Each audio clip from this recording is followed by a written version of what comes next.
It's been pretty much plain sailing so far for badminton's powerhouse nations, but when an immovable object meets an unstoppable force, something has to give. Japan and Malaysia are both through to the quarters, but with top spot in the group at stake, they'll be at full throttle. A warm welcome to our continuing coverage of the 2025 Sudirman Cup from Xiamen in China. This is what they are playing for, the Sudirman Trophy. 22-carat gold-plated solid silver, 80 centimetres high, and it's been held by the host nation China for the last 3 editions. This is the final day of group action at the Fenghuang Gymnasium. Quarter-finals tomorrow, the semis are on Saturday, and you can watch the final live from 2 o'clock on Sunday afternoon. Well, we now know the 8 nations who will be contesting tomorrow's quarter-finals. China have topped Group A, Thailand going through with them. In Group B, it'll be Korea and Chinese Taipei. We know Japan and Malaysia are both through, as I said. Question is, who will top the group? We'll find out very shortly. And the same scenario in Group D with Denmark and Indonesia both vying for top spot.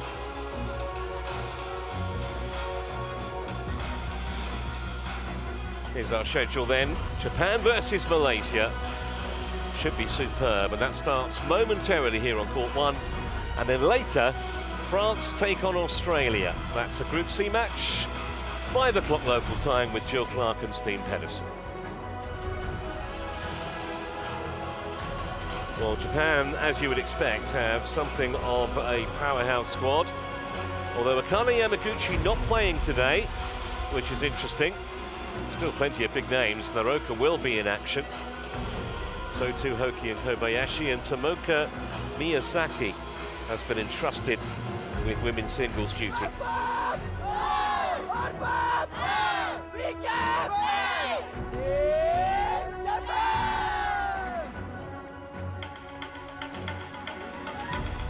Well, plenty of big names also in the Malaysia squad.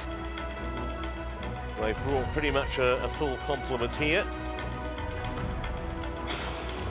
Chia and So obviously will be one of their big guns. They'll be hopeful of taking points. And Tan and Muritharan also will see in action today in the women's doubles.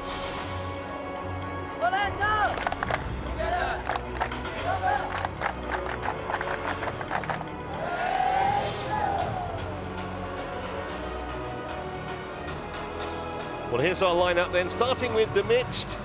Midorikawa and Igarashi, not a regular partnership, so a stiff test against world number 4 pair Chen and To.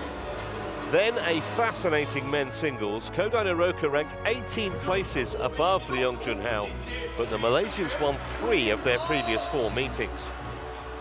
Tomoka Miyazaki and Go Junwei have never met before. The former, one of the game's rising stars, and she's still only 18. 2 attractive doubles clashes to finish. First, 2 men's pairs who've both lifted the World Championship, as Hoki and Kobayashi take on Chia and So. And then, a repeat of the Paris Olympics bronze medal match. Matsuyama and Shida won that one, so Tan and Tina will be thirsting for revenge.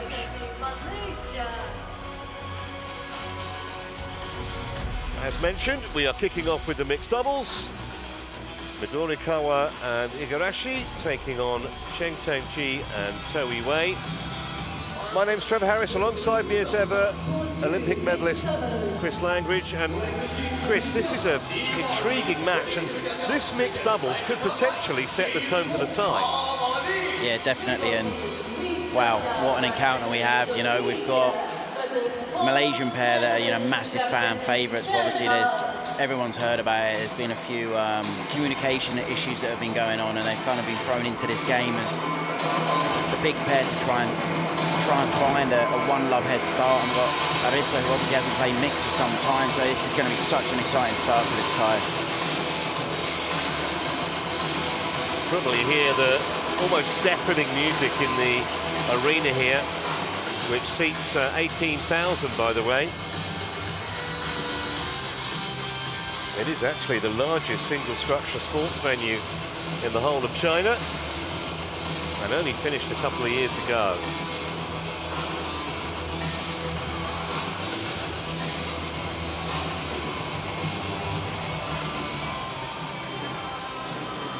So both these nations with 2 wins out of 2 so far, but obviously something has to give here.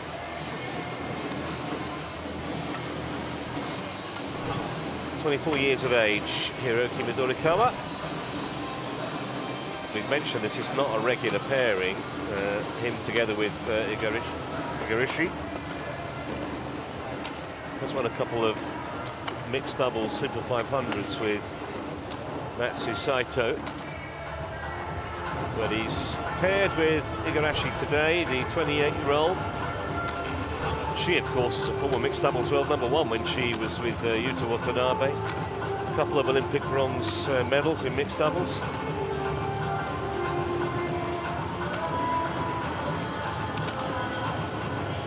Just can't overestimate how important this opening match is in the context of the tie, especially with the 2 singles to follow straight afterwards. So let's look at Chen first of all. They're world ranked 4, have been 1 spot higher than that. It's only back in January. Actually been a top 10 pair for quite a long time, a year and a half there or thereabouts. A couple of Sudirman Cup bronze medals, and they will want medals of a different colour if they get to that eagerly awaited final on Sunday afternoon. 3 World Tour titles. Got to the World Tour final showpiece match actually last year. Won in straight games against an Australian pair on Tuesday, but this obviously is a much, much tougher assignment.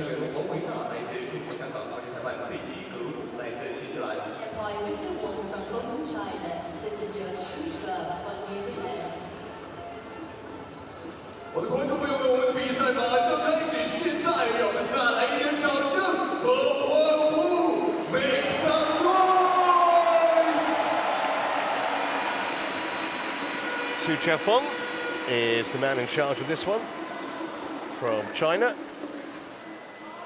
And there's Latif Johari of Indonesia, who is in the service judge's chair.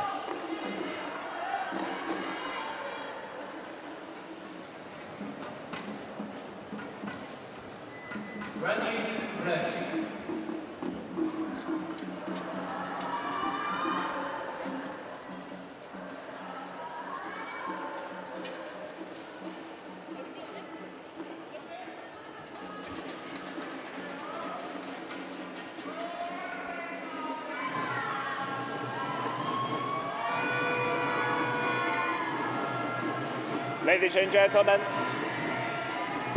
on my right, Japan, represented by Hiroki Midorikawa and Alisa Igarashi.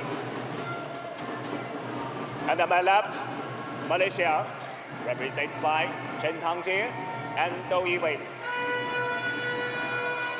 Malaysia to serve, Do Yiwei to serve to Alisa Igarashi. Level. There's actually a bank holiday today in China. We've got the best crowd by a country mile we've had all week inside the arena. Still early, just on 9:30 in the morning local time.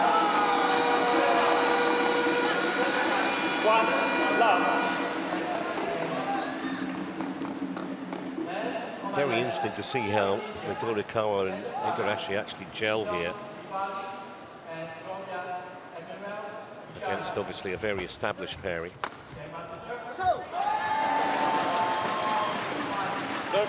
Yeah, when I saw the team lineup, I was a bit surprised all round. Just I thought Go and Lai would have played just because of some of the communication problems these Malaysians had been having as of late. Obviously, there was discussion they were going to split up, and they were entered into tournaments with different partners. And thankfully, it's been resolved.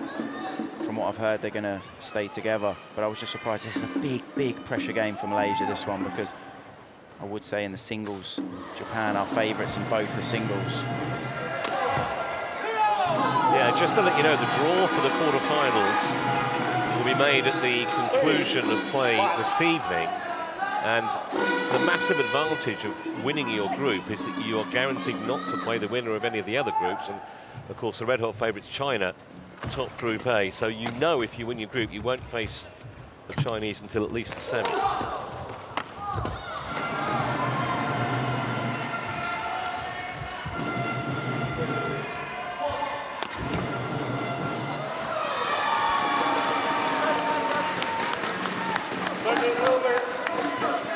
Only had 5 points in barely a couple of minutes, but already this is going to be a good match, and you can just tell.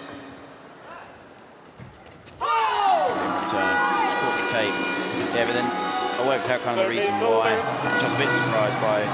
So going lies head-to-head against what everybody, I think, would have thought the Japanese would have played Saito. Midokara was 5-2 for the Japanese, and the Japanese last time they played them won 21-15, 21-9, incredibly one-sided. So I think this is why Malaysia went for the pair that we're seeing today, rather than slightly more experienced. She's so creative in the first 3 or 4 shots. We saw in the rally before, incredible return of serve, poked at the tape, and then good variation on the serve. And when she's playing well, she's such a joy to watch with her creativity. Full musical accompaniment from the rest of the Indonesia squad.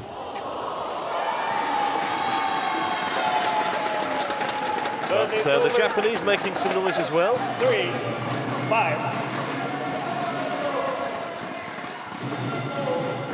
There. Yeah.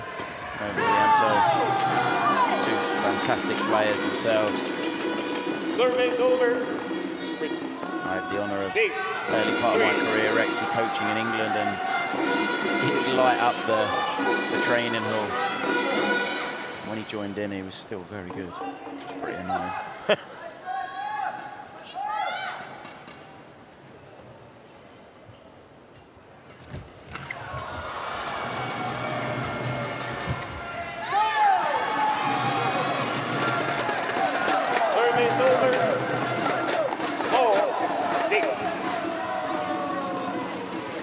Luck there, to be honest.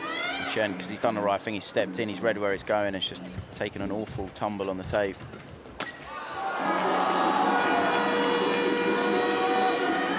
Well, he won that little net battle.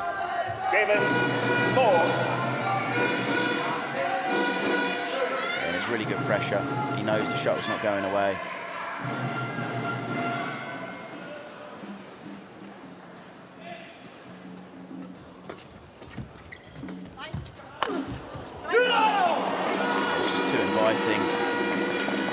That kind of mid-court push from Rocky Midorikawa.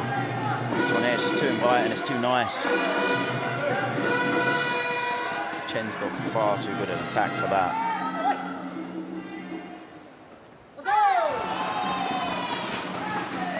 Service over. 5-8.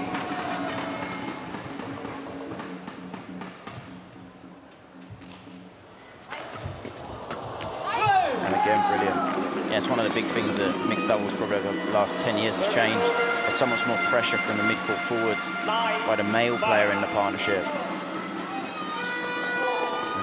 Kind of 10, 15 years ago, mix was so regimented in regards to, you know, the male player would pretty much predominantly just be in the mid-court and the rear.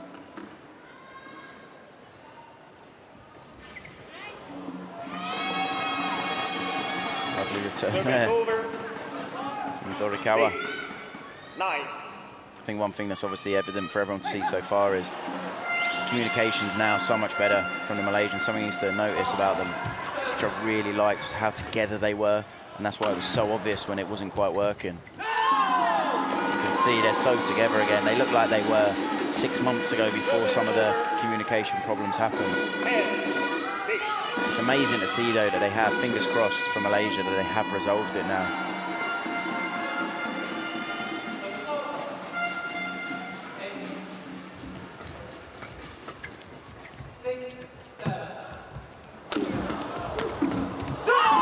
Well, they'll be very satisfied with that scoreline at the mid-game interval. 11-6 in front, Chen and To.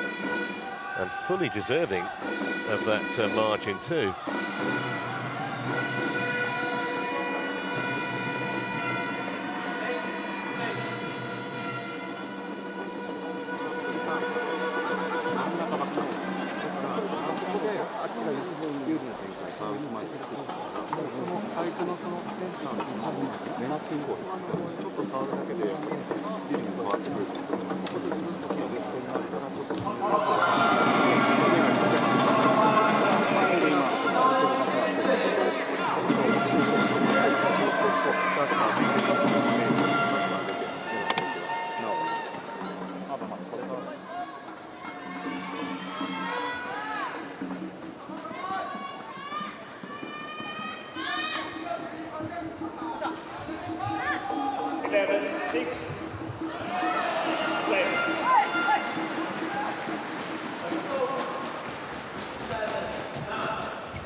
But the way this game started, the Malaysians, they're obviously winning 11-7, but they are a lot better at the moment. We're still incredibly early in the match. Yes, and we know how quickly matches can turn around. If we look at the very, very basics of the game, very evident the Malaysians are getting a lot more of the attack. It's been quite a different start now after this interval. Japanese been a lot more aggressive.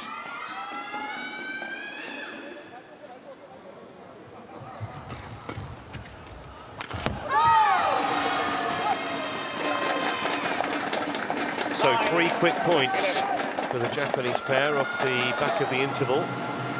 The sudden, they don't look quite so secure, those two.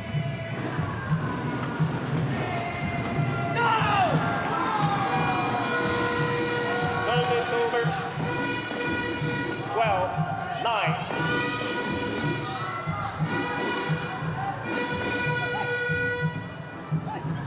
Arisa there, she read it, she knew where it was going.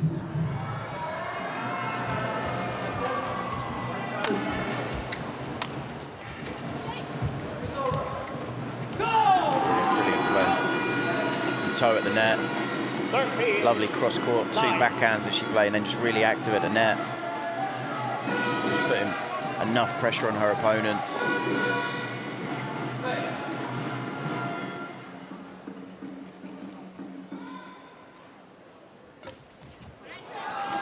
Well, that always helps. I think maybe they've got to be a little bit careful serving.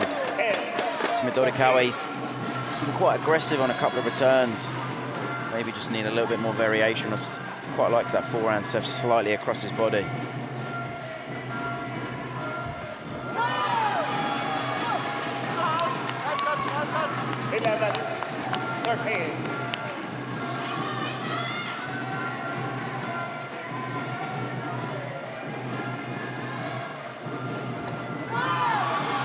Now this is the interesting bit now for the Malaysians, because we are seeing just a few more mistakes. And you know, as we highlighted, they have recently been having these few kind of communication problems, and how will they deal when life does get a little bit more difficult.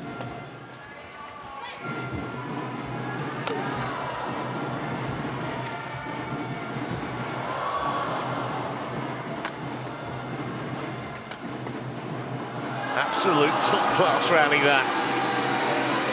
Yeah, it was great defence from Midorikawa, the early part of that.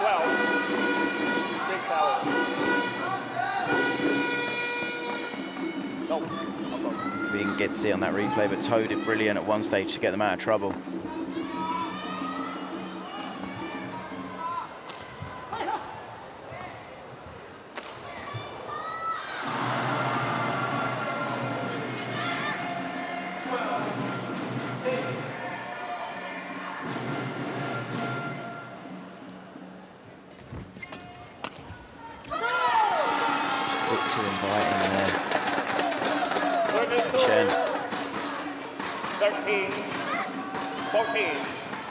Wanted the shuttle to dip slightly before it got to Midorikawa, but it was still rising.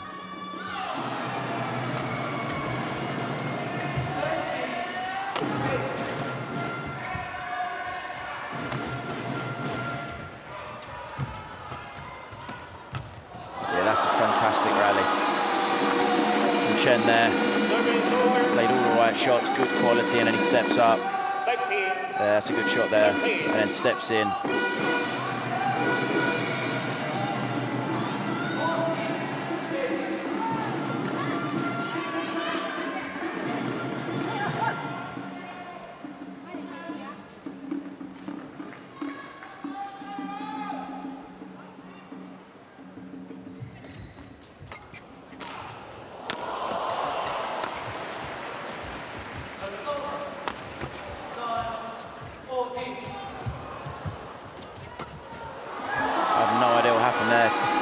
That shot that Toe played, I don't know if it clipped the tape or she mishit it.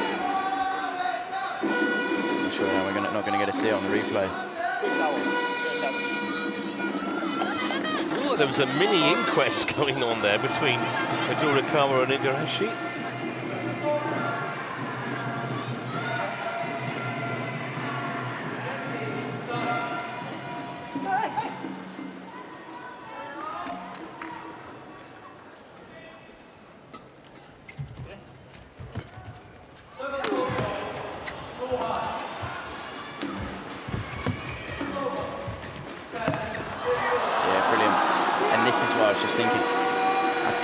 He's got a fantastic attack, he's got big power, he's incredibly athletic and explosive, but I do think sometimes he can get a bit too carried away with just power. Just because as soon as he hits that drop shot, it makes Midorikawa just think that little bit more. And then he just plays on this one here, Midorikawa, he just plays the wrong shot. Brilliant vision though there from Toe.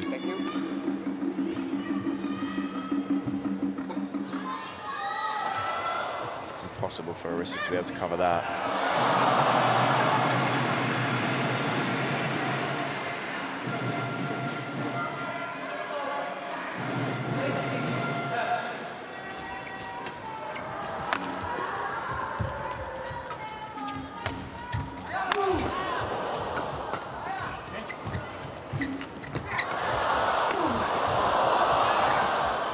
Good rally. Standard of this match already.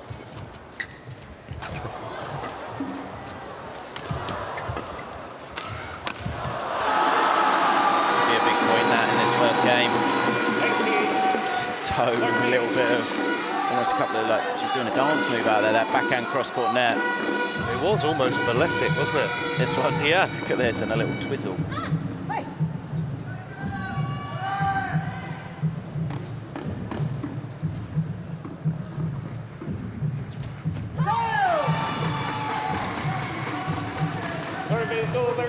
Not sure if this clips the tape on the return of serve, can't see. Let's see it from the side on.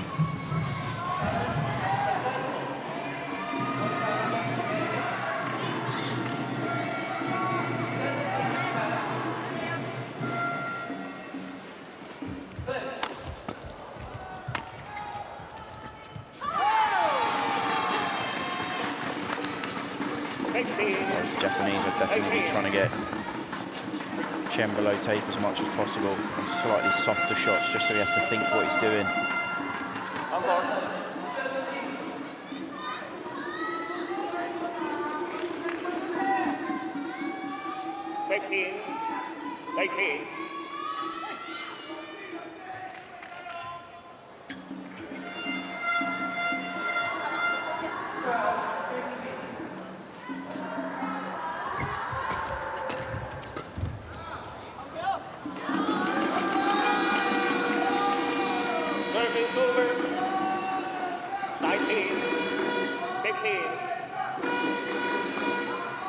Just high enough there. So Igarashi, she was looking off.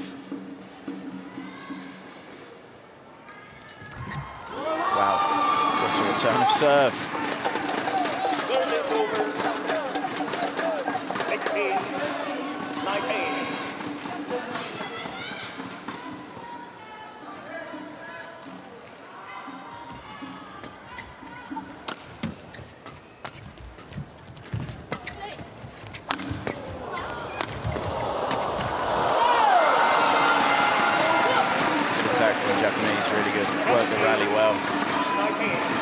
Certainly no white flag being raised by the two in red. The deficit back to 2 now. Midori Kawa, he does hit a good angle considering he's not the tallest of players, but he's got an incredible leap. 18-13 at one stage, remember.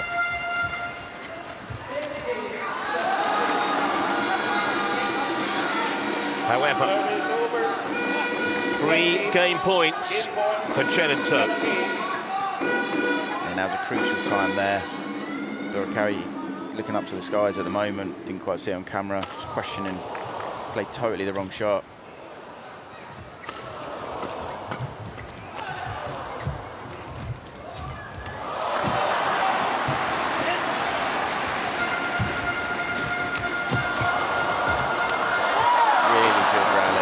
I don't know how the Japanese stayed in that rally.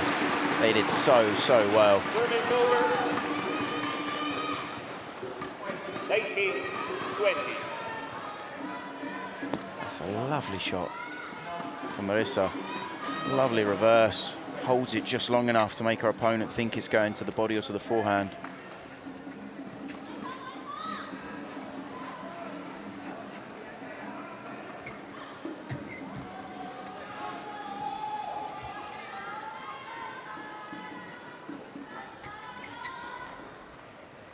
Thank you.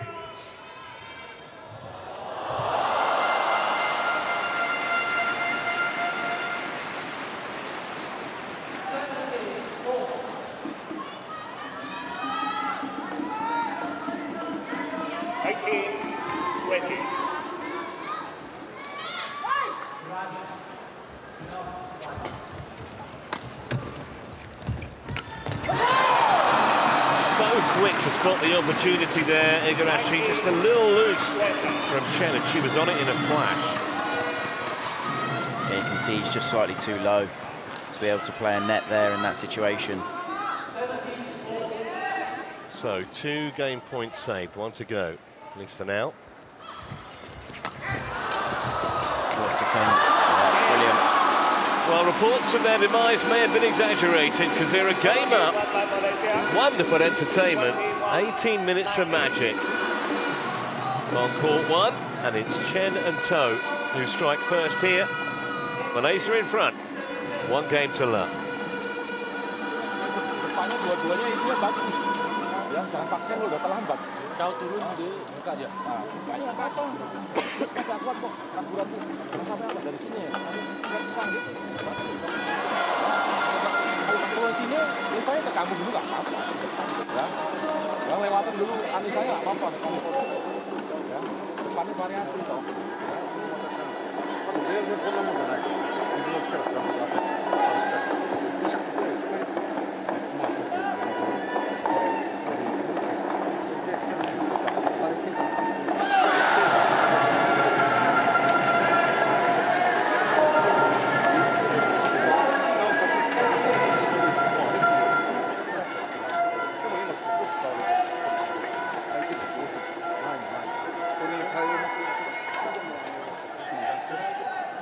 Turun ke perempuan dia biasa ya, tapi kalau ke laki kadang-kadang bisa taruh di otak kamu masuk ya.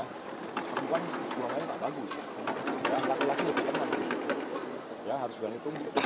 Biasanya ada variasi dikit, bolanya agak ke sana ya, kok ya, terus lagi ya.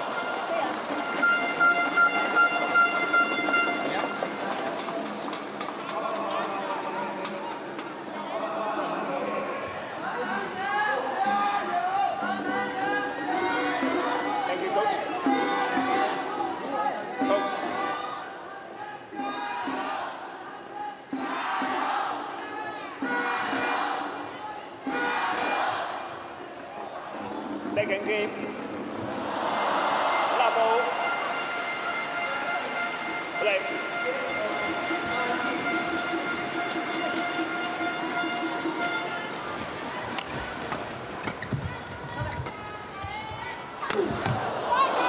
Starting like he means to go on.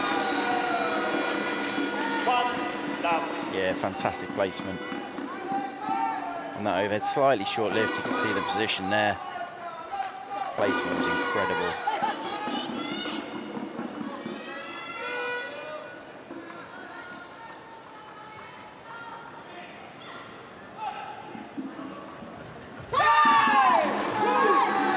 And this is the thing, know, the body language. This is the pair we remember from 6-7 months ago, and they're so together with great energy. It's almost this infectious kind of positivity, and this was where it was so obvious when it wasn't there.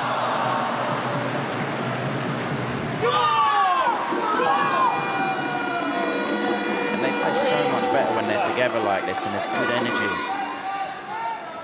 Also, it makes it so much tougher for the opponents. You can see kind of just that negativity, that doubt growing in the Japanese.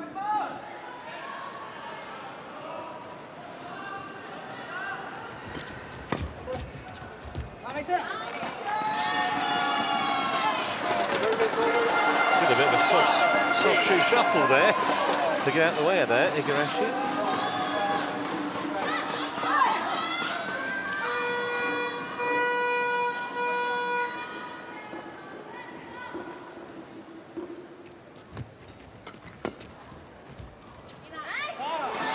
That was a serious misjudgment. That was him by a long way, I think.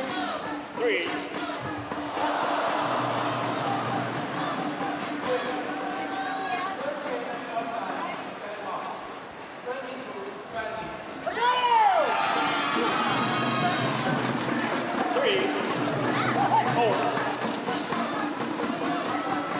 So points being won in clusters. 3 love, back to 3-all now.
Service over, 5-6.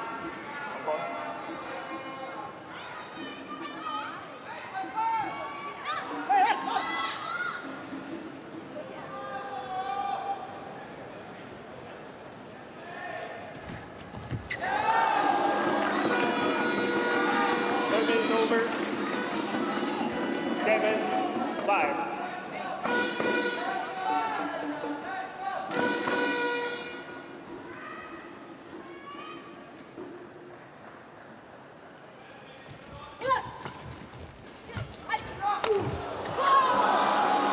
Bit of a gift, wasn't it? 8-5. Brilliant stop off there. You can see how much trouble the Japanese are in. I just love it. I love that energy, that body language after the rally, sending such a clear message of intent. This is probably the only area I think Malaysians, yes, they've been a tiny bit patchy, but I do think Midorikawa, he has returned serve well. He's been so aggressive on his return. There just needs to be a little bit more variation in the tempers, in the timing, how deep they're serving the Malaysians, and where they're actually serving to with him.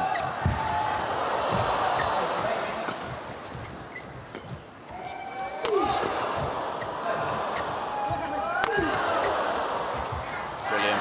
Great stop off. Still on the seat, just that variation overhead. Chen end because he's got the big smash, but the Japanese are so deep in defense that they can actually kind of deal with it.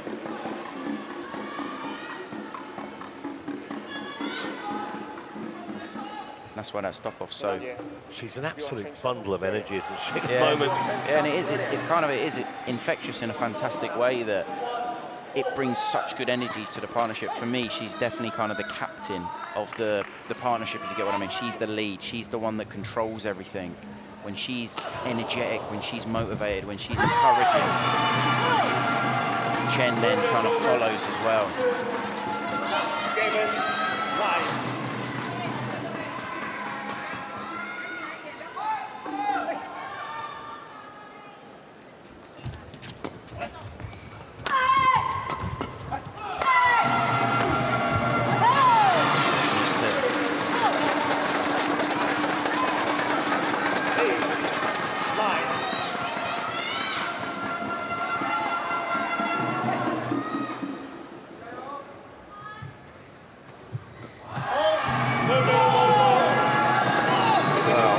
Like 2 motions.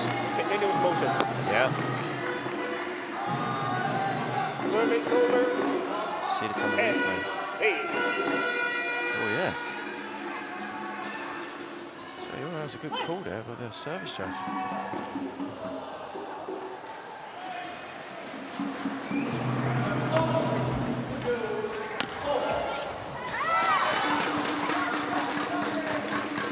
Service over. 9, 10.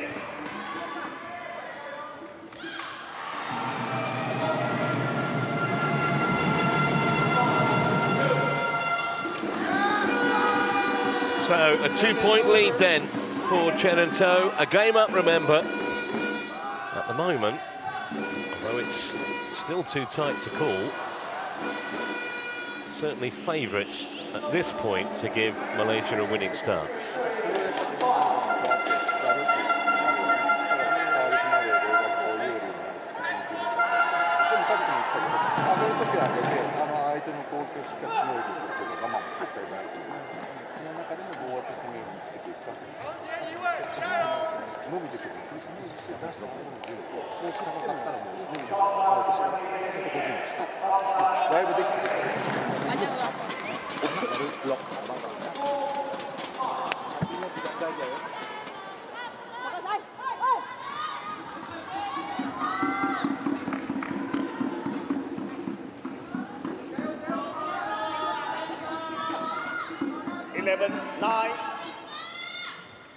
Play.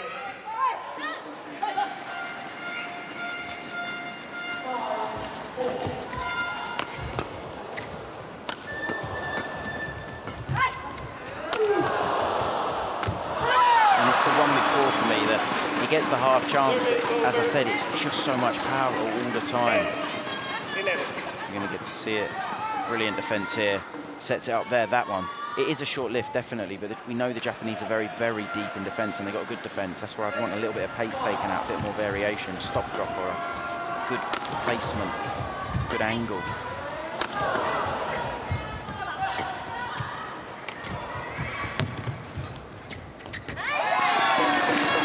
Good lead.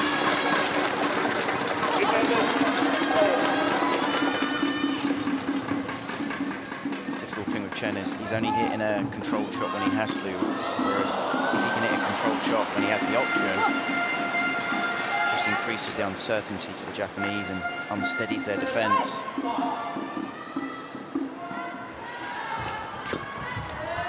That's exactly the shot I'm talking about. And that's it, and that's what sets the rally up. That was a phenomenal stop drop. You could see, I don't know if we're going to get to see it on the replay, but Arisa, she was under so much stress that when she was recovering, she's not quite ready. She can't be. Here we go here. This is what I'm talking. That's incredible.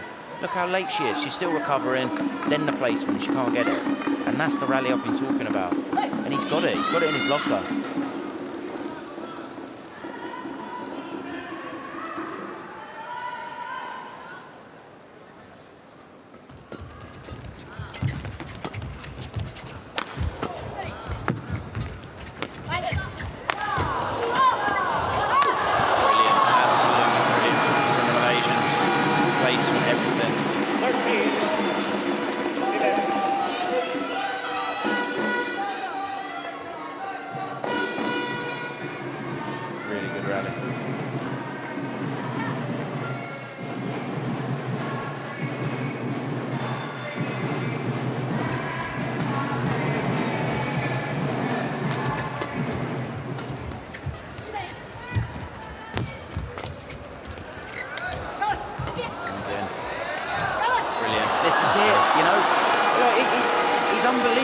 plays like this, you know, no one's got any answers because he's so athletic.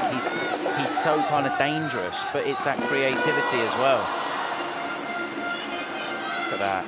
Just about gets it, and then again, nowhere near it. No one would be. Stunning piece of deception from Chen. Just starting to turn the screw now as we head towards the business end of the second game.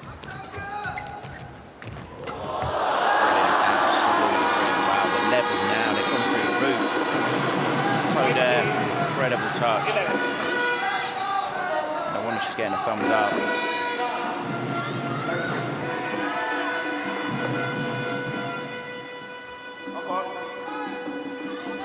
Kind of how we saw the match start. The level from the Malaysians is as good as it's going to get.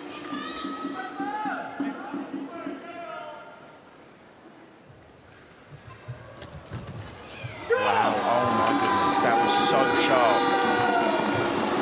I don't think it was even that bad a return, it was just so well read. I was just about to say, I don't think you can say that Midorikawa and Igarashi are playing particularly badly. No, they've just been given absolutely no chance right now.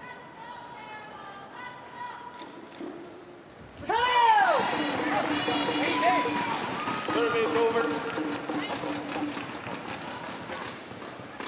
12, 16.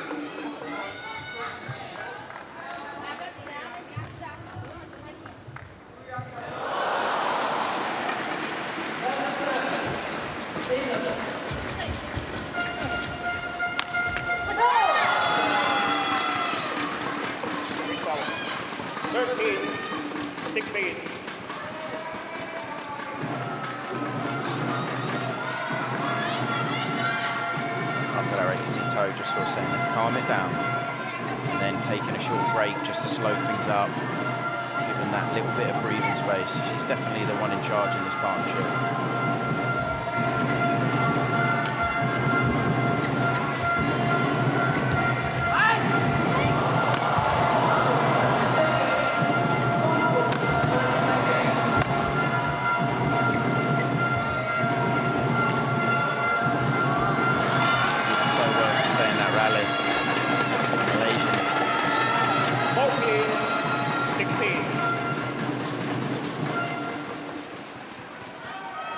Badminton's such an exciting sport.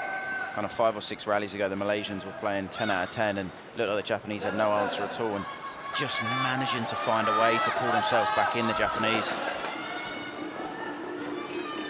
Yeah, 3 straight points for Midorikawa and Igarashi have just put a somewhat closer complexion on this second game.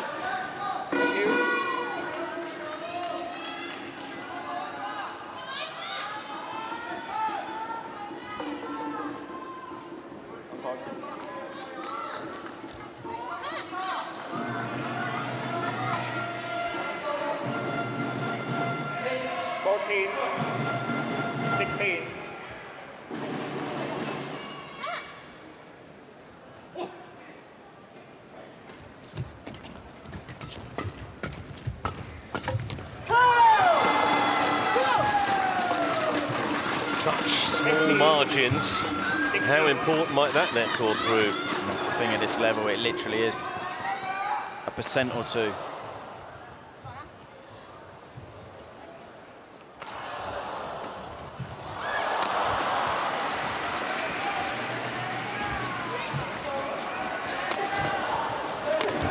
Absolutely brilliant again. And for me, it was the stop drop that set it up. This one, you can see how much trouble the Japanese are in there. And he gets it back, but it's nowhere near as dangerous. And then that final placement, exceptional, absolutely exceptional.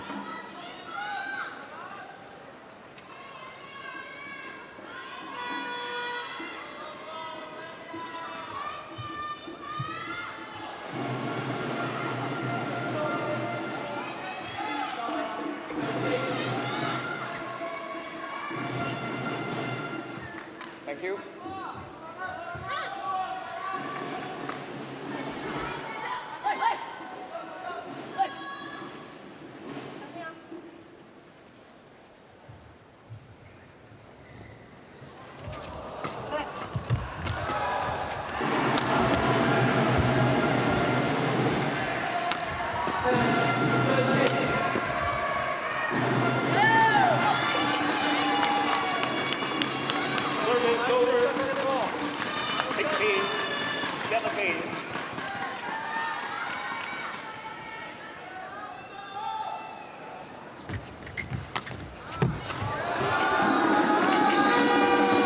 Unerringly found the corner of the court.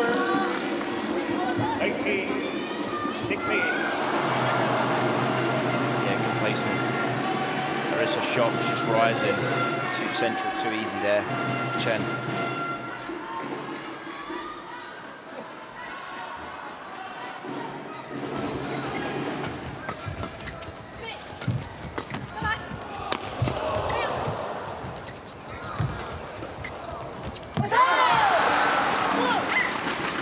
Service over. 17-18.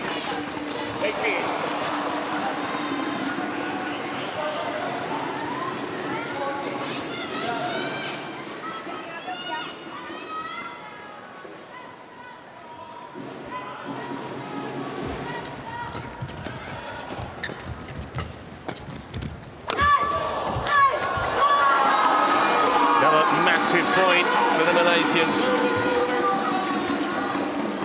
19-17.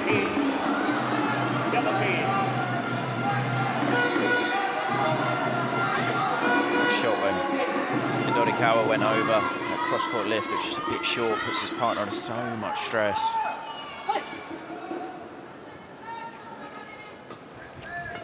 Serve. He's annoyed at himself. Pulling away as he's hitting the shot. 19-19.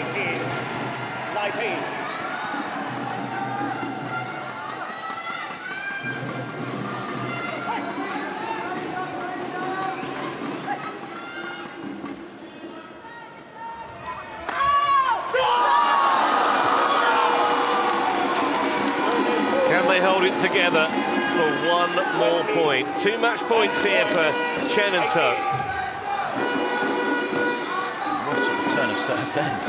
So, looked like she was off balance and in a bit of trouble.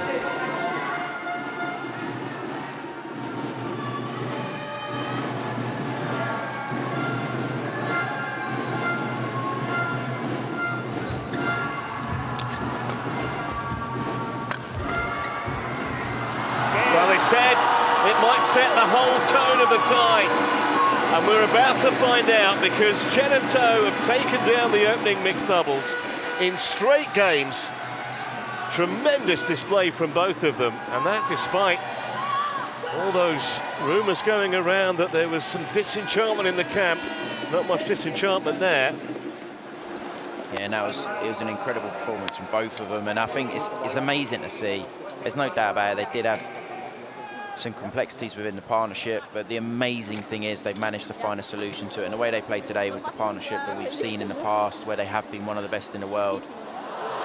I'd say well done to Malaysia, not just in this match, but well done for whatever they've done to bring these two back together.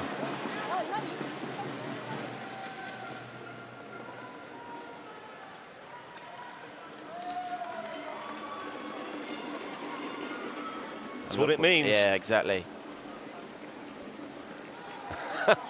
And this is still a group match, remember. What on earth are they going to be like if they get to Sunday's final?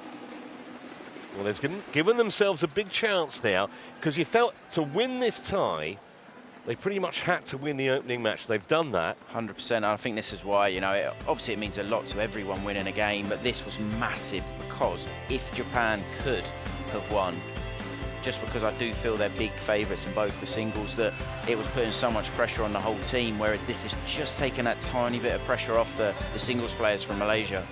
Well, the first of those singles is up next. The men, Kodai Naroka up against Leong Junhao in a couple of minutes.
Well, I mentioned we've had a much needed increase in fans today. A lot of spectators in watching this absolutely critical final match in Group C, or at least one of the two final matches in the group. And this obviously the one that matters. Japan against Malaysia. And it's the Malaysians have struck first with a victory in the mixed doubles. So now it's down to the men. Kodai Naroka for Japan, Leung Chun-hao for Malaysia.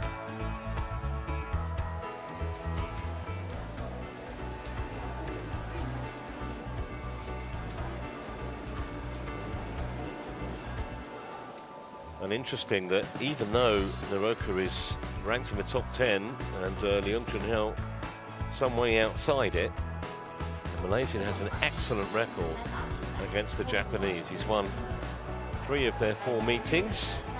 So this is far from a done deal as far as Japan are concerned. Yes, Naroka will be the favourite, and probably rightly so, but I'm not sure this is going to be quite as straightforward as some observers have painted it.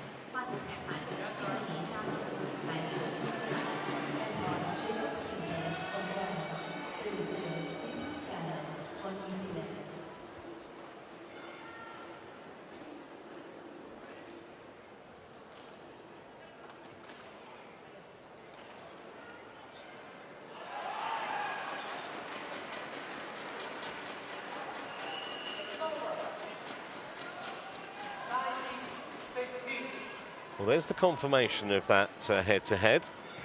Young won the last meeting. It's in the Kumamoto Masters last November.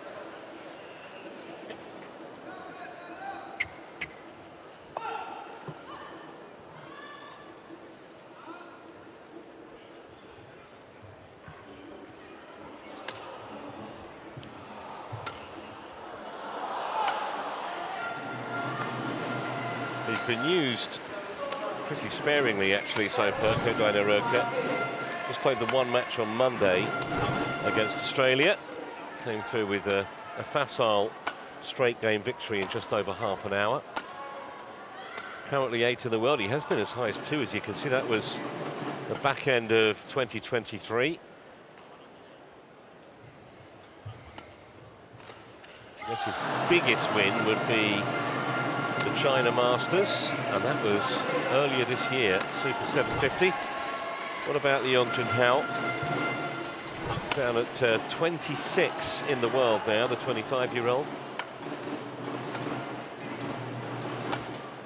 So already got some Thomas Cup silverware, bronze medal last year. Took him 55 minutes on Monday to get past Merkel of France, albeit in straight games. But as I say, he does have this winning record over Naroka, and sometimes, Chris, that can kind of nag at you a little bit if you're the man on the wrong end of that.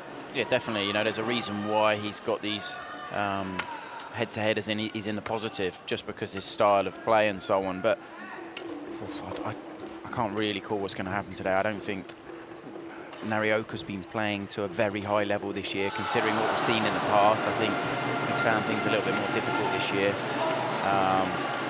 Of course, this is a massive, massive game. If Malaysia could somehow win this, especially after that mixed doubles now, the pressure is obviously on Narioka. He's got to deliver. Ready to play?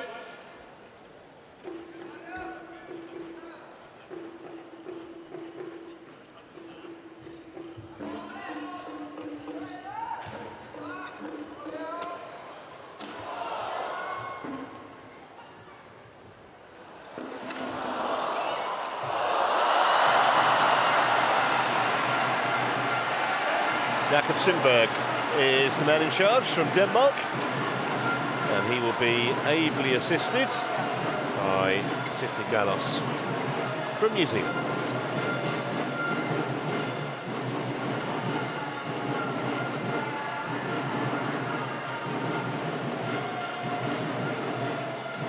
Ladies and gentlemen, on my right, Japan, represented by Kodai Naroka.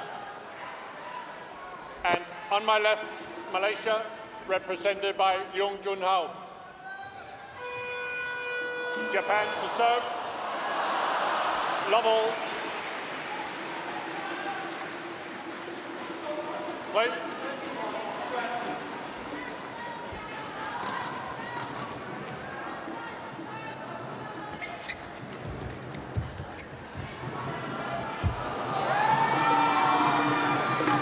Good touch. First point from TotalEnergies.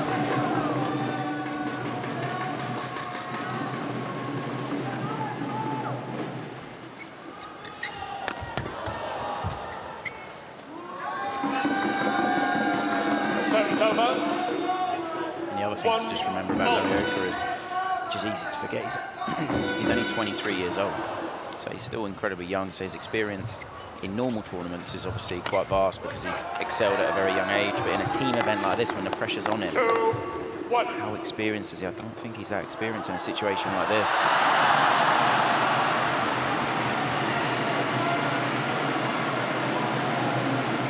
Yeah, Leon's a couple of years older.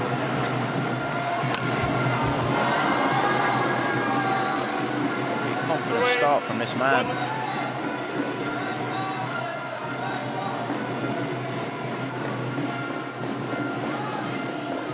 You look at his kind of tournament history, Leon. He has had moments of brilliance.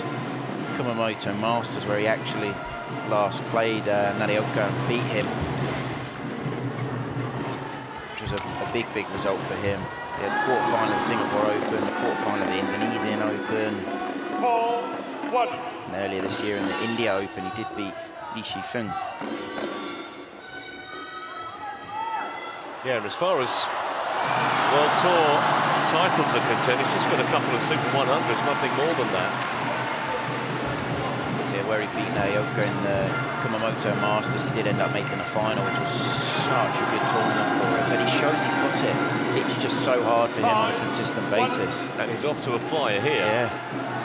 And this is it. This is what you see in a team event, because how important that mixed was. You know, that first game can settle Leon's nerves just that little bit to know that worst case scenario, if he was to not perform, it's not the end of the world for Malaysia. Well, he's performing at the moment. What, yeah. 6-1. 6-1 in the blink of an eye. Might only be very early in the second match of the tie, but already some nervousness around Japan.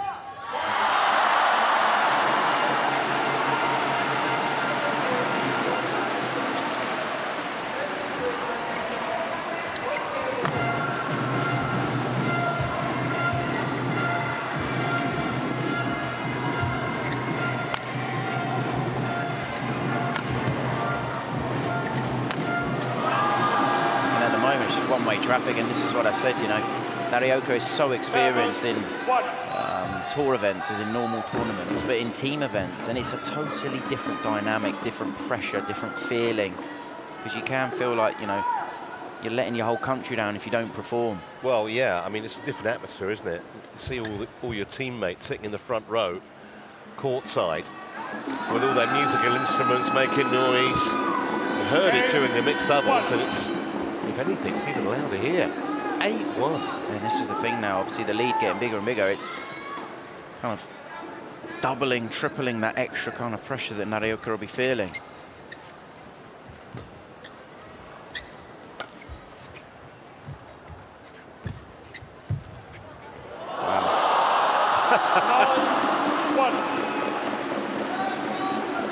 I've got to say, I'm a little bit surprised how calm and composed Leon is. He's just looking like it's a training match.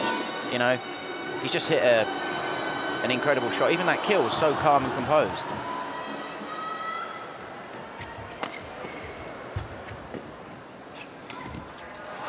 That'll be the first mistake he's made, that. 2-9.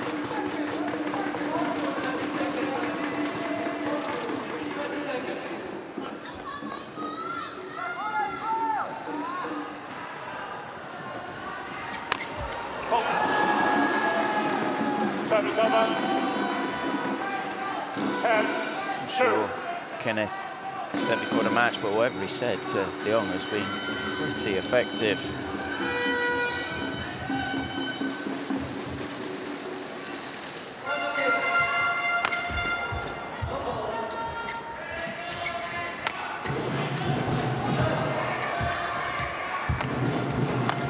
Well, that was near perfection from Leon Junhao.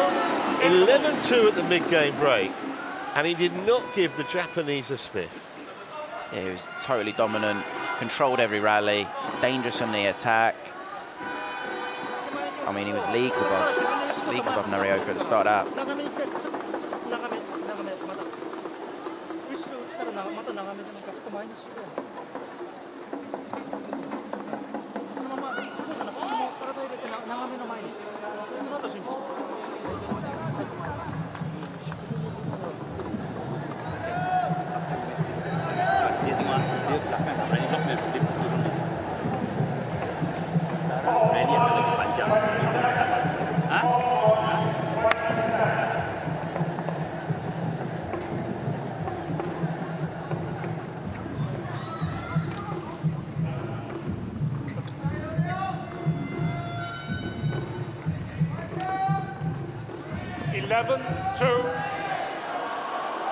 Play.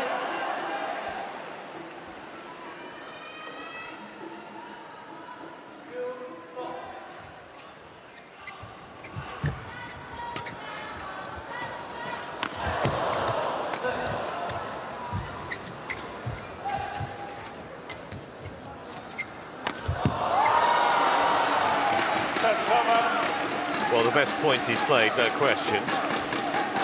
3-11. And again, the bar wasn't exactly high. Narioka's natural style, everybody knows him as a quite simplistic player, but he's got a very strong defence and he works the rally and very, very patient. But he kind of tried that at the start of this game, but it wasn't effective because Leon's attack was just devastating. Come out though after the interval, a little bit more attacking, change his style up a bit.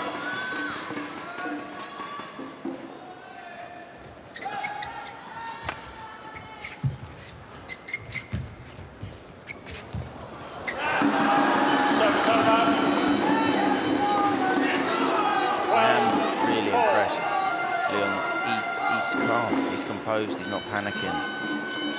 His net play's been exceptional. Yeah. Well, every aspect of this game's been exceptional to now. But it'll be, you know, it wouldn't really be a big surprise if he did look, you know, nervous, if he looked apprehensive, if he looked stressed. But so far, anyway, he hasn't now. Obviously, he had that massive lead early on, which sort of helped settle his nerves and make him feel comfortable. But if Narioka can find a way back, we're going to see a slightly different dynamic to this game.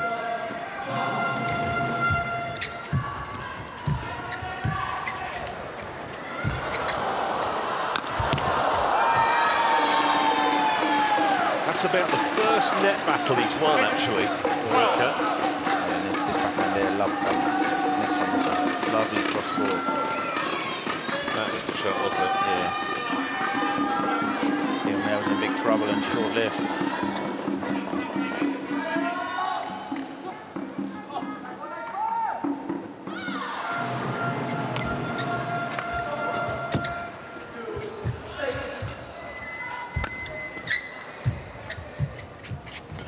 Definitely up to speed.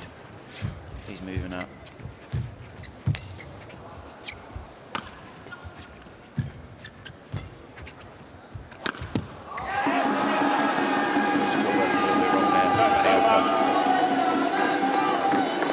So balance to try that really.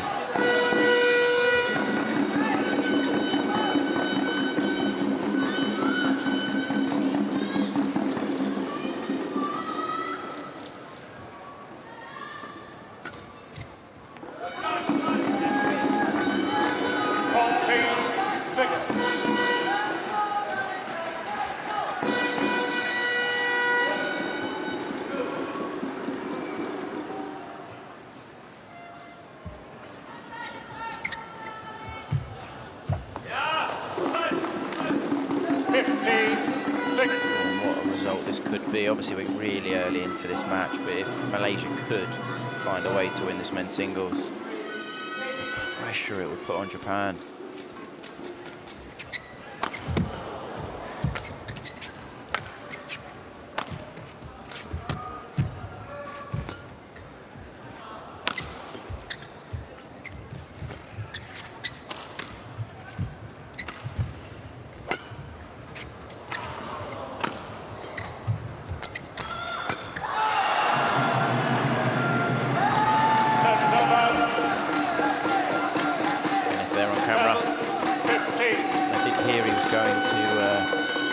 coach in Malaysia, I did think Malaysia was incredible.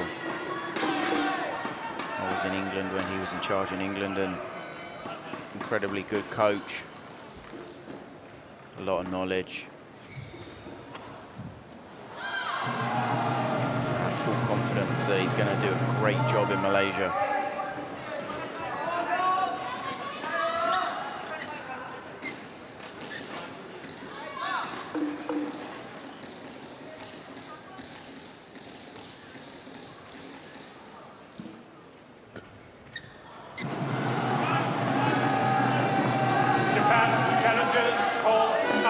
First Hawkeye of the day on court 1. Didn't look like the most confident challenge. It didn't look even close to being in, to be honest, but let's see what technology has to say. Both men have 2 challenges per game, and if they're correct, they'll keep it. I don't think that'll be the case here. Way long. Challenge unsuccessful. 1 challenge remaining. Service over. 16-7. Play.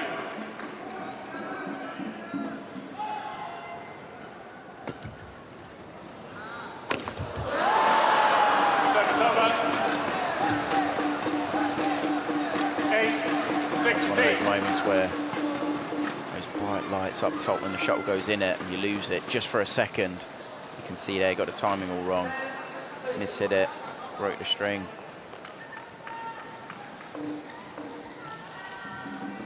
To the best of us. This really is a peculiar performance from Narioka. One thing that everybody knows about him is he doesn't really give his opponent a lot. He's very consistent. You know, he has his average match length's probably 70-something minutes. You know, it's very, very long. He often has long rallies, but the amount of simple mistakes he's made is quite astonishing. And very worrying for him and all Japan fans at the moment. It is what I said before the match started, although he is, you know, he's only 23, he's very, very young, and he doesn't have a lot of experience in team events, especially when he's under big, big pressure like he is here.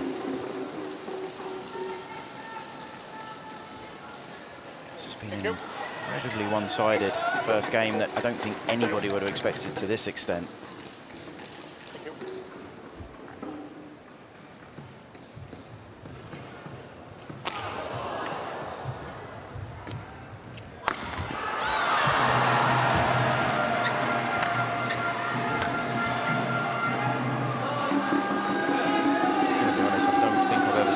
Narioka make this many unforced errors in a game before. But full credit to this man, the way he came out, started this match.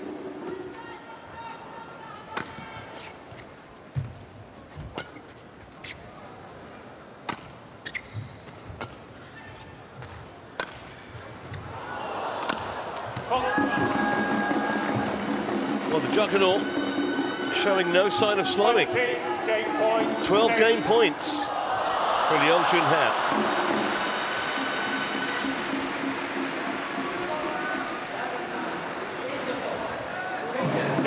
It's only taken 15 minutes, 21-8. I don't think anyone would have expected that kind of a score. I mean, mention he's got an excellent head-to-head record against Kodai Narioka, but nonetheless, that was a demolition job.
Selalu lepas speed. Just turun saja lah. Tapi next shot. Tapi you sudah tukar speed, you hantam. Kalau dia bagi you, dia turun, stay, turun, masuk balik. Sampai buang tenaga. That's it.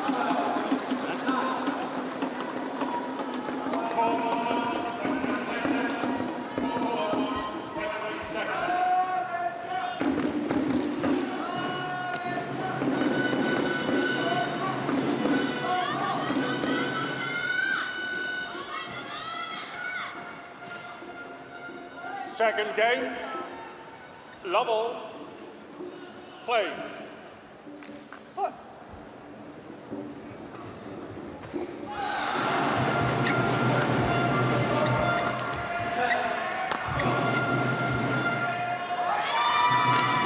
Service over. Well, we haven't had much to cheer. The Japanese squad watching on, but that landed in.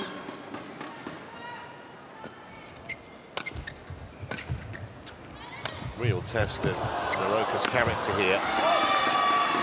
See whether he can come back from that pummeling he took in the first game.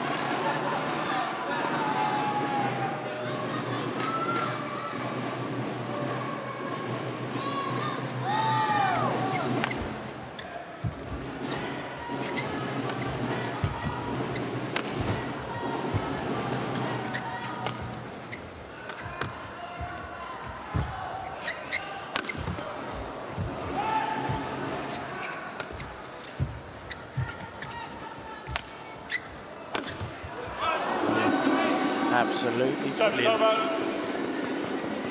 1-2. So we saw a lot of in the first game from Leung. Such dangerous attack. I'd definitely say it is playing a little bit quicker out here today than yesterday. I feel it's warmer, there's a much bigger crowd.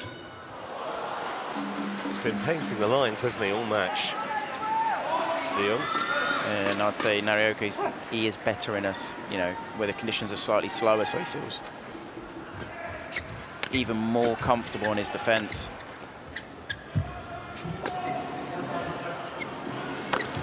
Oh my goodness, he's done it again. And this is why Narioka struggled so much. You know, Narioka, he's got a very good defence, but when you can't defend that, when these shuttles are just striking the line. It's an incredible attack. It's not a bad lift either.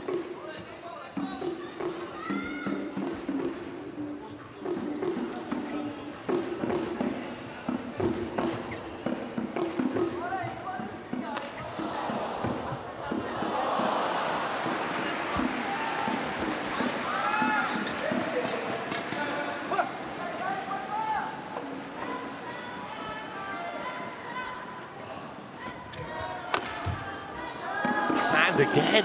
Japan challenges called. Naroka wants Hawkeye to check, but unless this is overturned, that's 3 absolute beauties in a row.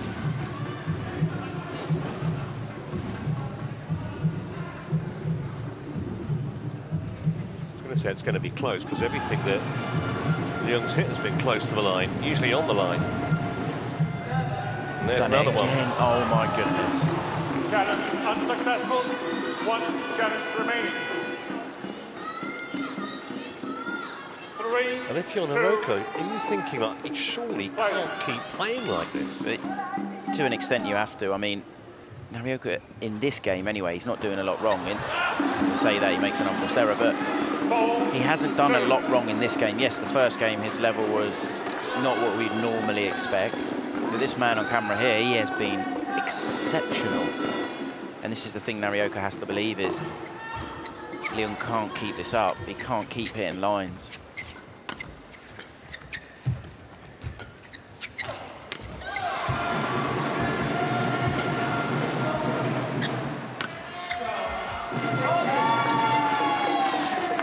Service over.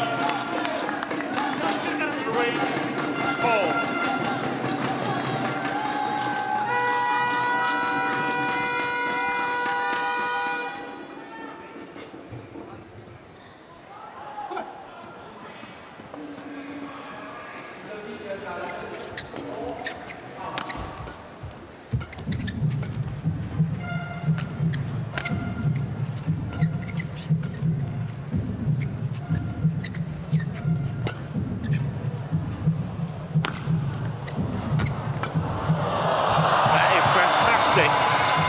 response from Naroka there.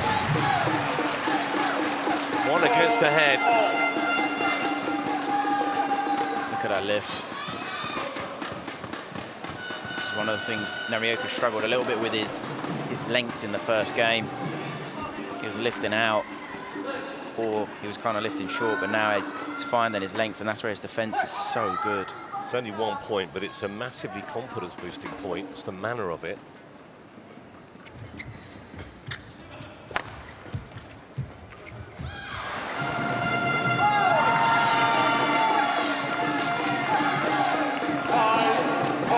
Maybe now we're starting to see Narioka just settle in this game. This match even, because the first game, he just was totally outplayed. Didn't settle, didn't look comfortable.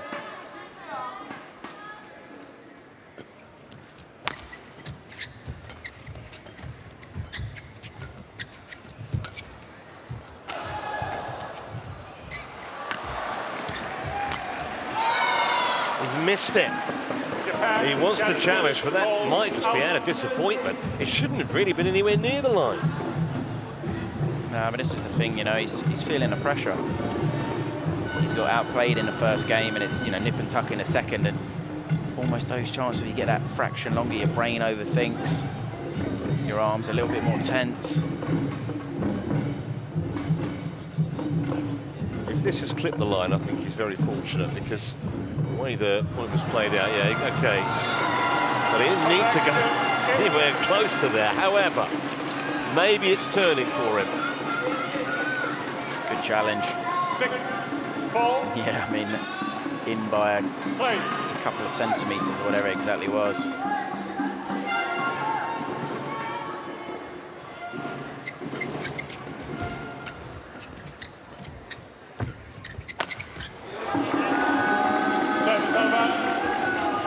This is one of the reasons why the head-to-head's in Leon's favour, because his attack at times is, you know, it's incredible. And the style for Narioka doesn't quite match up.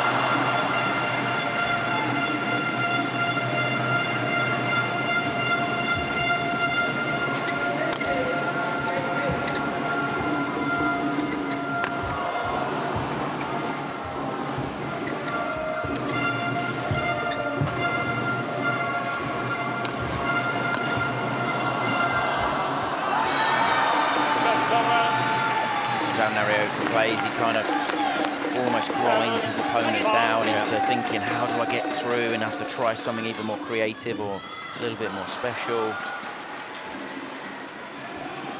Bleeds points from his opponents.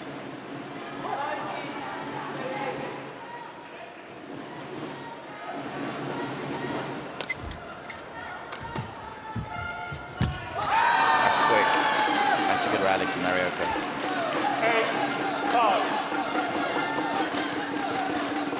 Just about the first time in the match that you could arguably say he's got the initiative. Yeah, and he is. He's looking very different from the first. He's looking more comfortable, more composed. He's just starting to find his rhythm.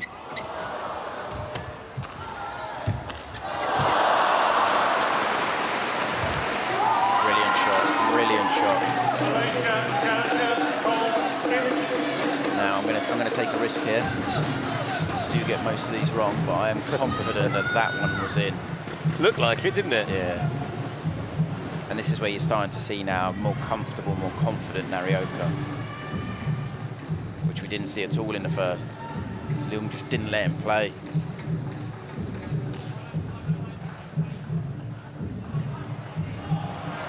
Challenge unsuccessful. One challenge remaining. When I take a risk on guessing a Hawkeye challenge, it's got to be a long way in. 9-5. Play.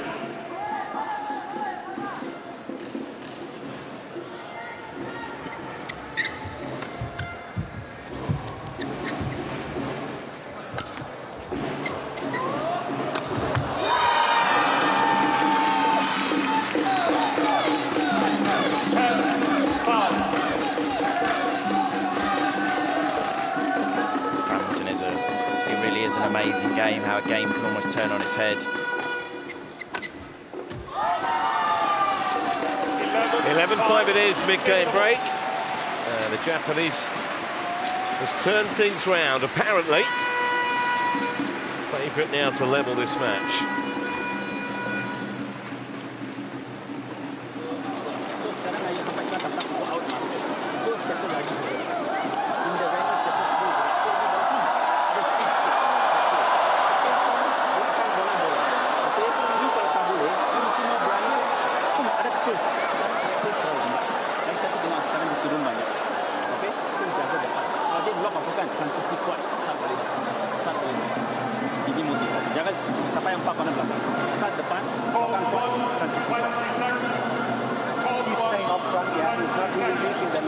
Since the start, yeah, so he keeps everything down. Ready here.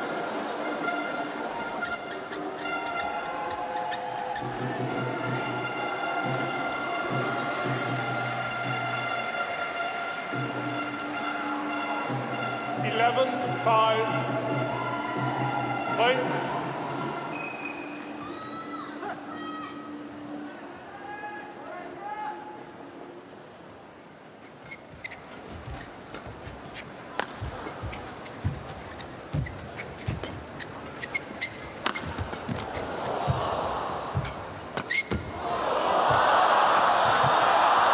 What a rally! What a rally! What a rally! The crowd was even getting so involved in that. 6-11. Several moments in that rally. First of all, when you thought Naroka was a huge favourite, then the whole impetus switched around on a single point.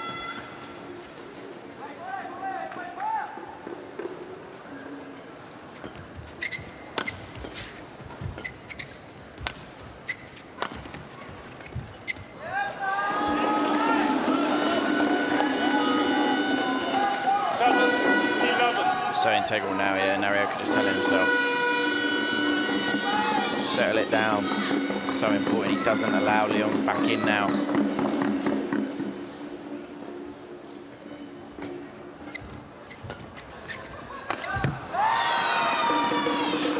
Service over.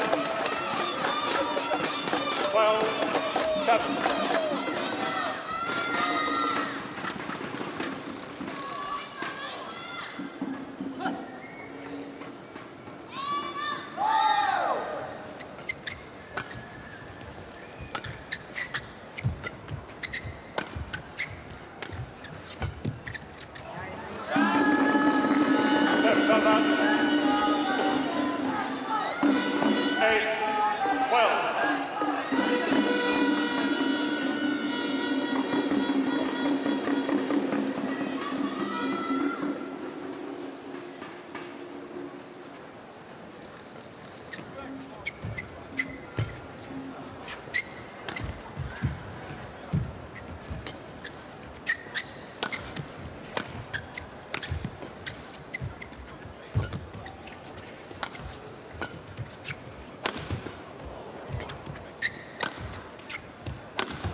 Every point utterly compelling. The level now has definitely gone up. Both players now are playing at a very high level. First game, Bloom played very well, there's no doubt about it. Naroka struggled. Started a second, I'd say Naroka raised his level, but now both of them, this is a great match.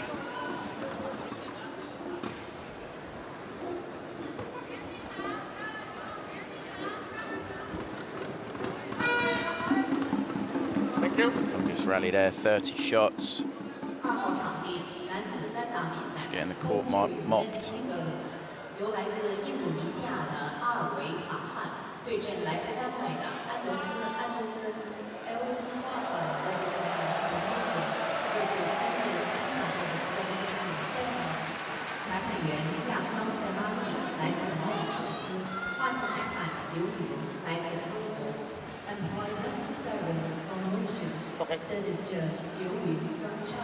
Naroka there maybe just saying there's a flash going off in the crowd.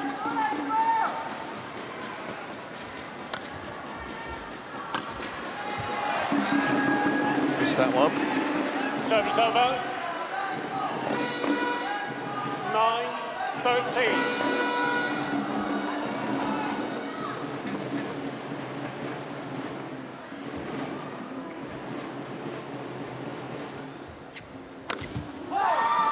Service over. 14-9.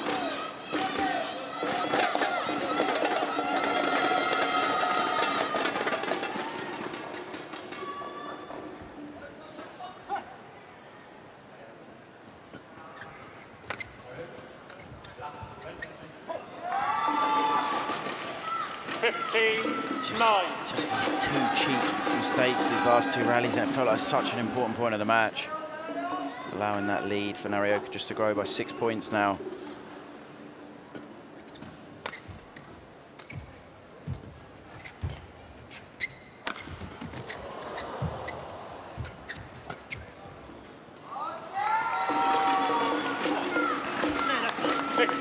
Narioka does so well to find a way of kind of just putting that doubt in his opponent's mind of everybody knows how good his defense is. The amount of points he gets from unforced errors from his opponent trying something that's too difficult.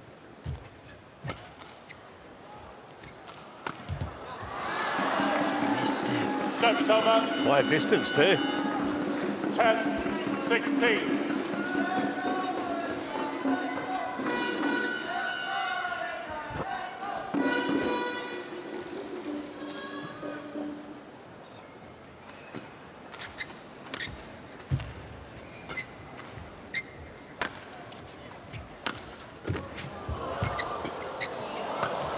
Defense from Narioka again. This is it. Service over. He's just missing these opportunities now. 17-10. Big thing is I don't think Narioka's got a lot obviously to hurt him with, but he doesn't have to force it if he's not in the right position. He's got to be patient enough to wait for his opportunity, Leung.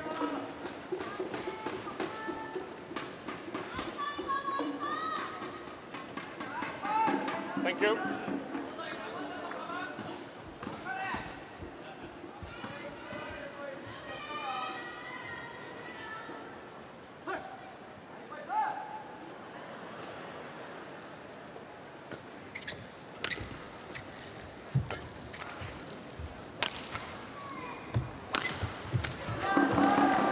Still coming out with some absolute magic badminton at times, isn't he, Leon? 11-17.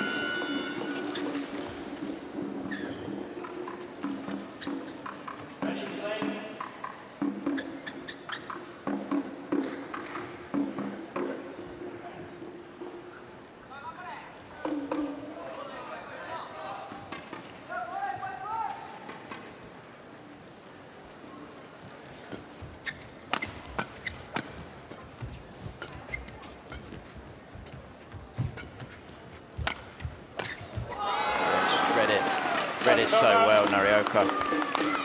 As soon as it went up to the Leung's backhand, he knew exactly where it was going. He was there before the shot was even struck.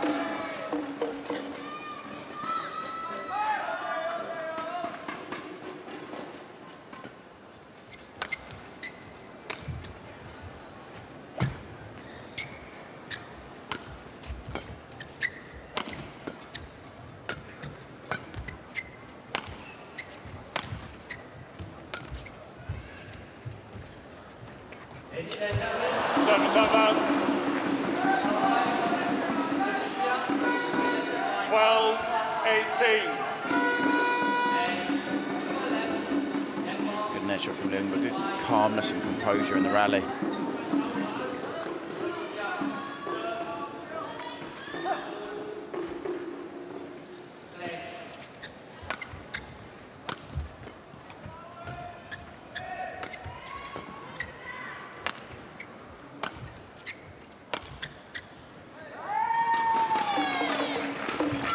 Service over. 19-12.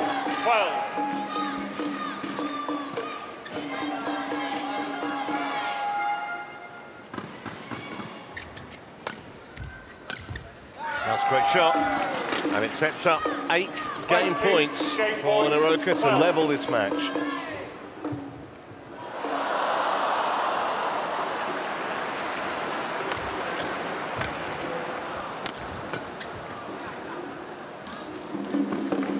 Service over. 13-20.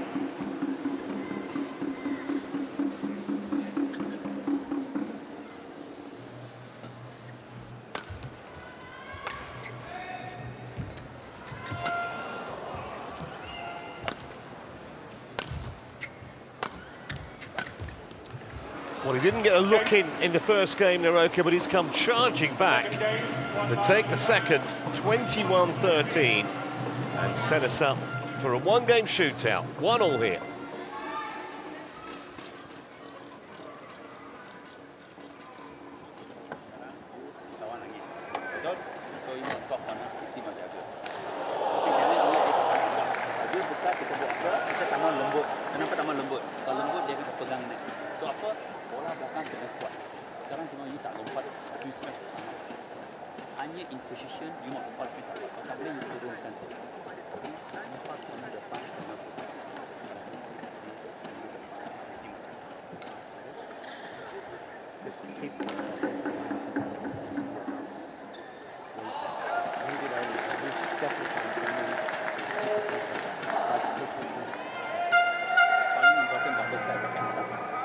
Dia akan jet you sebab dia mau pegang net. Kalau you lembut, dia tak pegang net.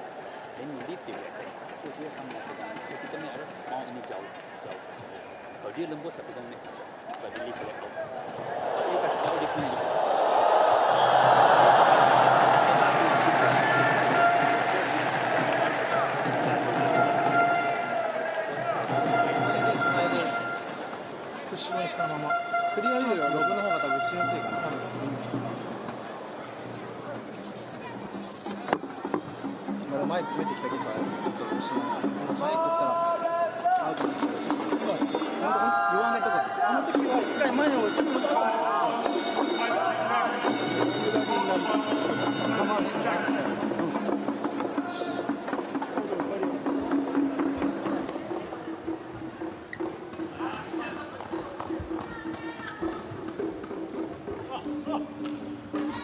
Final game, level.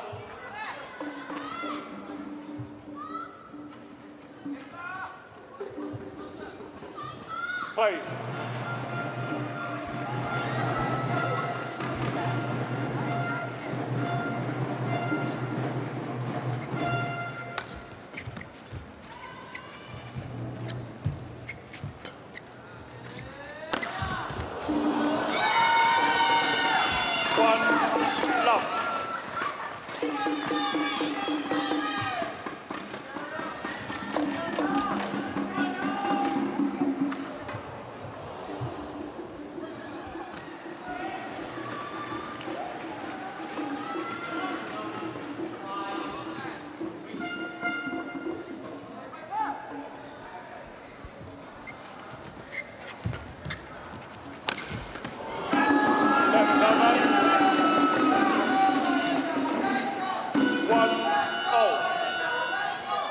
Whether Fenghuang can recapture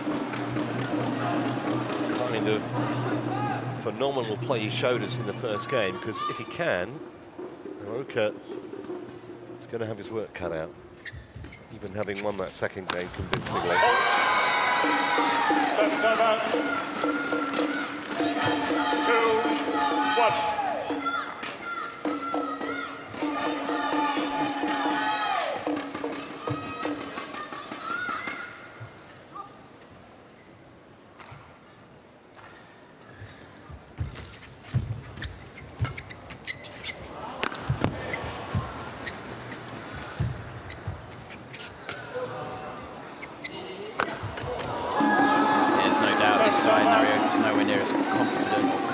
Lifting is going to be so integral for Leung to get hold of this net, exactly as he does there, gets the lift and then short lift. His attack's so good when he gets a short lift and he's on balance. You can see there, clearly in front of the front rear service line, tram line, sorry.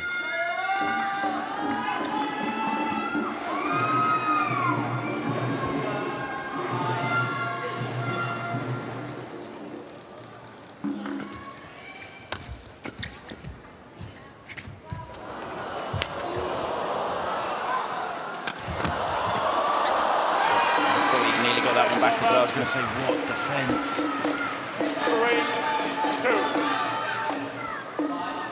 That's an incredible net shot there from Narioka. He does so well to get that back. It's just good placement on that one, though. Just going at the right shoulder from Narioka.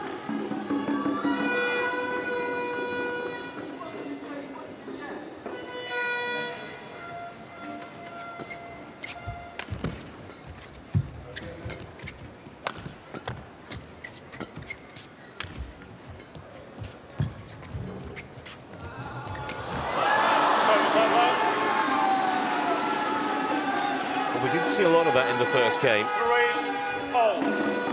Leon, absolutely brilliant at the net. It's a good net shot from Leon. It's so important at the start of this third game that he gets hold of this net. Makes it evident that it's his net.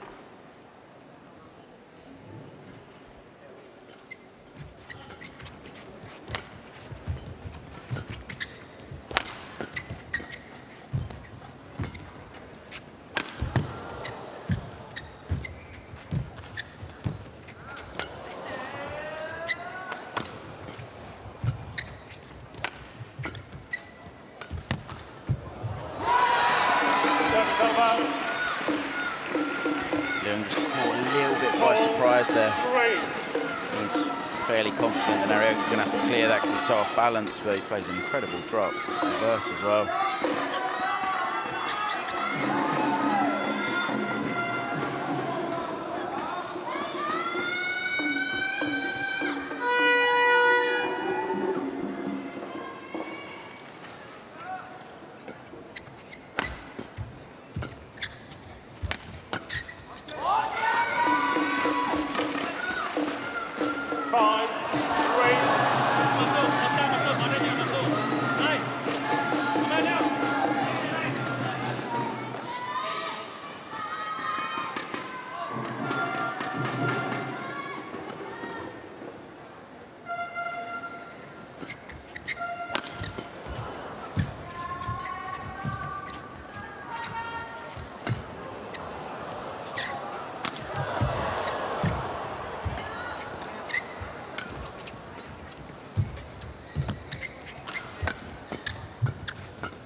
Service over.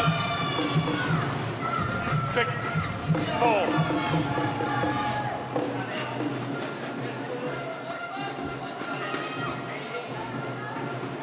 Yeah, it's a good call from the umpire.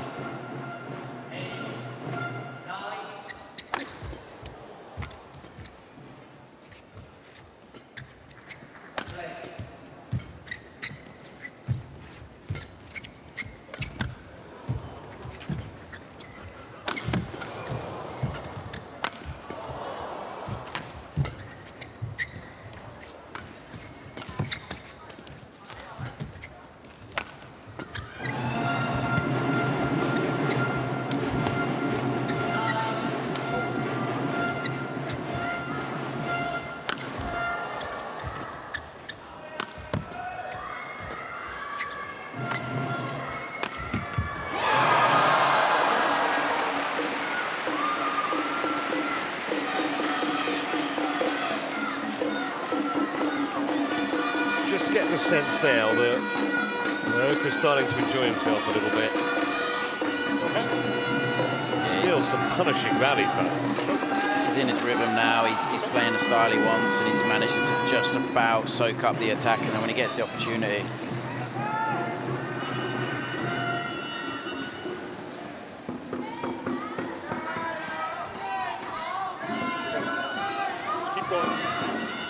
the longer this goes on, the match, we're only at 47 minutes, it hasn't been a long game so far, but the longer it goes on, the more I feel Narioka comes into his own, kind of the marathon man, as it were. He's used to these really, really long games.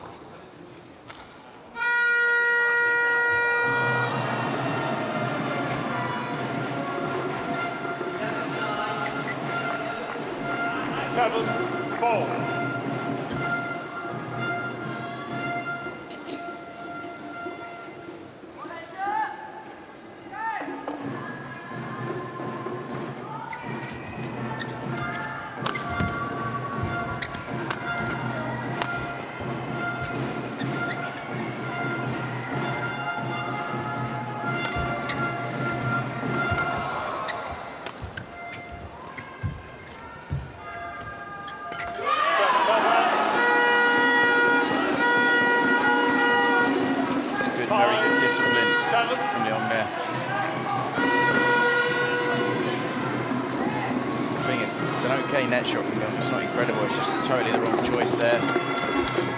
Narioka.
Certainly not short of support, is he, Leung Junhoon? But this is all boiling up in the deciding game.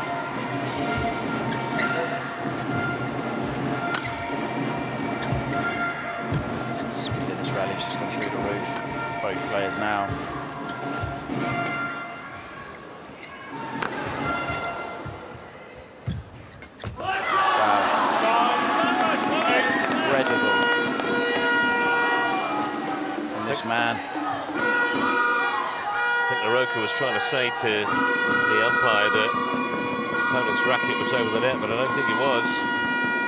Yes. Get a better idea from this angle. This is the thing, and this is why for me you need technology. I have no idea. You know, it could be a millimetre over, a millimetre not. It's so hard to tell. It certainly wasn't obvious that he was over. It definitely wasn't obvious.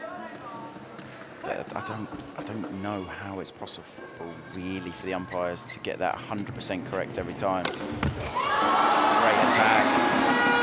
Come alive again. 10, 8.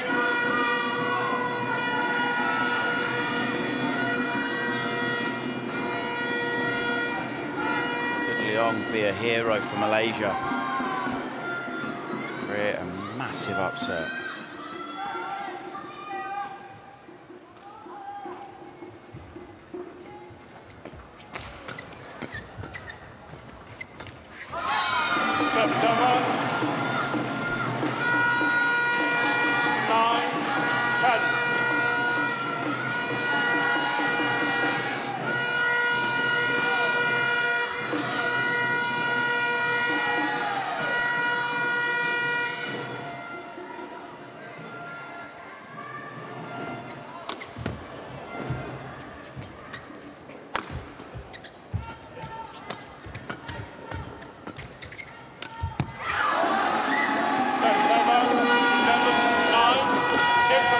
So Leong Junho in front,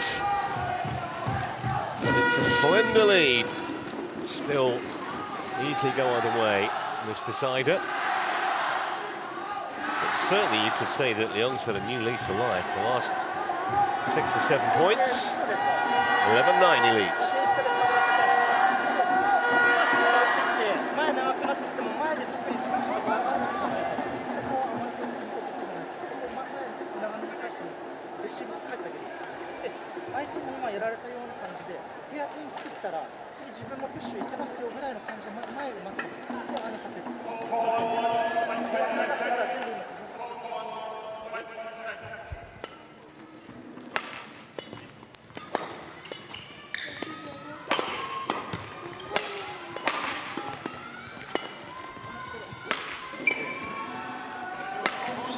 There of the next match. So goes in way from Malaysia, knocking up, getting herself ready. Play.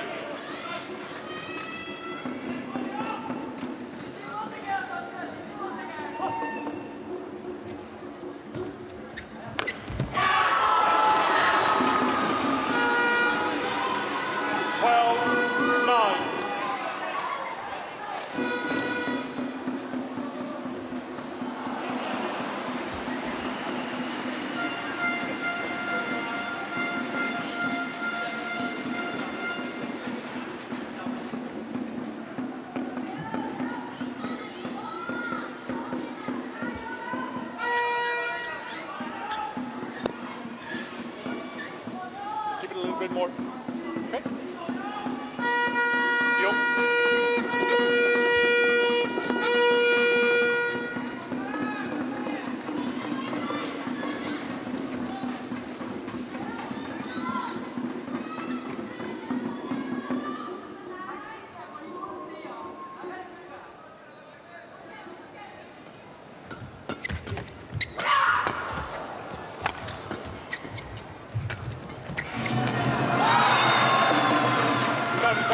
Really good rally from Nadeoka.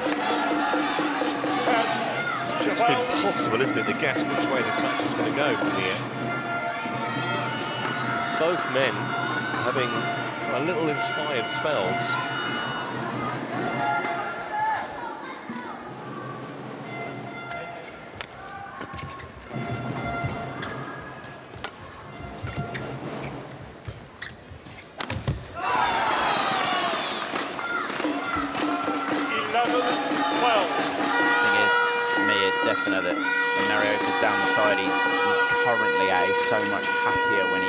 As in, he's more confident in his lift that side than when he's the other side, and I think this end could be a big challenge for Leong.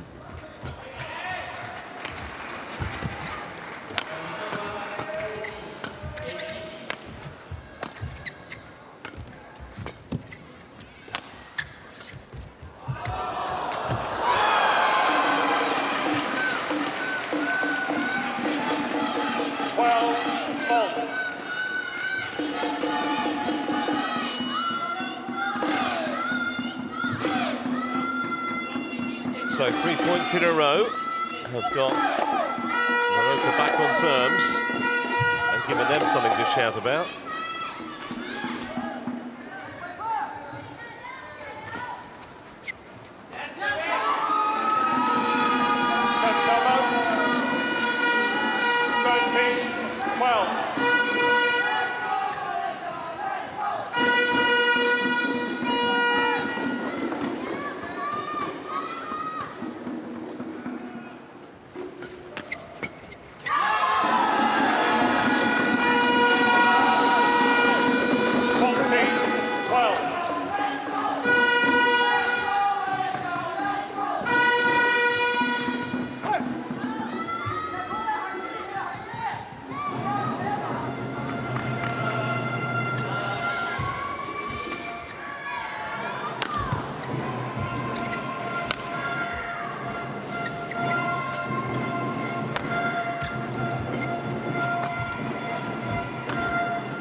Challengers called in. Well, big call here for Hawkeye. Especially from Morocco's point of view.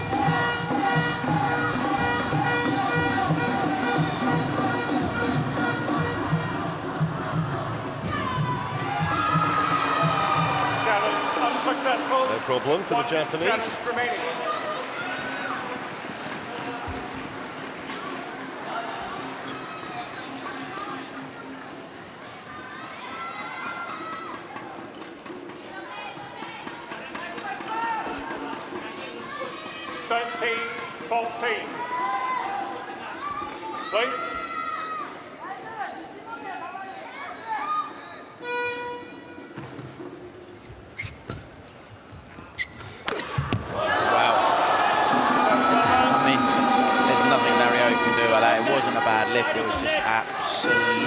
Exceptional.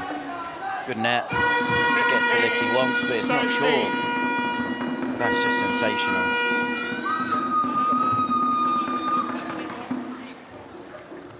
And when not even Narioka gets a racket on it, you know how good it is.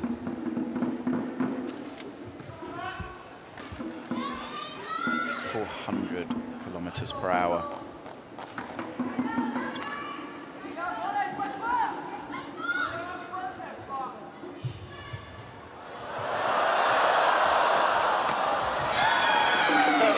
Incredibly aggressive return of serve. Almost on the cusp of actually jumping the serve. Good pressure.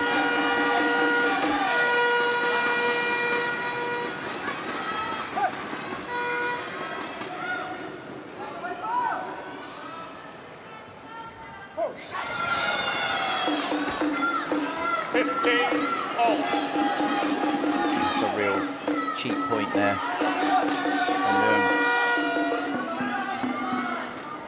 I think it might be down to who can hold their nerve best from here. 15 all in the decider.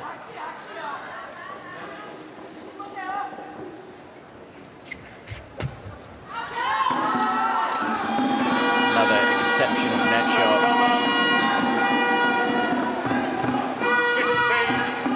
16-15.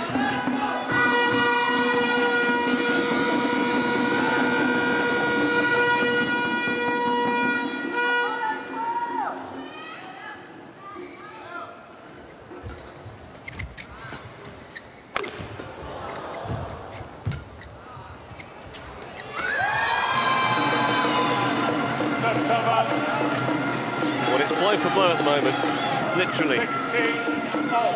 Yeah, and, you know, this could be the match that determines the tie. Yeah, because if Lyon can win it, it puts massive pressure on the, well, first of all on Miyazaki, and then on the two doubles pairs, if Miyazaki was to win. But she's only 18, remember.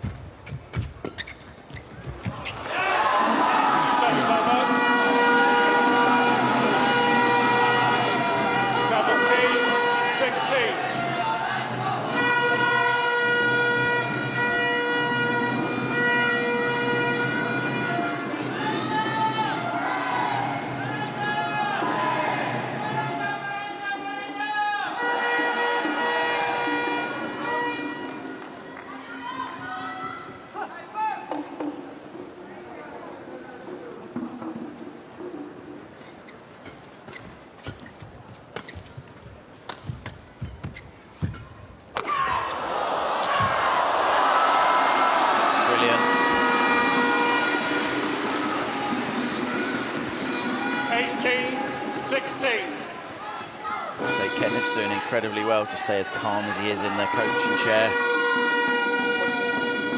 It's important he passes on that calmness to his player so he doesn't get too excited.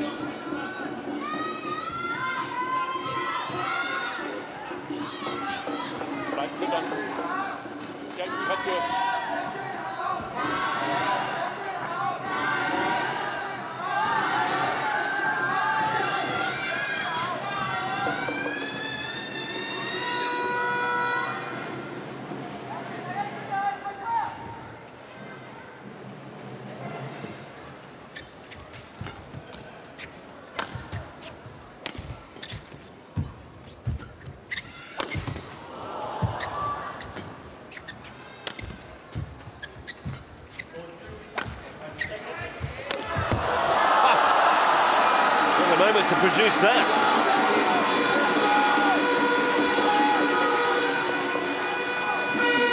Some of the attacking prowess from the has been truly exceptional.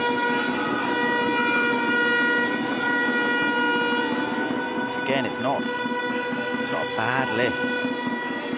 Clear rather. Doing attack, some of his attack, I mean, predominantly first game was exceptional, but last little bit of this third game, 414 kilometers per hour, not just accurate, but big as well. What a big point this is.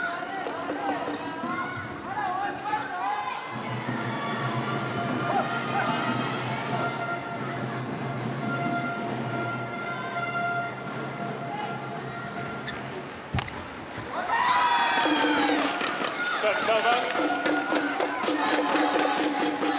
17-19.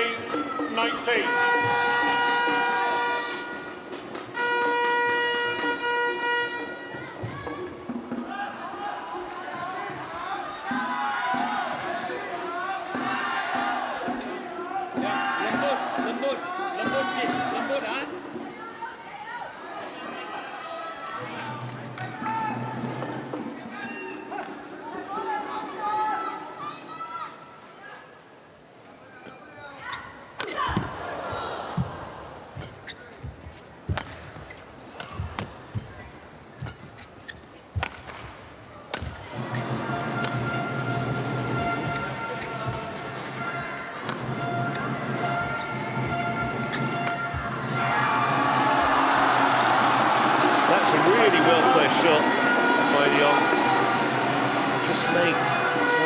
Stretch and he couldn't control it.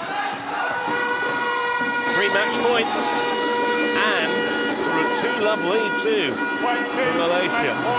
17. Can this man be the hero for Malaysia?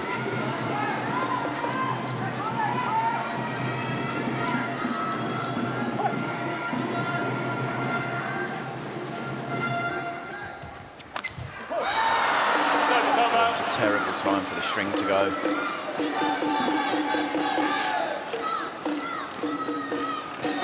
18-20.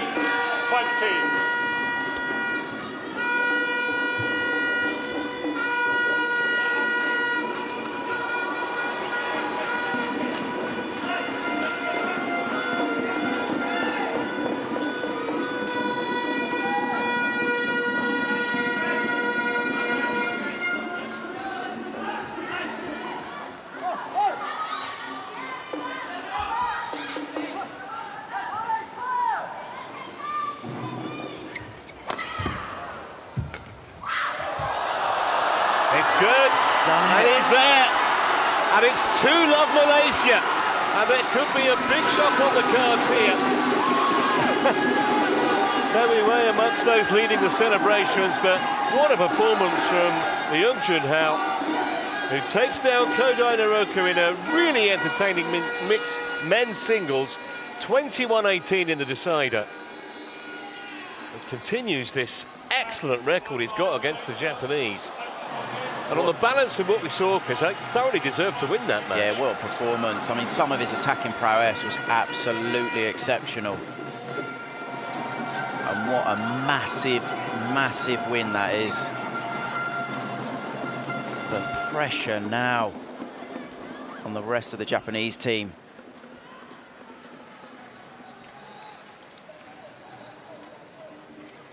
Yeah, they have to win all 3 of the remaining matches in this tie. Otherwise, Malaysia will top the group. And we could potentially, depending on how the draw goes, we could have a China-Japan quarter-final if that happens. The Young wins 21-8, 13-21, 21-18. 68 minutes, the match time. So all the pressure on Tomoka Miyazaki. Up next, she has to win for Japan's sake against Go Jin-wei.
Well, a warm welcome back to Xiamen, our continuing coverage of the 2025 Sudirman Cup.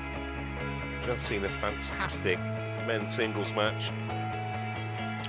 And Malaysia, against most observers' expectations, have a 2-love lead in the tie. So, Tomoka Miyazaki has to win from Japan's point of view against the world number 43, Go Jin-wei of Malaysia.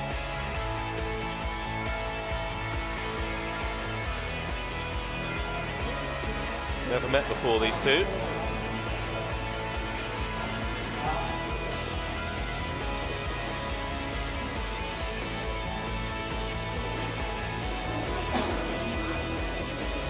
Bit of a gamble, Chris, I think, for Japan to have picked Tomoka Miyazaki rather than Yamaguchi. I would 100% agree, just because at 18 years old, you're now in a position where, you know, you've got so much pressure on you against a very experienced player from Malaysia. Yes, I don't think her ranking is a realistic reflection, down at 43 in the world, but Miyazaki now, it's a lot for her to kind of take on board, and the pressure.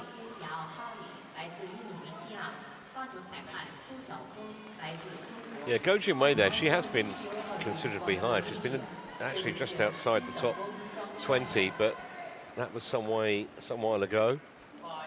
Nonetheless, we've already had one shot result. Who's to say we're not going to get another? Confirmation, it is the first meeting between these two.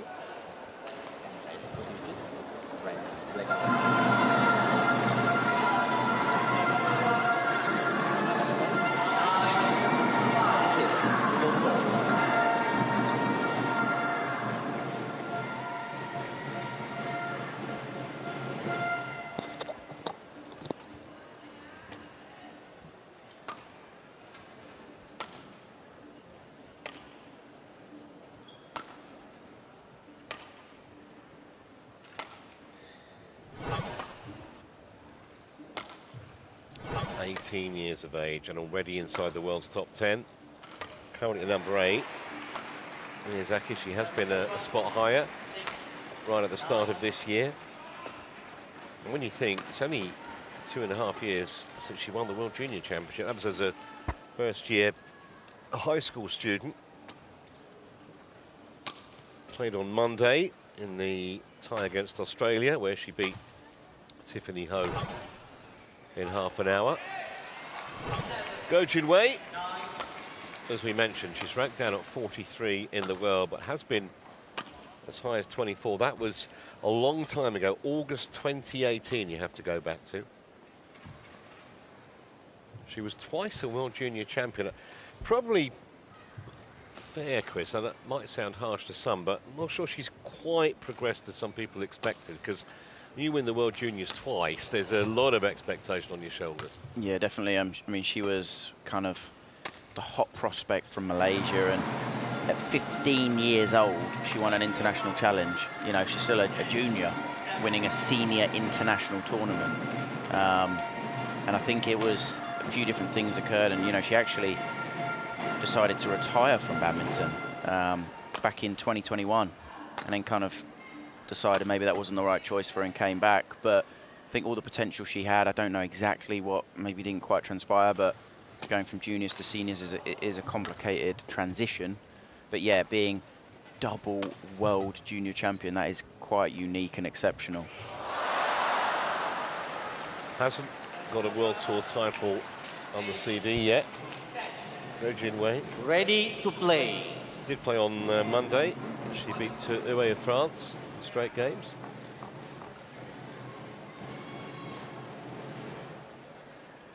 Latif Johari of Indonesia, the chair umpire here.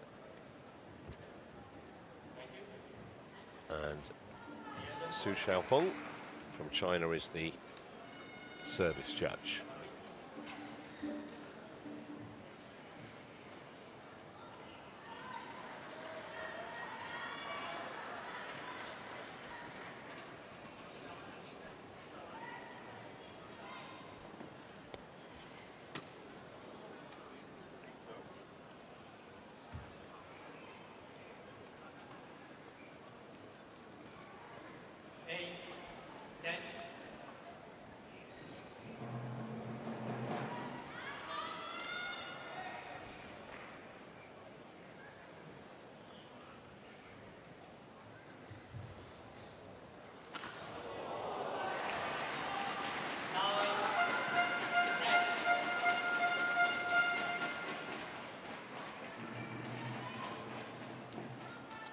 Ready?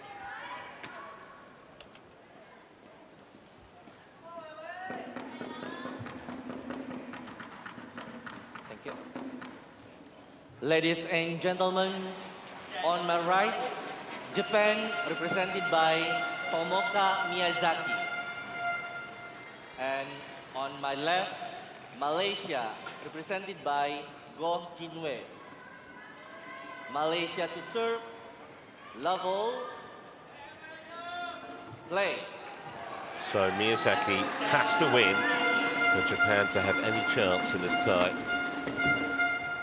It will be fascinating to see how she handles the pressure at the tender age of 18.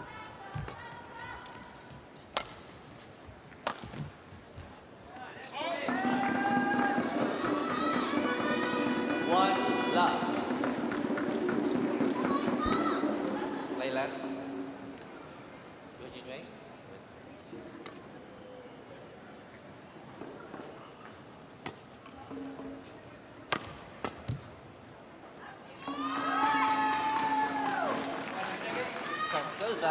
Seen Miyazaki a few times, Chris, and it's abundantly clear the talent that she has.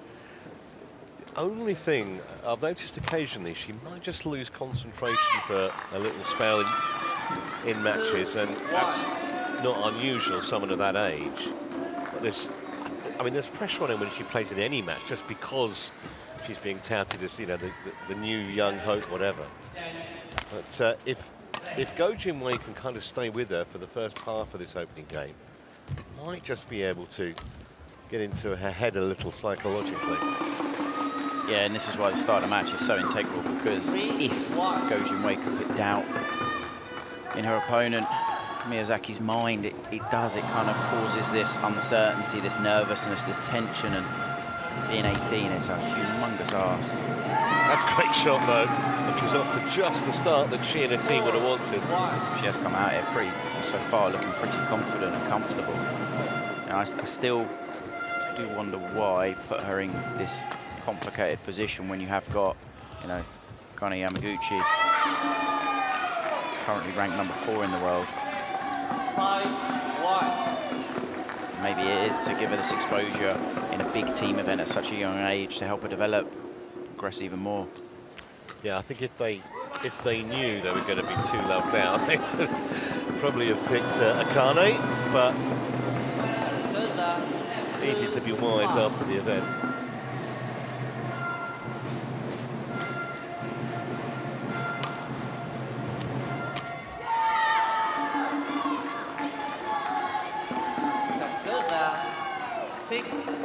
There's a maturity about Miyazaki's play that at times is ridiculous, bearing in mind her age. Not just her technique and talent, but her mental strength. She sees the shot, creativity.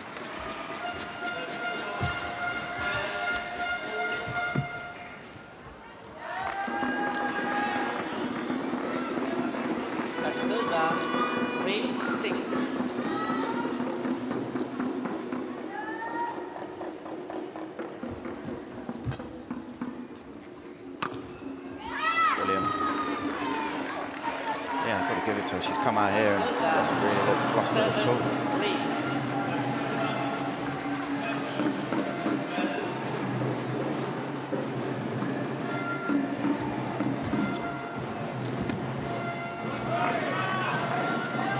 Lovely skill there. Go. 4-7.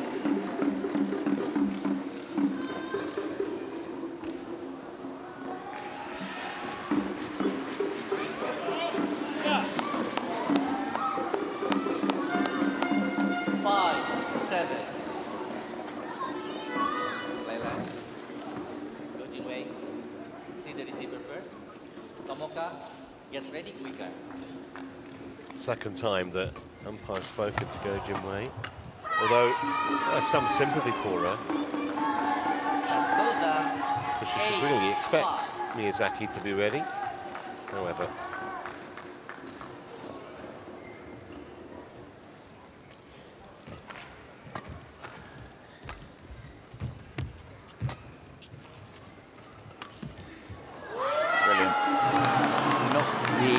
kind of a lengthy rally so far with 4 minutes in and 9-5. It's hard because physically I don't think Go Jinwei's got enough to kind of trouble Miyazaki. Definitely has in the skill department. Brilliant. Another challenge. Malaysia challenges all in. Well, first impression was that some of this caught the line. So another super shot from Miyazaki.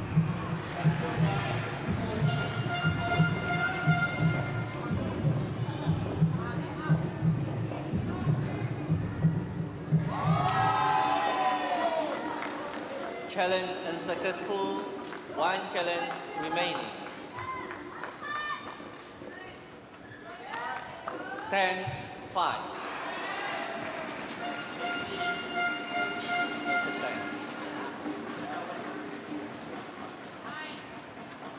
9-5 play.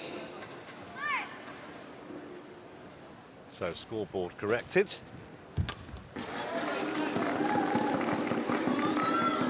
Over 6-9.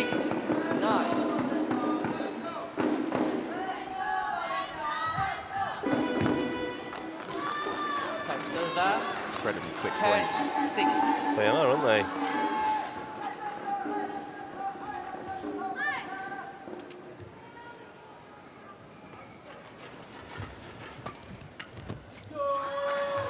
So a handy lead for the Japanese, 11-6. Mid-game interval.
Just wide that time. 7-11.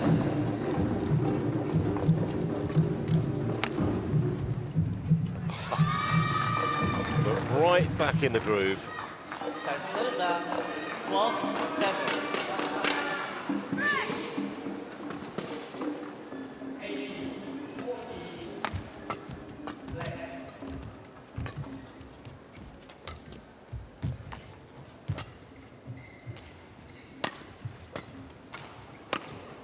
Oh, yes.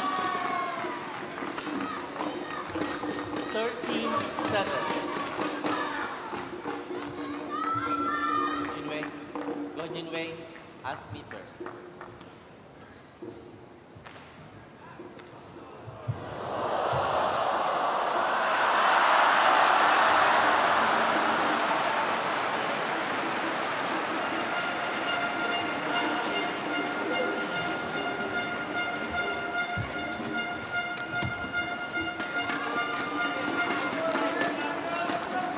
This first game appears to be slipping rather quickly out of Ko Junwei's grasp.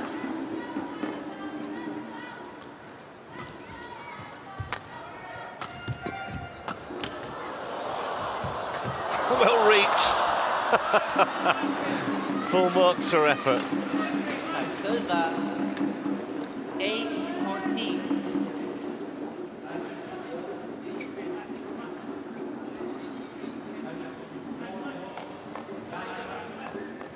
Thank you. She saw the funny side too.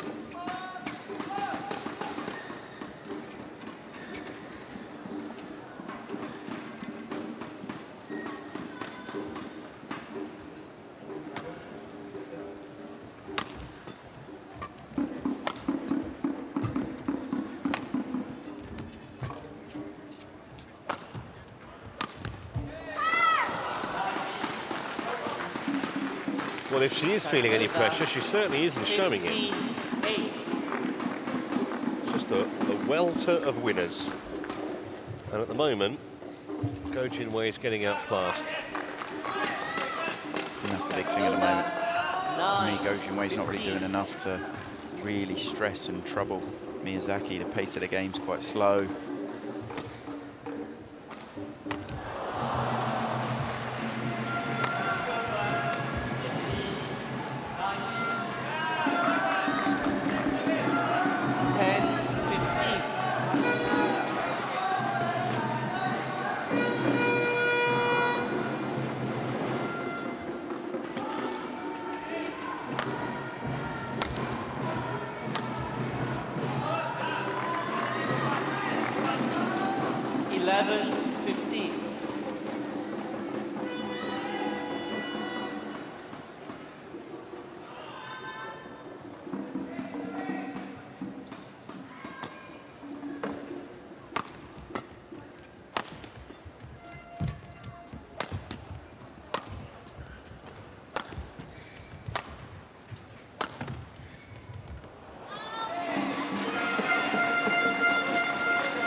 Serve 16-11.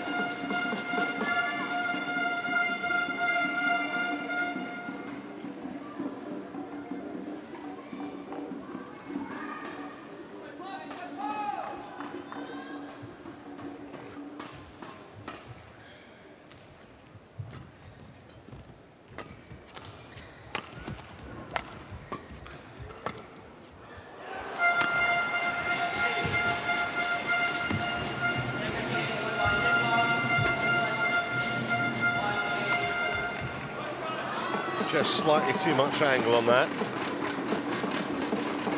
17-11.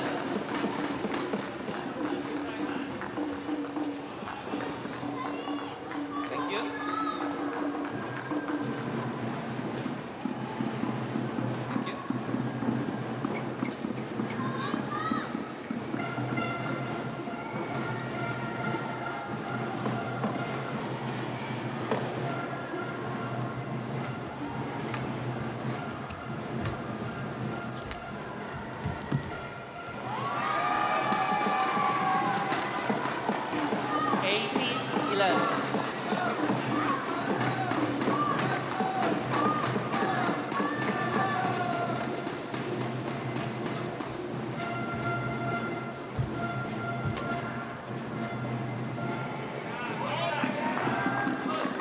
some way beyond the back line, that one from Miyazaki. 12-18.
That's a magic shot. Yeah, fantastic shot. Miyazaki, I just think she's given too much time. She's on balance.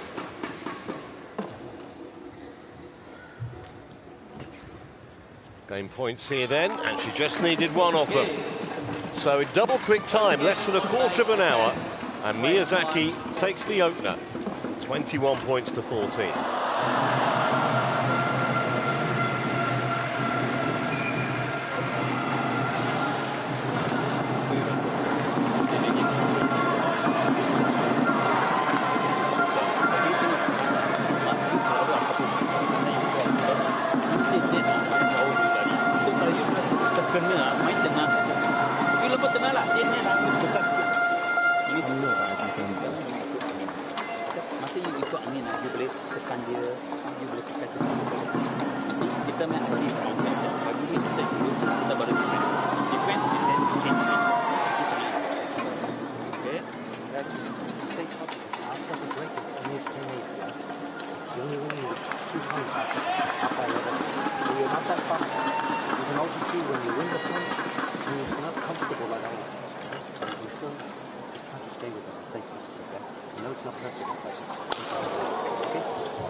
Second game. Level play. So Miyazaki hoping to pick up exactly where she left off. The first game.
1.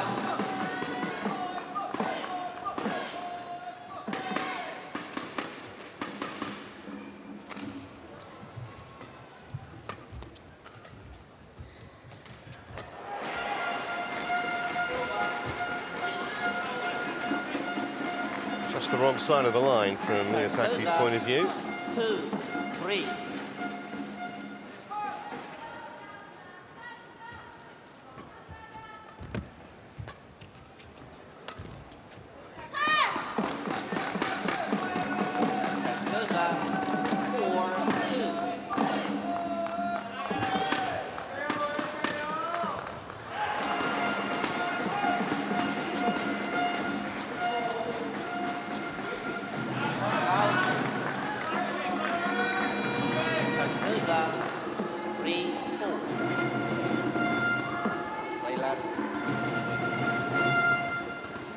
Get ready quicker.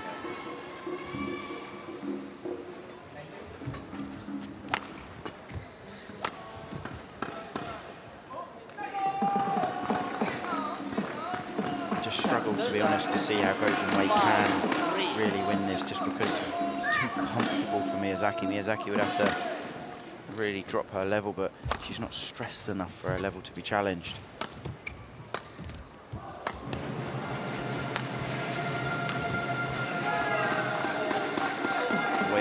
I'm not sure Wei really believes that she can do this.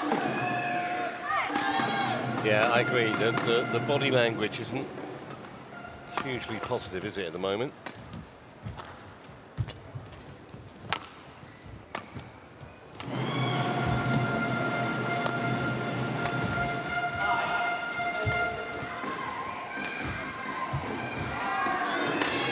Kind of unlucky. It was actually one of her better rallies, I thought.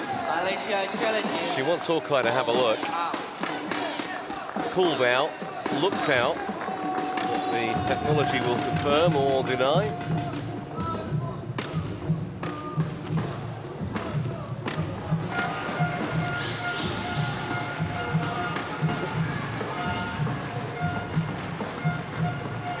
I think that was a review out of frustration, to be honest, much as anything else. 1 challenge remaining. She played the point pretty well. 7-3. Play. But the scoreboard all in favour of this woman at the moment.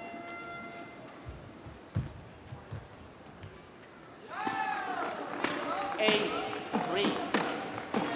Yeah, we just really haven't had rallies. It's 20 minutes and it is just one-way traffic. Good net shot. To be honest, I don't know what Wei can do to really trouble Miyazaki.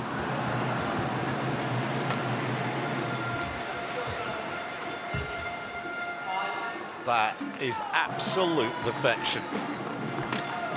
Threw her in, created the space, and then just eased the shuttle into the corner of the court. Fantastic. This is a tricky thing, you know, almost every single rally Wei, she's on the back foot, she's in trouble, she's stretched, she's out of position. That's the longest rally, only 16 shots. Sarasota, 4-9.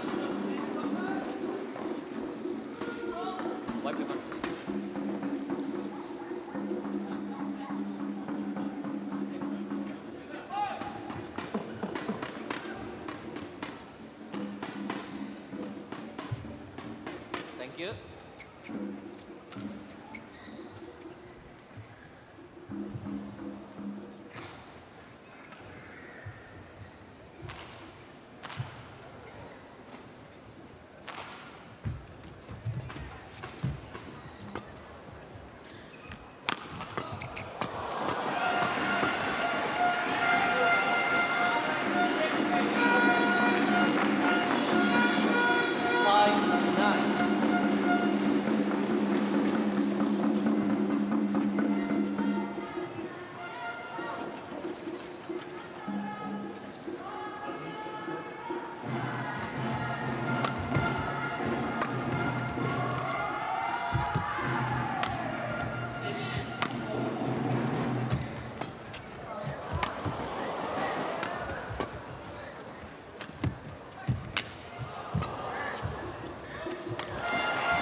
as her wonderful shot making, she's got such a resilient defence as well, Miyazaki.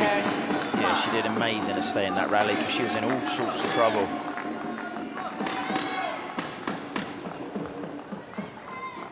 And as soon as she gets a half chance there, puts it away.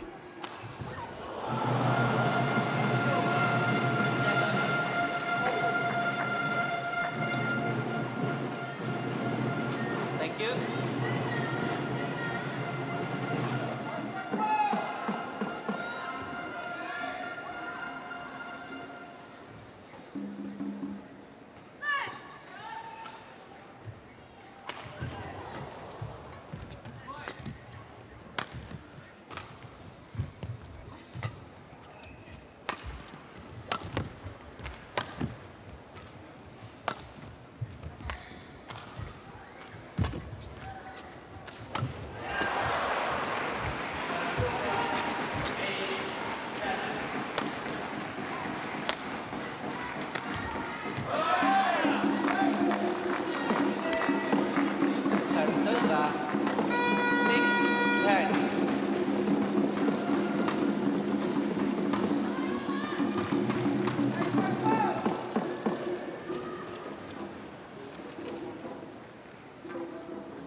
That was always looking like it was landing on the line, and so it proved.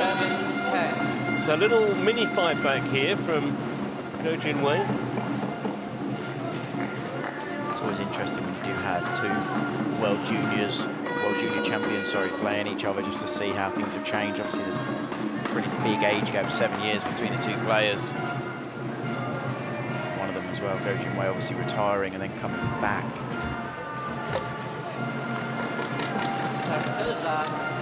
So a 4-point lead for Miyazaki in a match, of course, that she has to win to keep this tie alive.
Play.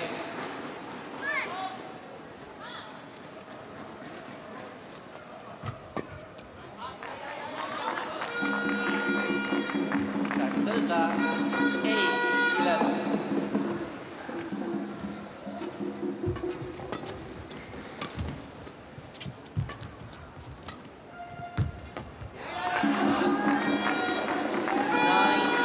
On with it, Go Jinwei. And Miyazaki just trying to slow her down a bit here. Having taken the first 2 points straight after the interval in Malaysia.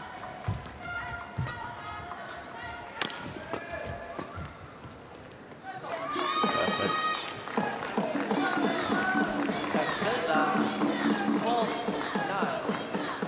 If there is a way that Go Jinwei can just creep a few more points back, just to try and apply that pressure, but I don't know if she can.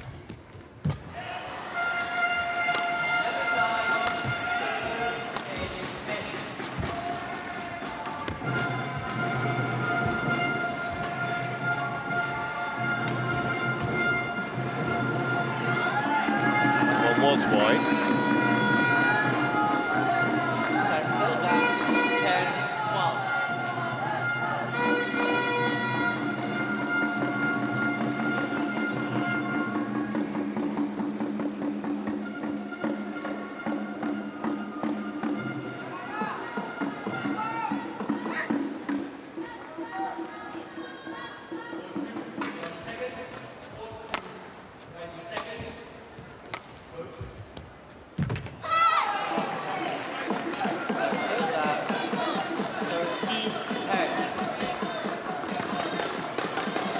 early. It's a long distance that Go Jinwei has to cover, a full diagonal.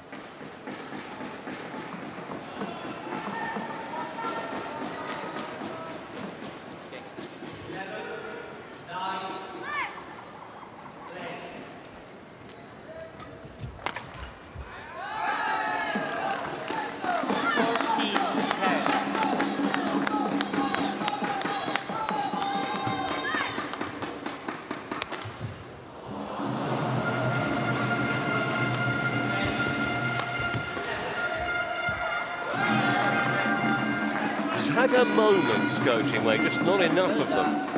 11-14. Still time. She can put some pressure on this woman.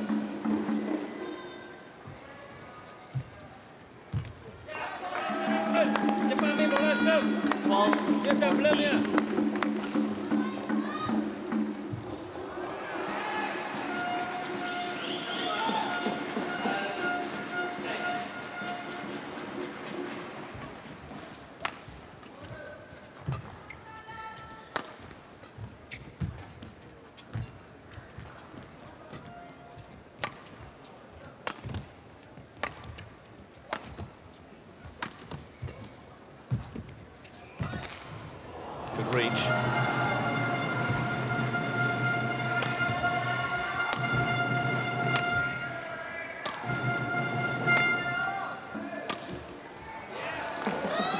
Well, she's challenging, but it looked like enough of it caught the line.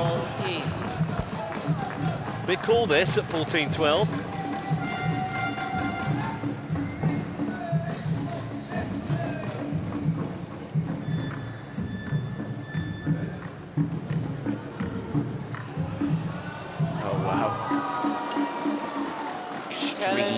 Outside edge of the line. No challenges remaining. Serve 15-12. Thank you.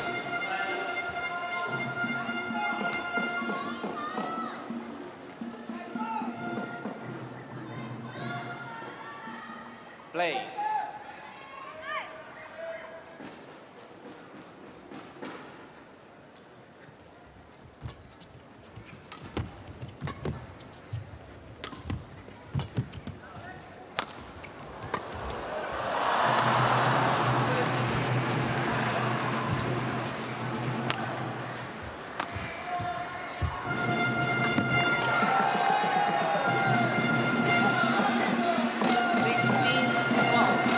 There for Miyazaki was not colliding with either the net or the umpire's chair. She's got that little bit of a gap back now.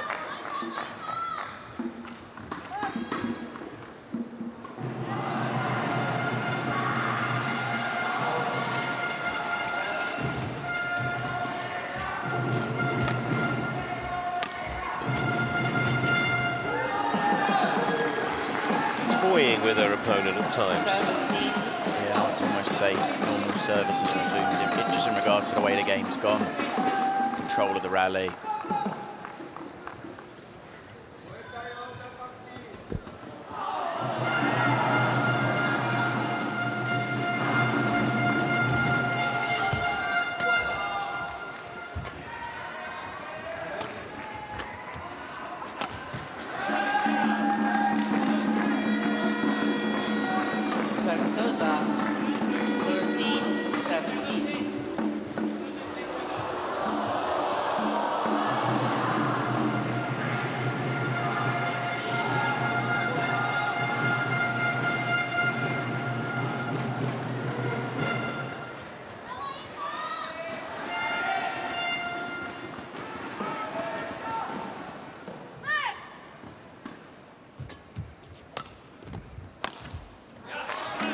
Wild, that one. 14-17.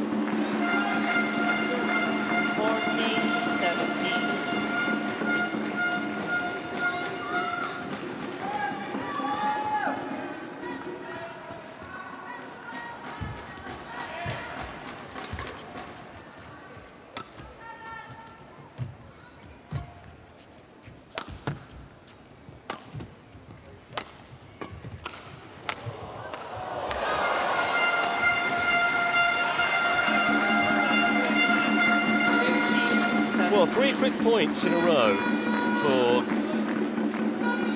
Go Junwei. Just concentrated the attention of Miyazaki. Say before, sometimes she can lose focus briefly in matches.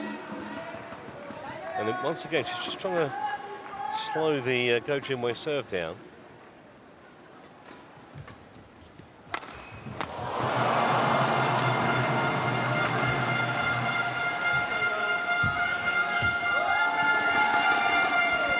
Back in the groove.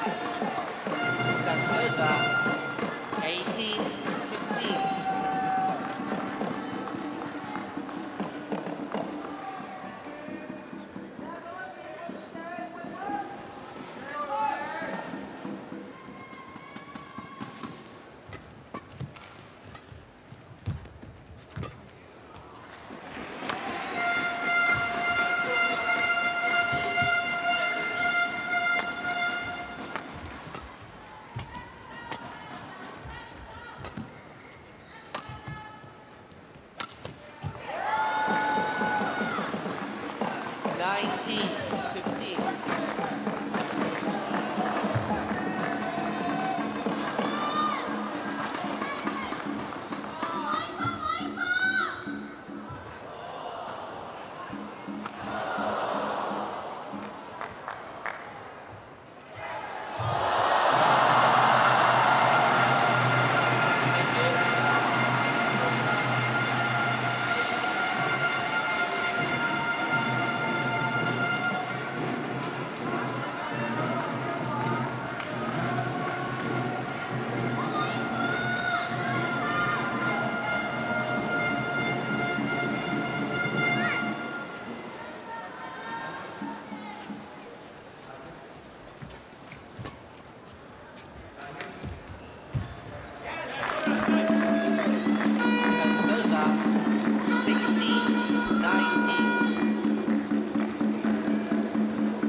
Is there a way back for Go Junwei?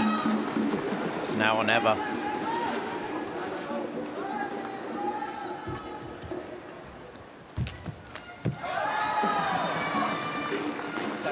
Too good again from the Japanese. 4 match points for the teenager.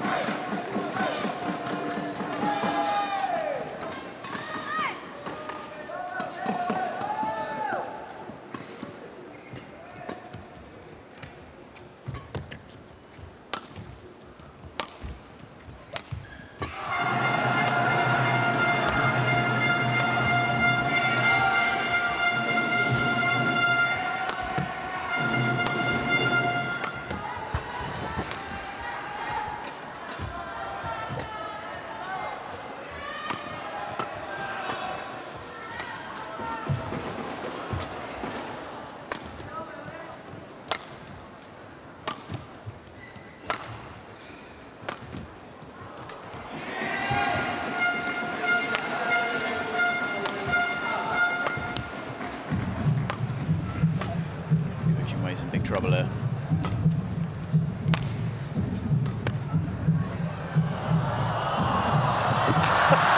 Goodness. Well, down, but still not quite out. No Junwei. And you cannot fault the effort.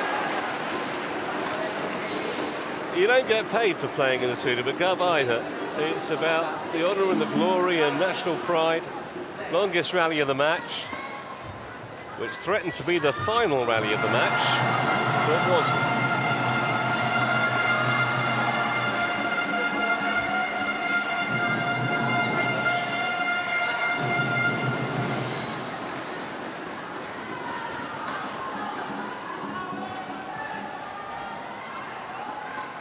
Can you check? Can you check?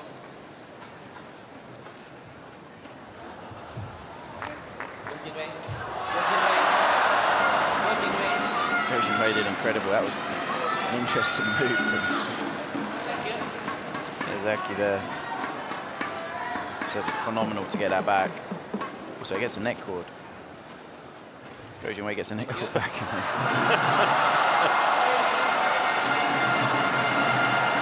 He played 3 shots off the floor in the first game. So, 1 game point saved by Go Jinwei, but 3 more to save.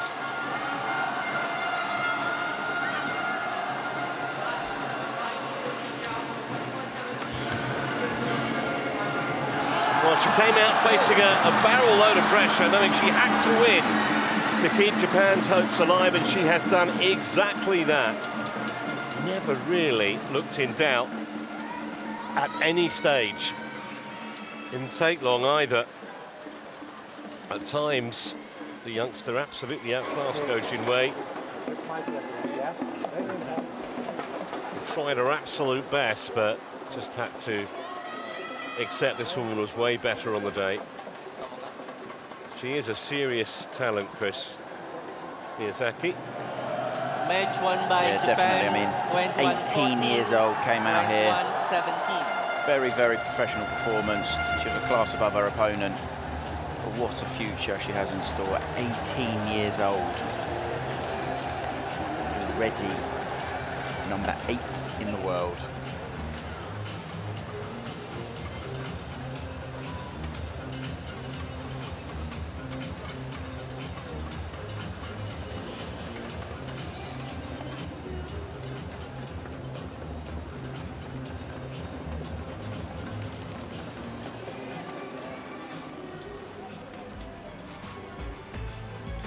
So Miyazaki wins 21-14, 21-17. 38 minutes was all it took.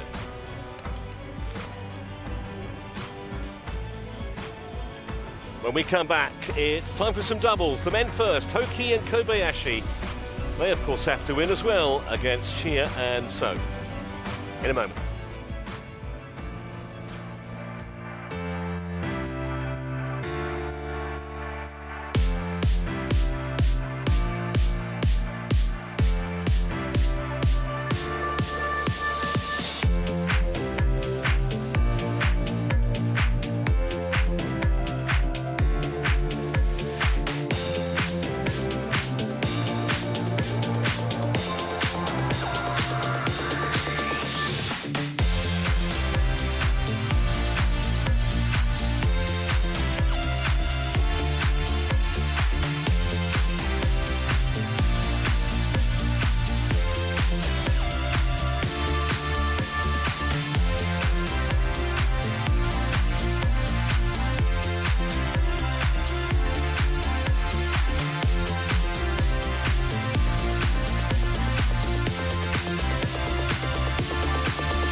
You're watching our continuing coverage of the BWF Sudirman Cup Finals 2025.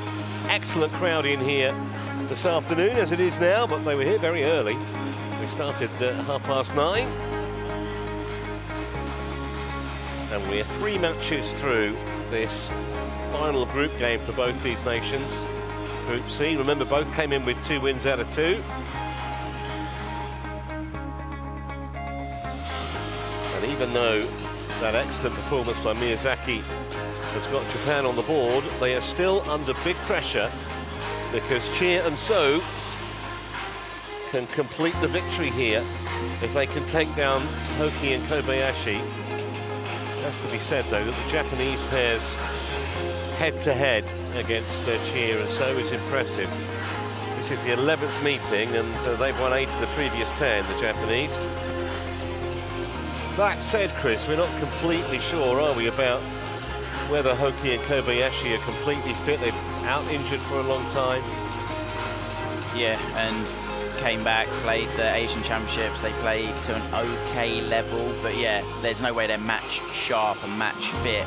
But the head-to-head, I'm going to be honest, I was quite surprised. The last 7 meetings the Japanese won, which is massive. And obviously, So and Chia, incredible that they won the Asian Championships, which was a massive, massive result for them, because I think their form as of late had been a little bit off.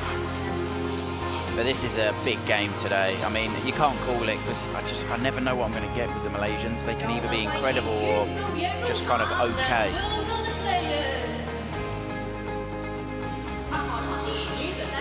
Officials are all out on court. Actually, the match on court 2 finished almost identical time to the Miyazaki match, so we're going to have players coming on for both courts. They'll go down to one court here until semi-final Saturday.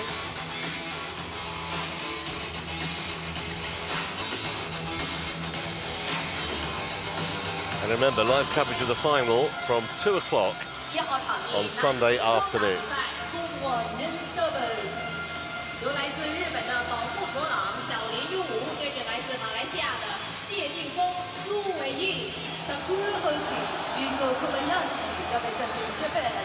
So here they come.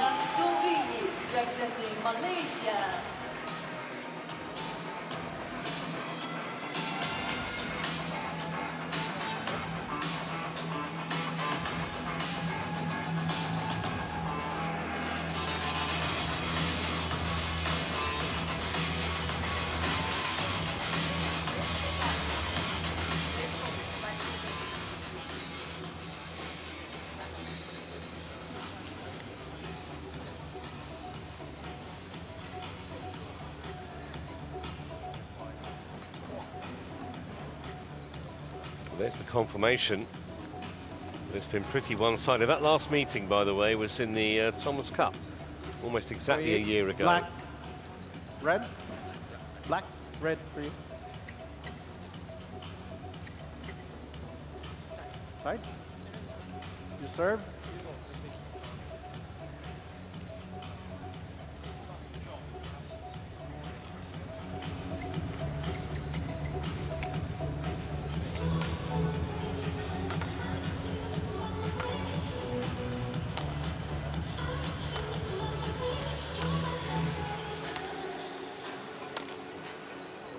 So, Yugo Kobayashi, who's 29 years of age now, had a very easy win in a match against an Australian pair on Monday, Ian Hoki.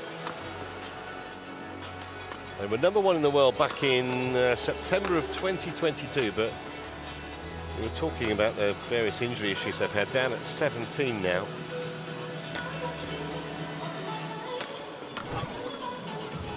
They lost early in the Asian Championships, went out to go in Isudin in the round of 32.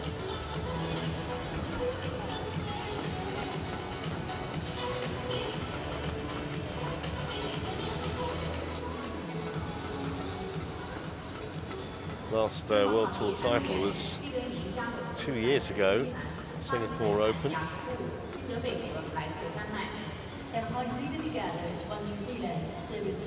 And on the other side of the net, the Malaysian, Saranchia Souyik. His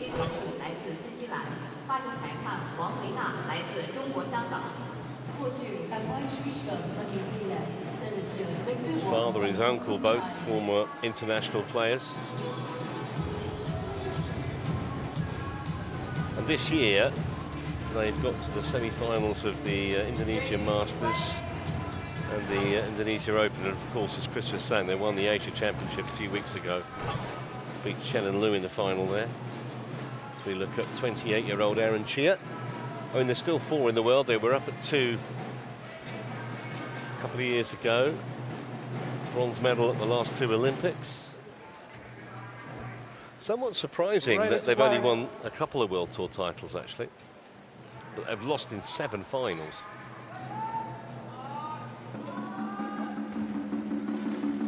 Couple of Sudirman Cup bronze medals, but as I said a little while ago, everyone connected with Malaysian badminton wants a different colour this time around. And if they can win here, they will guarantee themselves top spot in the group and guarantee avoiding China until at least the semi-finals, and that's the aim of most of these nations. Sydney Gallos from New Zealand is in the umpire's chair, aided and abetted by Jakob Sindberg of Denmark.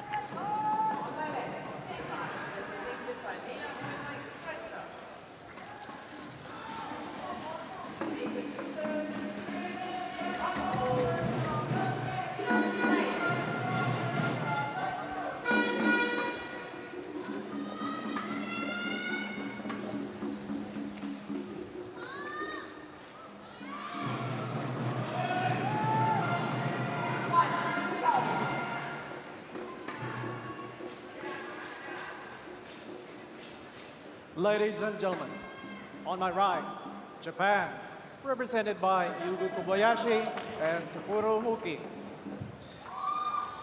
And on my left, Malaysia, represented by Su Wuyik and Aaron Shea. Malaysia to serve, Aaron Shea to Yugo Kobayashi. Level, light.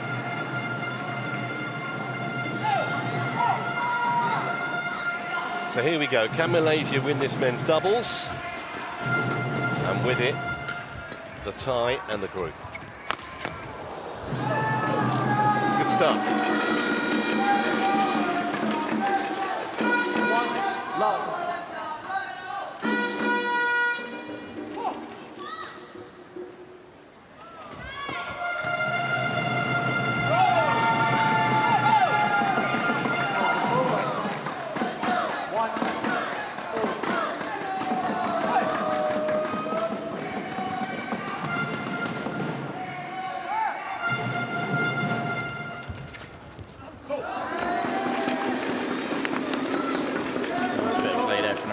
Good return, and then a massive gap was created.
Simberg is the service judge.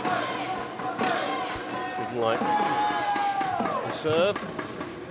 Just sows a seed of doubt into the player's head as well. Next time he has to serve.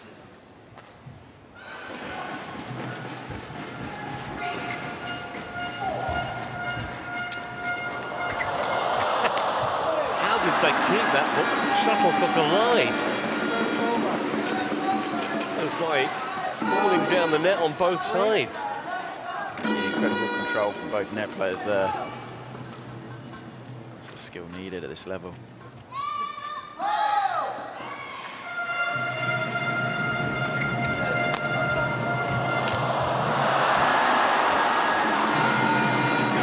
Can't believe he missed it, can he? Certainly shouldn't have done.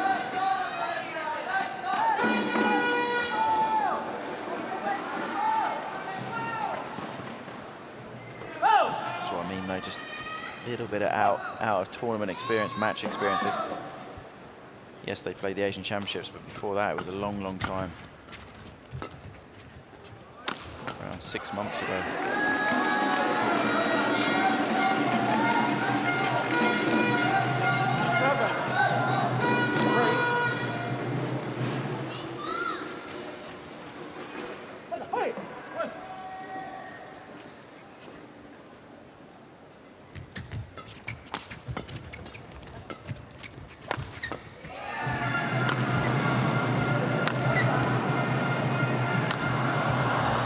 Racket required.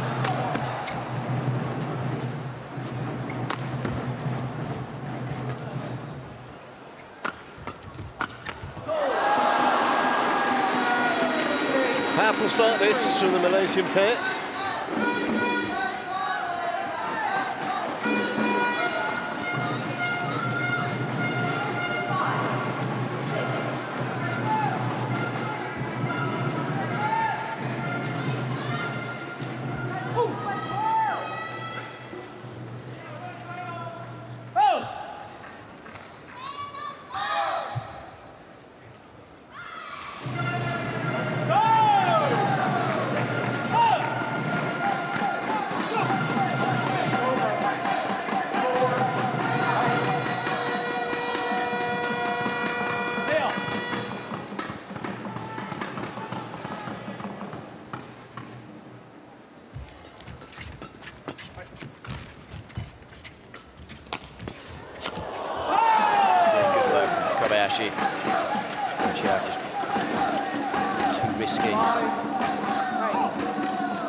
was a good interception, that one.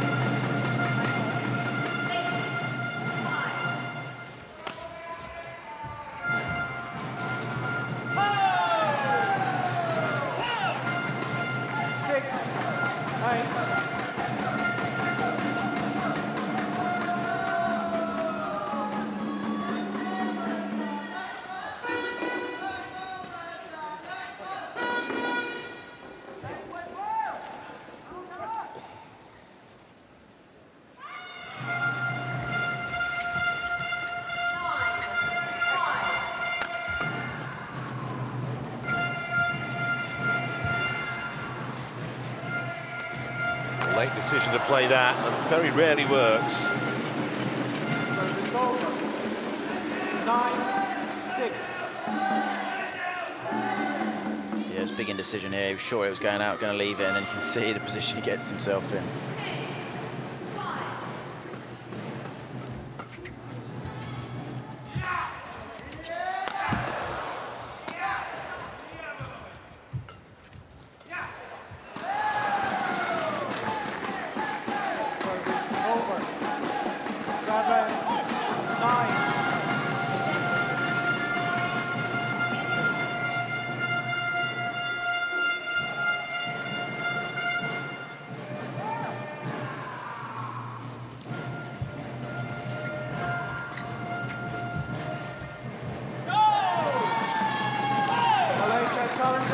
Well, it's called out. Malaysians want Hawkeye to check.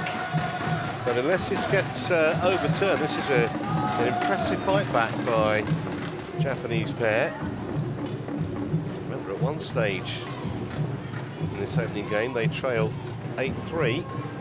Back to within a point, and they will be. Yeah, when I look at the head-to-heads and so on, going, isn't it? I think that if they were going to get the chance to play here, just because they beat the Japanese, you know, literally a couple of weeks ago, the Asian Championships, fairly comfortably, and they have a much more even head-to-head. Malaysian Association, I think Xiamen are better for this one.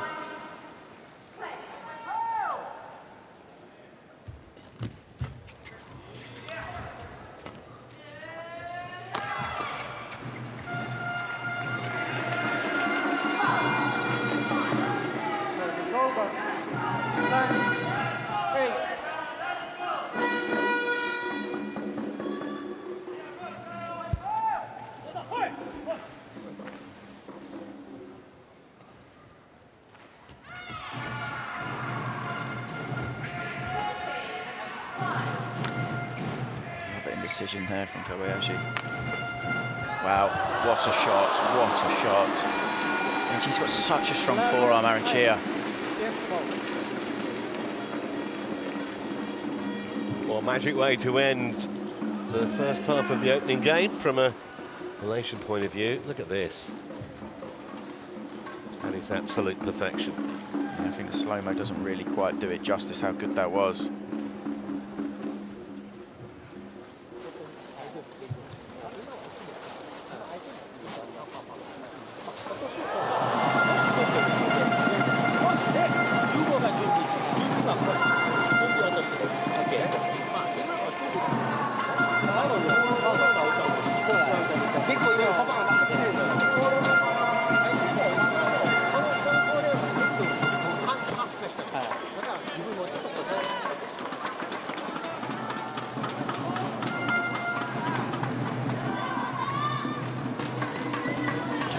Doubles now have a Malaysian coach in charge, Fenghuang, who's a very good player. Kind of moved up the ranks in Japan. He was in charge of the junior team some time ago, and then more and more kind of responsibility. Now he's in charge of the senior squad.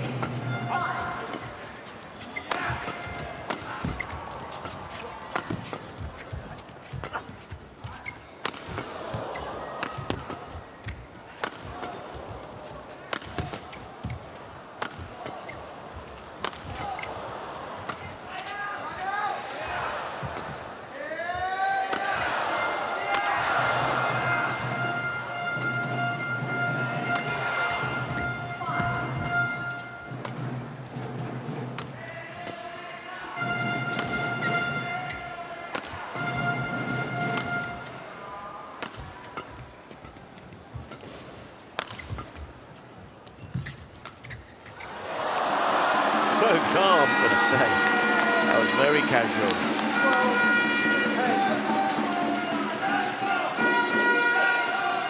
Especially after such a long rally.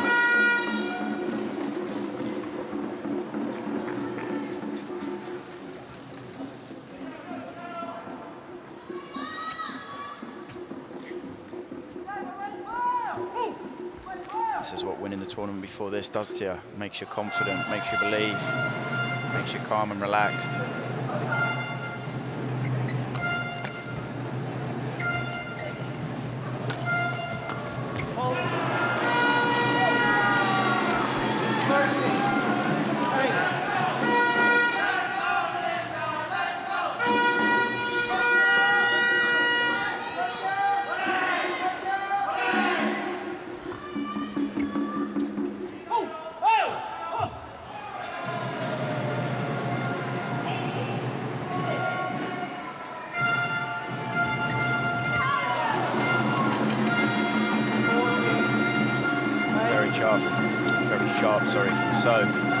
Serve, active, good serve, caught tape, but not a good return there, Kobayashi.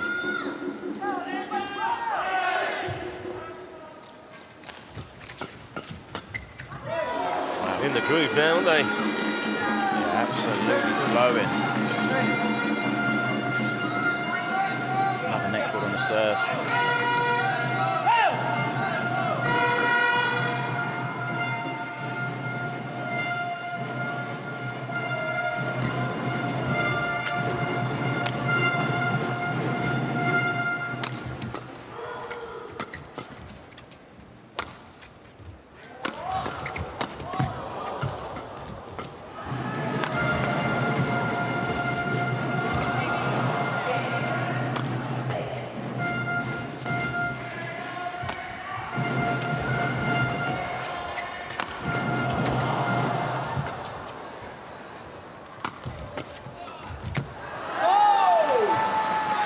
Well, I would challenge this too. This might be close, this one. May have clipped the line, but certainly would want Hawkeye to check it out. And that's exactly what Cheer and So have done.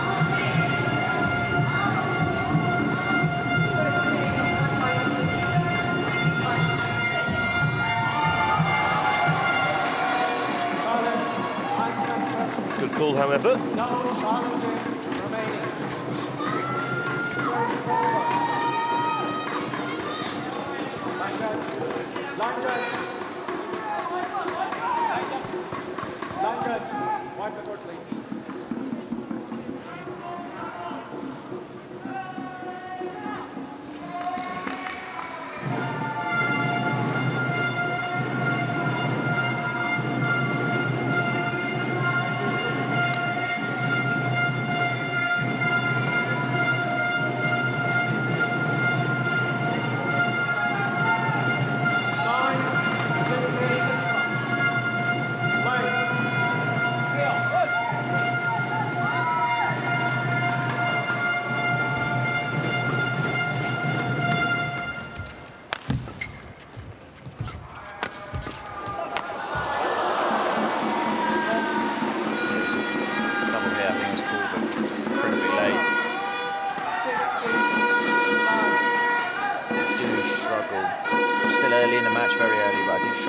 How the Japanese can win this, just because their level is not what it was kind of 6 months ago. It's, for me anyway, it's very evident that they're not match sharp. They're not, you know, they've been out for quite a long time. Yeah, and Cheer and So sense that clearly. And what a chance this is for them to make sure they win the group. Just another 3 points to take care of this opening game. Great serve.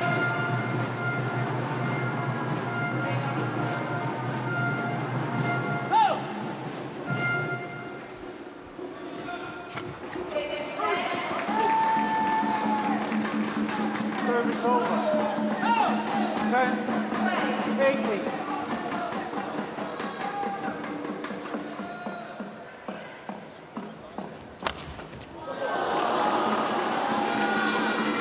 Service over. 19, 10.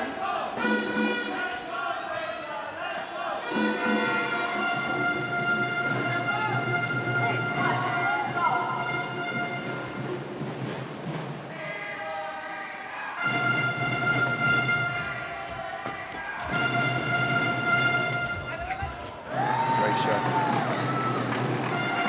Service over. 11-19.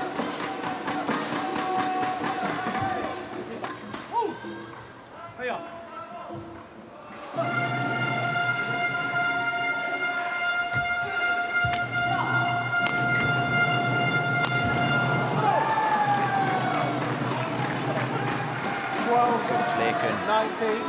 Really well placed attack there from Hooky.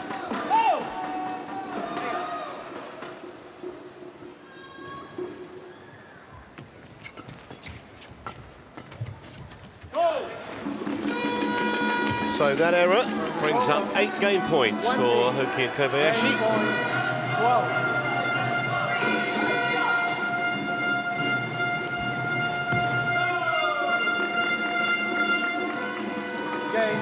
Minimum of fuss, really. Just 16 minutes. They take the Oka 21-12. And now Malaysia are just 1 game away from topping the group.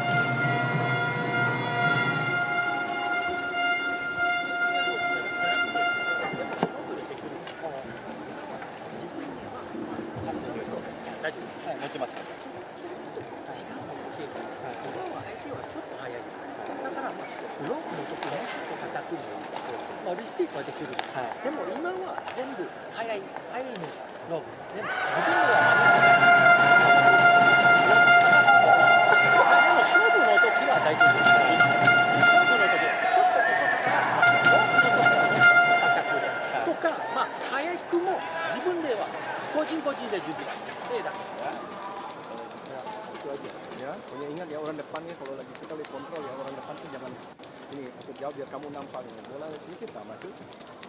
Ya, pegang depan tuh lagi tidak bagus. Berapa poin dapat langsung. Error sudah sama. Hah? Belakang kontrol kontrol.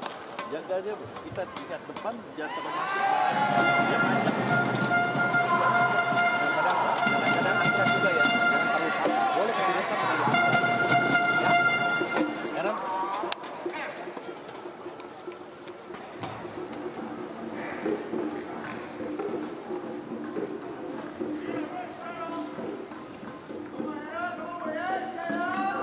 Board 1, 20 seconds. Board 1, 20 seconds.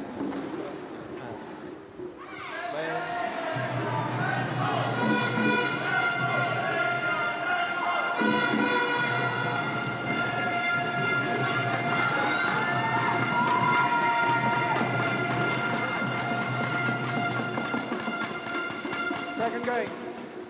Level. Line.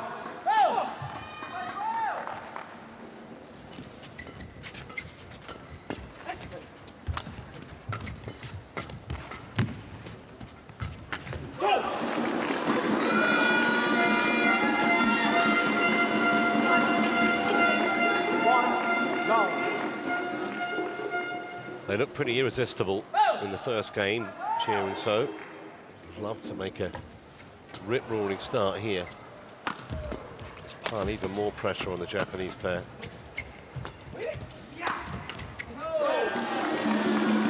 They just don't look as coordinated, do they, Hooky and Kobayashi, as their opponents? To be honest here, they're quite a bit off their level. But don't get me wrong, there's no doubt about it, the Malaysians played really well, but everything's quite easy like that. I mean, the quality of Hooky's shot there is just poor. It invites the Malaysians in, and to be honest, the Malaysians, yes, they're playing well, but I think they're kind of in third, maybe fourth gear, because that's all they need to be in.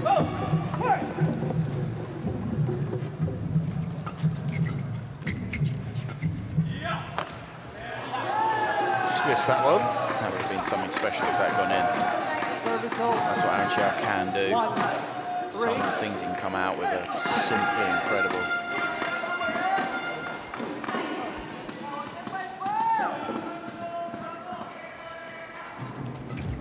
That's a great shot. It's a lovely turn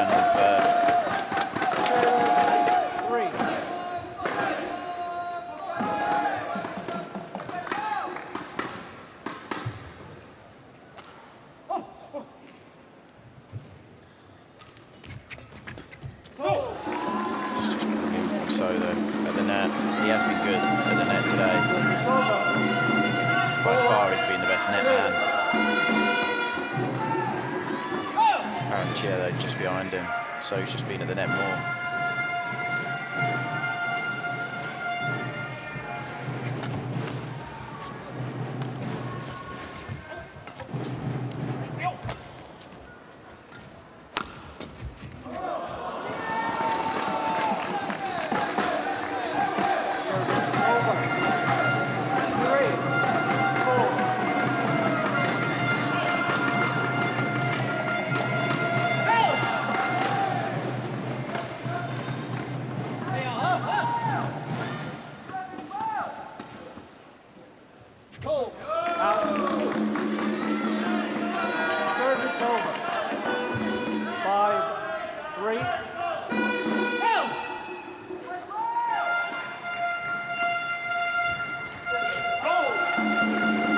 Those are the kind of mistakes they can ill afford. 6-3. Oki and Kobayashi want to get back into this match.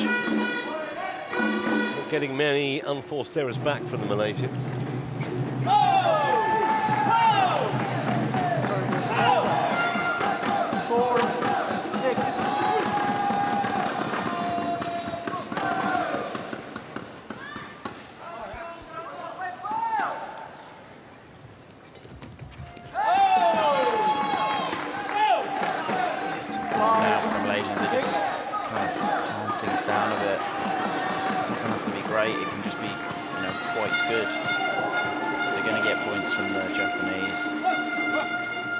Play the full rally out, force it.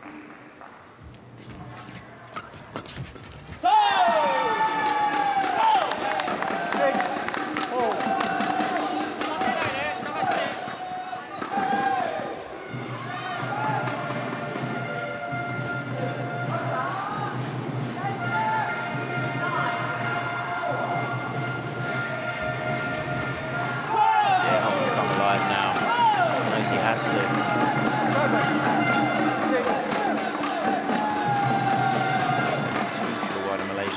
Quite so much shuttle though. So I do think Kobayashi's been struggling so far in this match.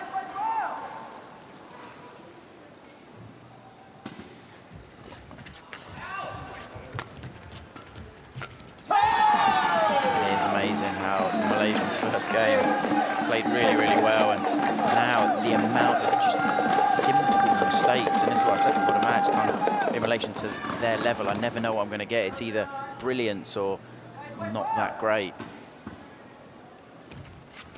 Again, another gift.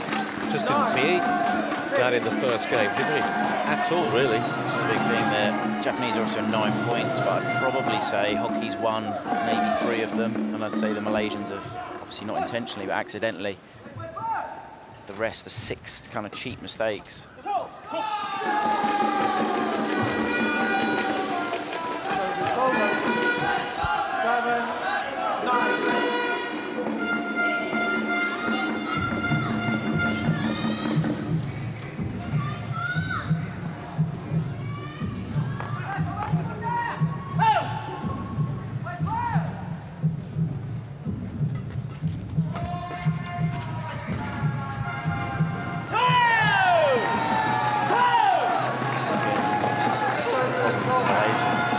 Yeah, they're in a difficult position, no doubt about it, but it's quite a simple lift to lift out.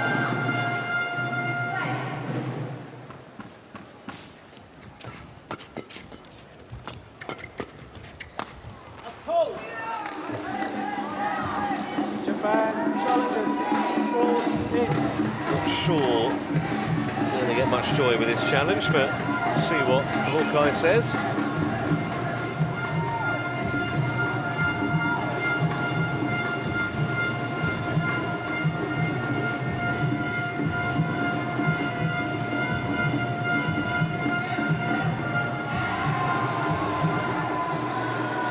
Challenge unsuccessful. 1 challenge remaining. Service over.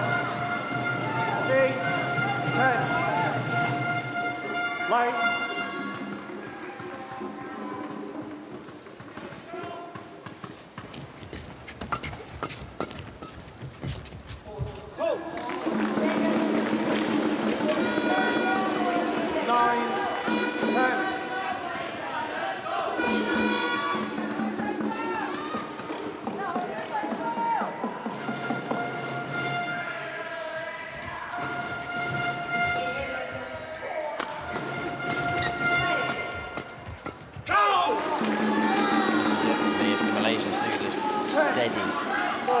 rally as they did then. They didn't really do much. They just were consistent. If they do that, then you think they're going to get more and more points from Japanese, especially Kobayashi. So they sneak into the lead at the mid-game break. 11-10.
He's having a tough time. I can only assume he's the one that's been out with the injury or whatever it is. Hasn't quite trained as much. Struggling out there. You know, if I was the Malaysian coach, elite sport's tough, but I'll be telling the players to be peppering him, keeping the shuttle on him.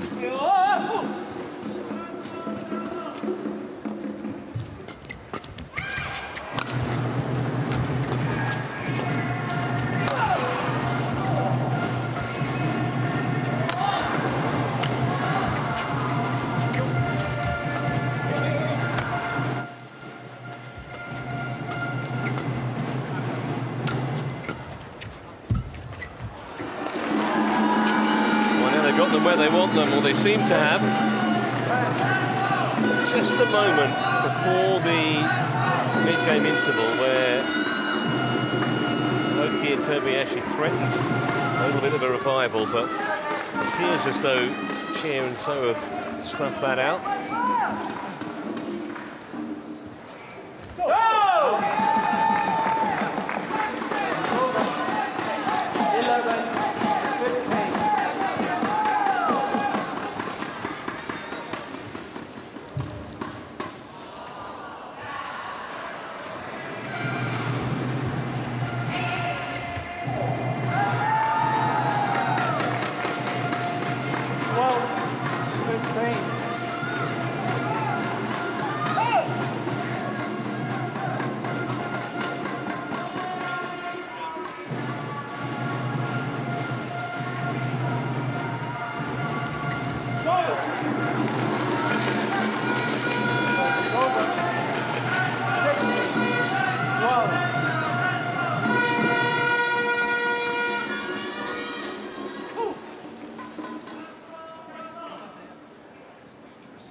Out the back. 14-16. So, when you come back number 2 from the Japanese pair, just keeping the Malaysians honest here, especially now.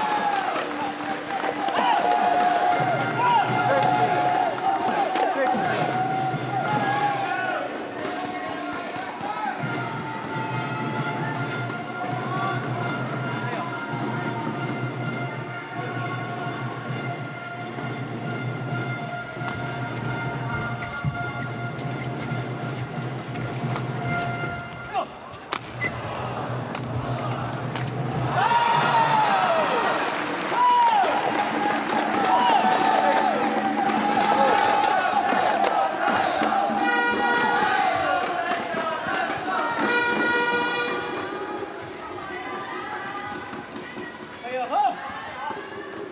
Well, this could be very telling if they can find a way out here and win this second game, the Japanese pair. Who knows? They needed that point badly. Service over. 17-16. Line judge. Line judge. 15-10, 16-12. But now it's tight at the business end of this second game.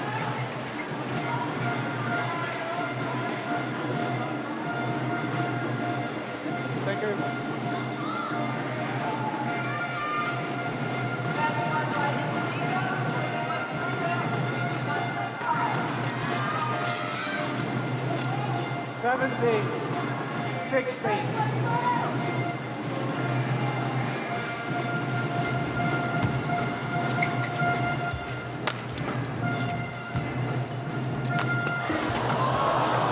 Incredible defence by So. What a tough way to lose that point for the Malaysians after So did so well to keep them in the rally. 17.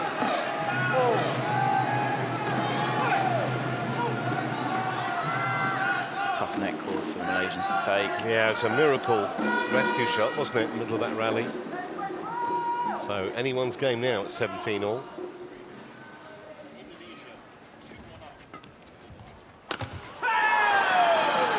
For me, I'm still not in shock, but I am just surprised it's even this close. The Malaysians, they've done it to themselves a little bit, just in regards to the amount of comfortable mistakes they've made.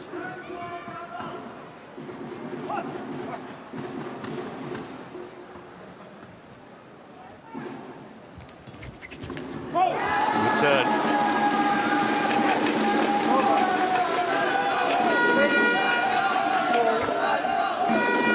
Absolutely critical the next few moments. If Chia and So can find a way to get the next 3 points, or if we go into extra points, they win the tie, they win the group. If Hoki and Kobayashi take this second game, all bets are off again.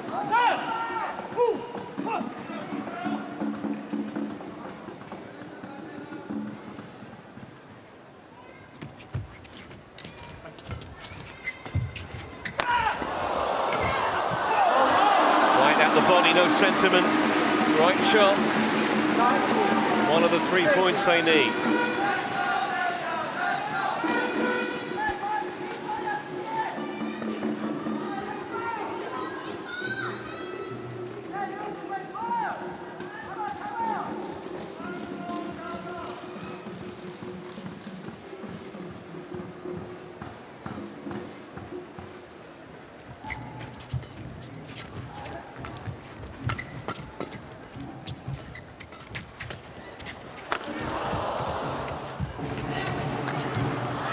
Missed it.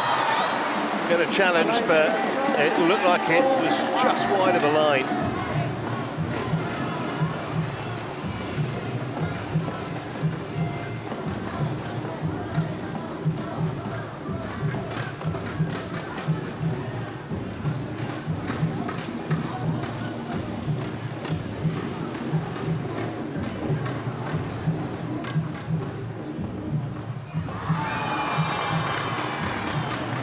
Challenge unsuccessful.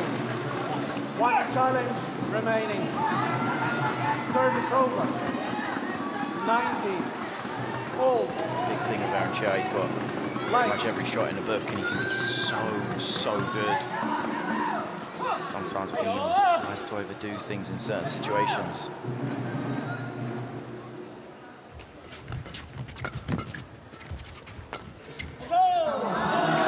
It's out the back, and here is a match point for Chia and So, and a point to win this tie.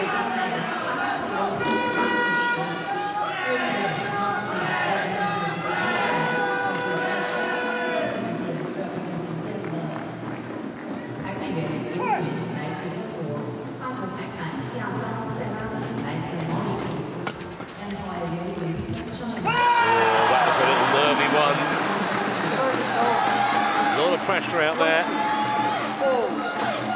And as again. He can feel his opponent chasing. He just wanted a little turn there. And so just holding, almost a little poke just down the side, down Kobayashi's backhand.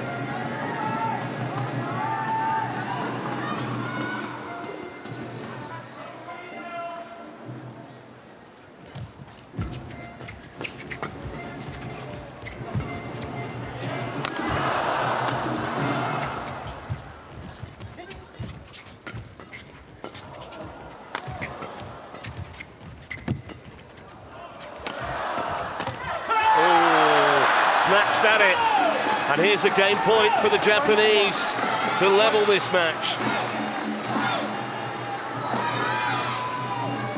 No doubt. There's nerves out there coming into play. Just got the feeling, didn't you, that this wasn't going to be straightforward for Chiu, and so if it got close like this at the end, point to level up then for those two.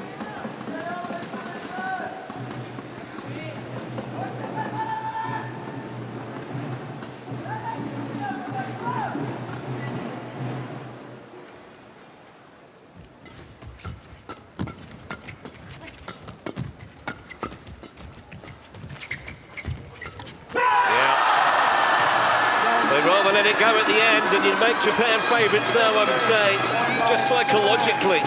Hoki and Kobayashi find a way, one game all.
Final game. Level. Play.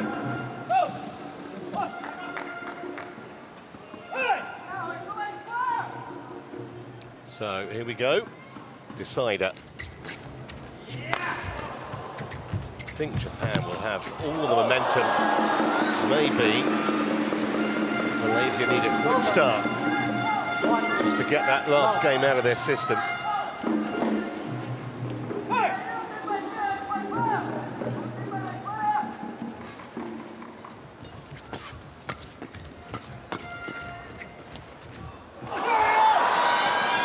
Thought about it, didn't it? Shuttle. Service over.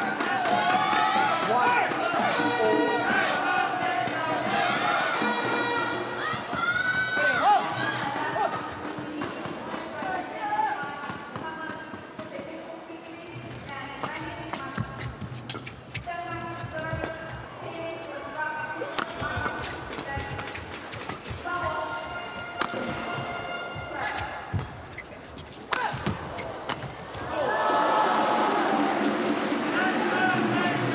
Service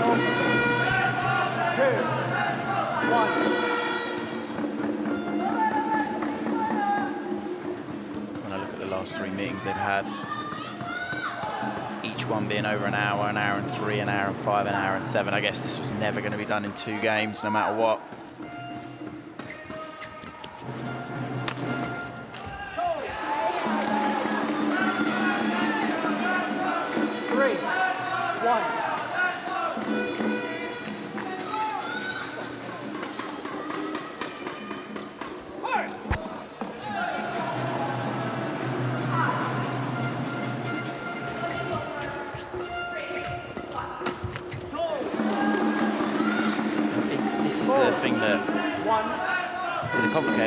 Also a very simple one. When the Malaysians play like this, they're miles better, you know, and it's no discredit to the Japanese. It's just that the Malaysians, when they're playing well, they're so good, and this is why they won the Asian Championships. It's just the discrepancy between their top level and their kind of bottom level or lower level is just quite vast.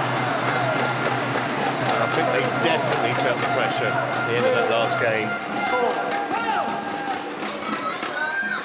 Now, so much hinging on this decider, both nations. And of course, if the Japanese pair win it, then the ladies' doubles will decide the tie.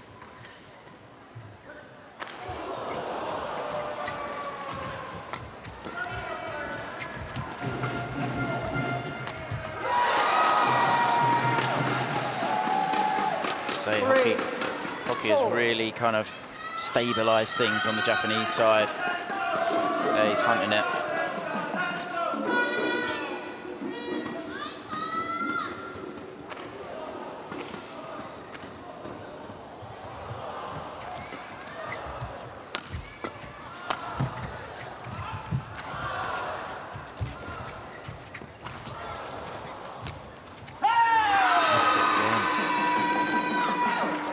Situation, it doesn't have to be anywhere near the line, to be honest. You don't have to win the point from that situation. It's just continued stress that you're putting on your opponent.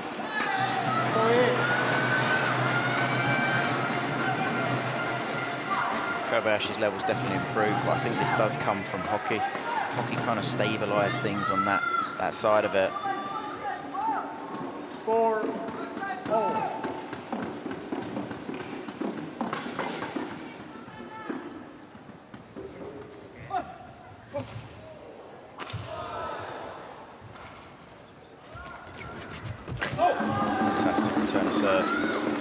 Service over. Line judge. Line judge. Line judge. Line judge. There's a little bit of an issue there. Okay. Trying to get across to the line judge.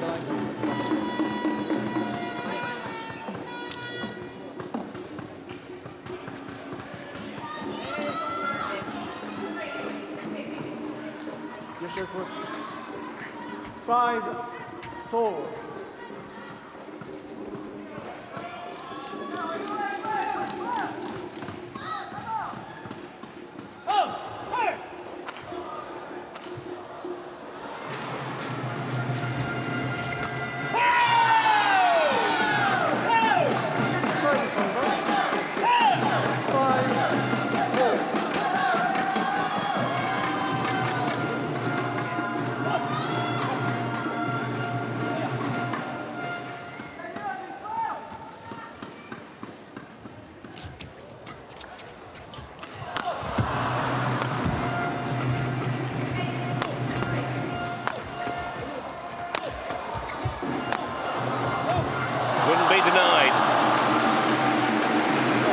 Closer and closer and closer, so were you? Yeah, brilliant. So I do think quite a lot of the time he doesn't get enough credit. He's not as flamboyant, he's not as kind of outrageous with maybe what he can do as Anchia, but so he's played well in this match. Definitely been the more consistent, solid player.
very net decision to hit the shuttle against his partner.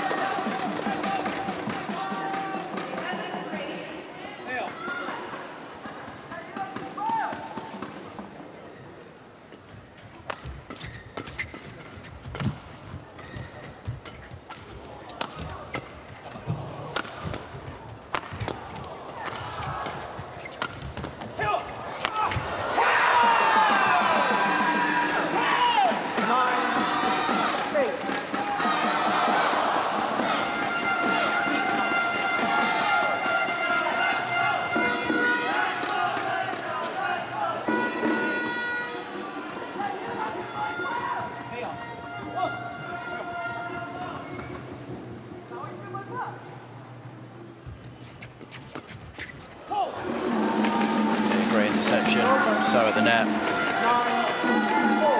Now you just don't know where this game's going to go. It's amazing, I think, in that first game, the Malaysians it was so comfortable. It looked impossible for the Japanese to find a way, but they did, especially Hockey. Steadied that partnership, gave Kobayashi time to get back into it.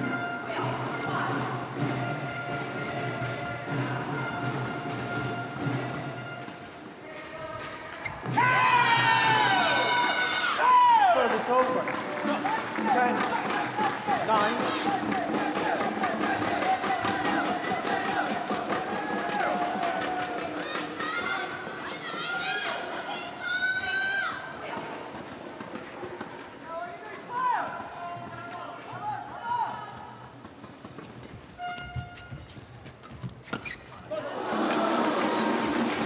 Service over.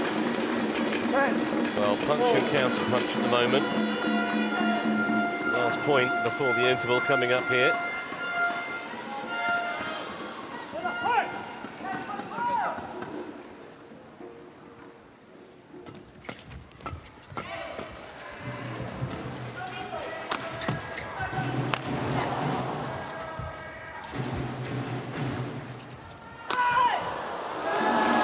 The Malaysians who have the slender lead, but this is anyone's. Going to be phenomenally exciting when they come back after the interval.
Wow, incredible shot there. 30, And this is what, you know, Aaron Cherry can do.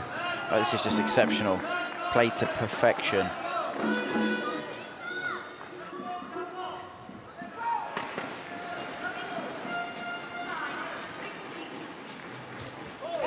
Again, he has got a good tumble serve. You can only see it maybe in slow-mo how much the shuttle is twisting and turning. There's only a few players in the world that can actually do that.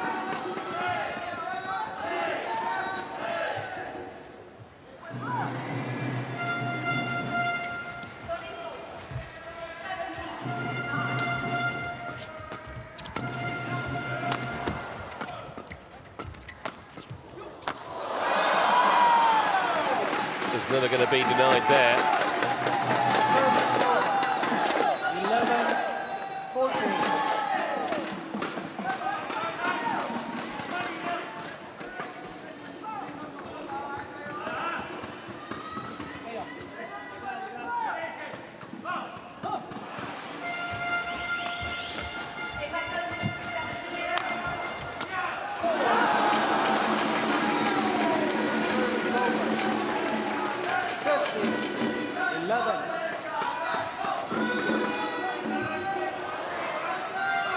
Well, they had this kind of position in the second game.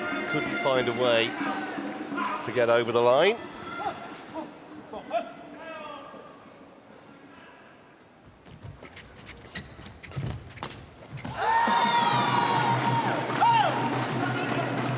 So it's over. 12-15.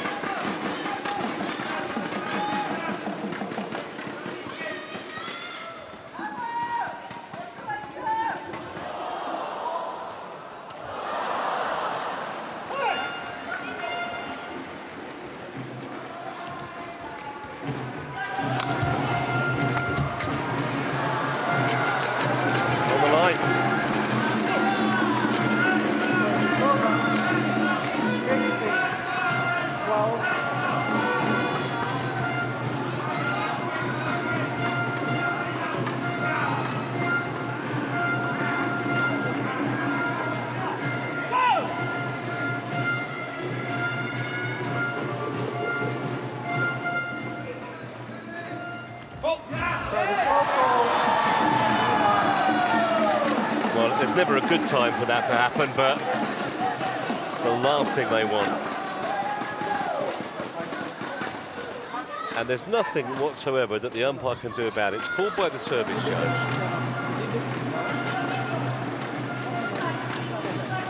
Service over. 13-16.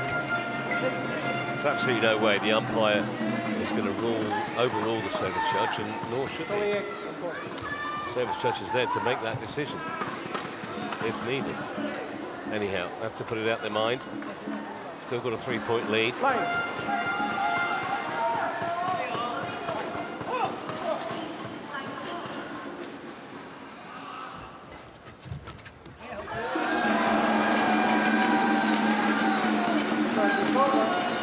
One point at a time.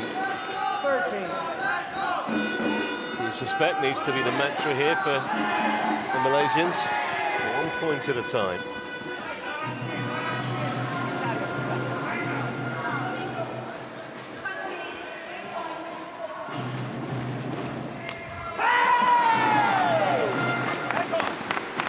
Yeah, really aggressive there from Kobayashi. For a return of serve. A little bit loose, good pressure. Can the Japanese find another way back in?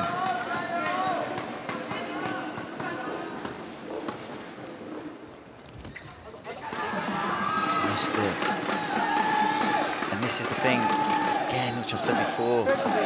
There's such a fine line between absolute perfection and then a simple mistake.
Thank you.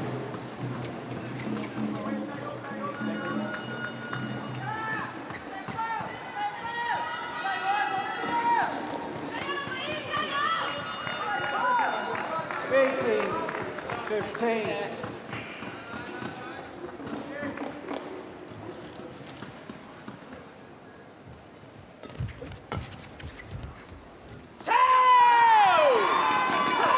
Good return serve, but again, it's easy-ish with error. 16, 18. Well, Massive point. it's got deja vu written all over this, hasn't it? Last game, Chia and So looked to be on target for the win, couldn't get it done. And now they've been all back to just a 1-point lead.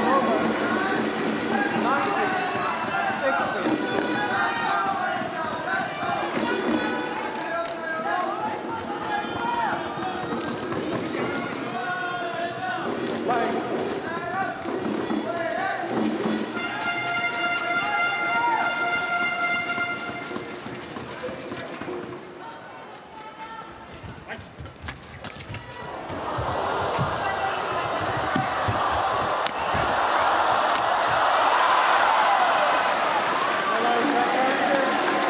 Crazy rally, we had everything there. Line judge. Line judge. I'm sure we're going to see a replay of all that went on. There was everything.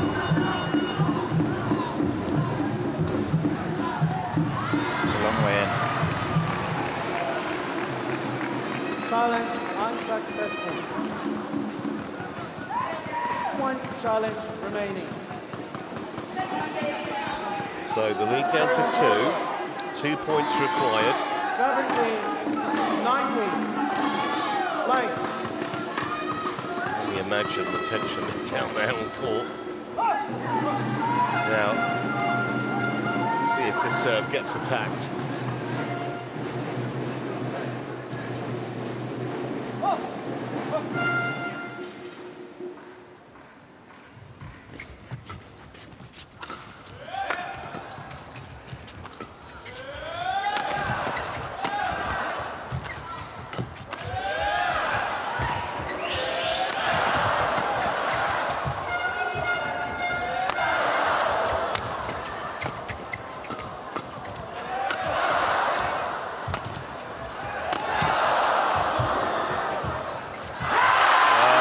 Hugely entertaining rally, but there won't be any consolation.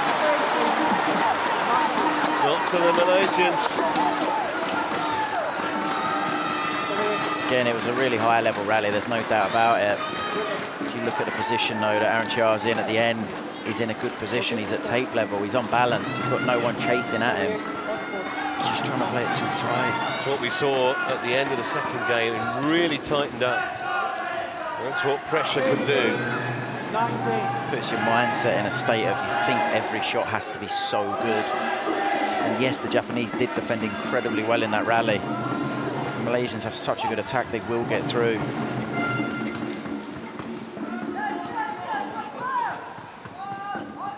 What a big point. 19-all, 20-18. Just past the hour mark in this pivotal men's doubles match.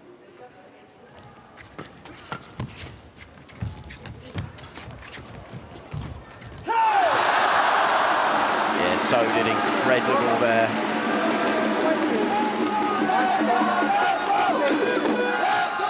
So they had one match point in the second game, couldn't take it.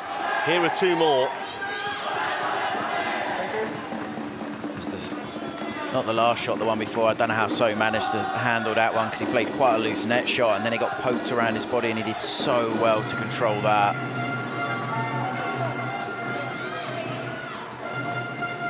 Control the shuttle, can they control their nerves here? All about temperament. A point away from guaranteeing topping the group.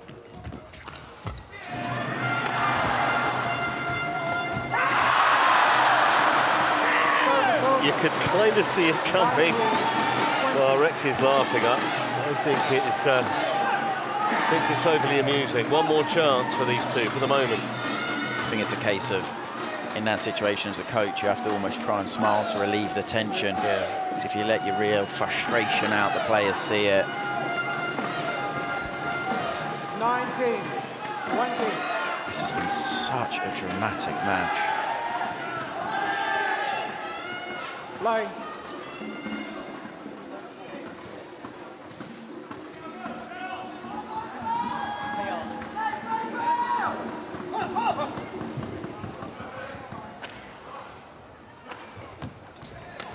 For the flicker, missed it.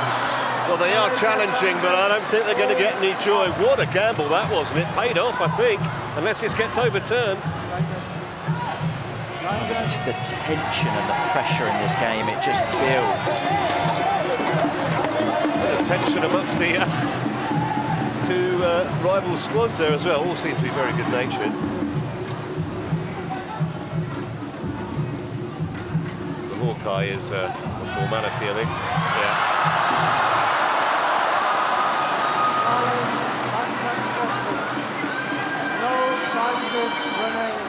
This is just now a matter of who can hold their nerve, who can make the right decision at the right time. 24. Line.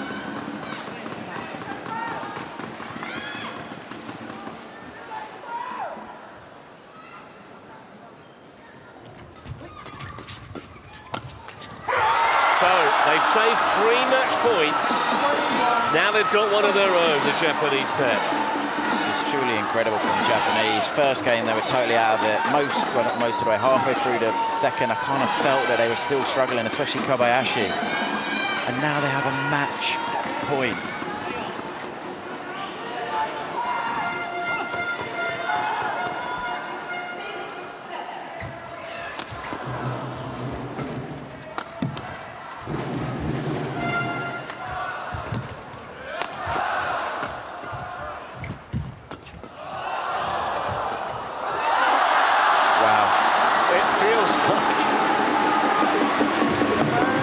Challenge, but I'm really confident that's in. That was incredible from So there. Yeah, the body language suggests it is, or it was. It's just getting so dramatic now. But each rally, the level's gone up dramatically. Yeah. Challenge unsuccessful. This is why at the elite level it's such a fine margin. We saw, and So got flicked. His shot, it was out by a couple of centimetres. That one is in by a couple of centimetres. That's how fine these margins are.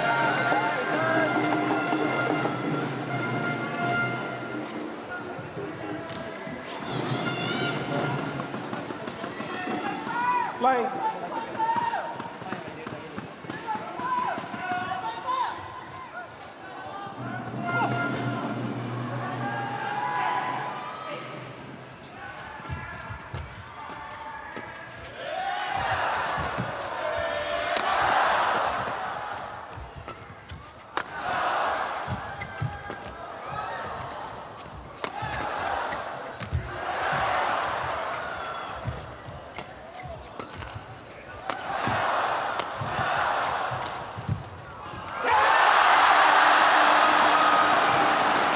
The big moments have not worked out really for the Malaysians. That's the women's doubles pairs watching this on the TV screen just behind the area where they're going to enter the arena after this match.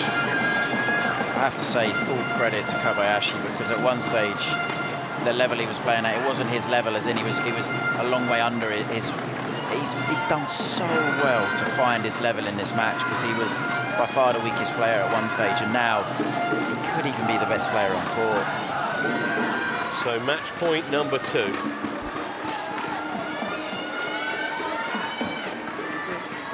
Thank you. If they lose this match, Xiamen, so it's going to really hurt. It really will sting. Not just because of the 3 match points they've had, but the way they dominated proceedings early on. Yeah, and the big thing is as well, when you look at the head-to-head in the ladies' doubles, heavily favours the Japanese at 12-1. So match point number 2 for Japan to keep the tie alive.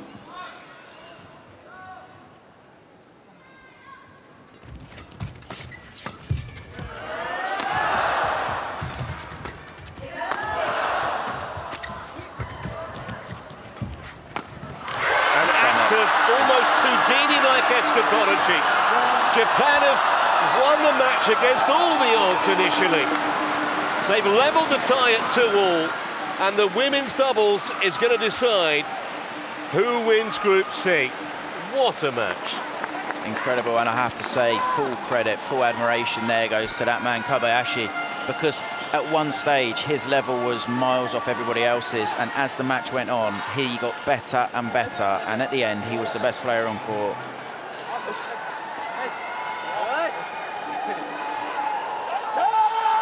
Match won by Japan. They must have feared the worst, 21, the rest of the squad, for long periods. 23, 3 match 21. points saved.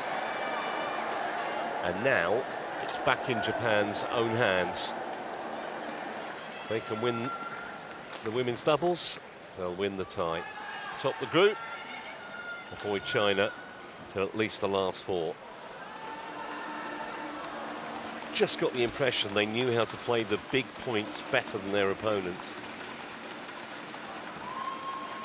This was the reaction.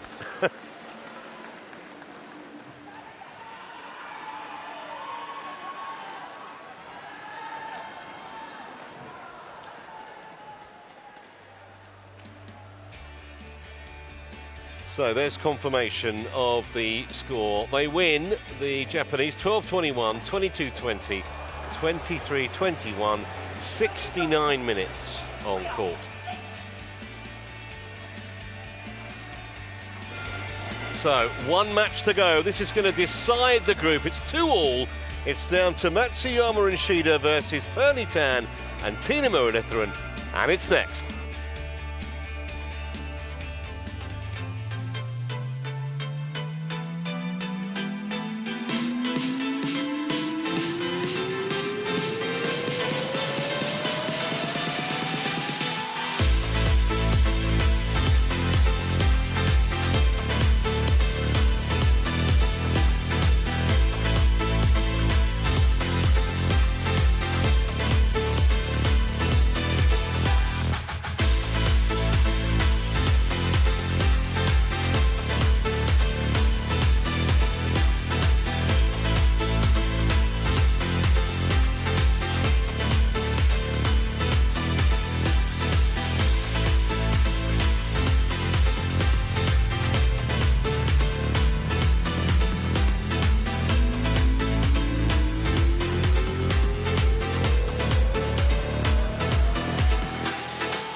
You're watching our continuing coverage of the 2025 Sudirman Cup, and it's come down to the last match in the tie, just the way we like it.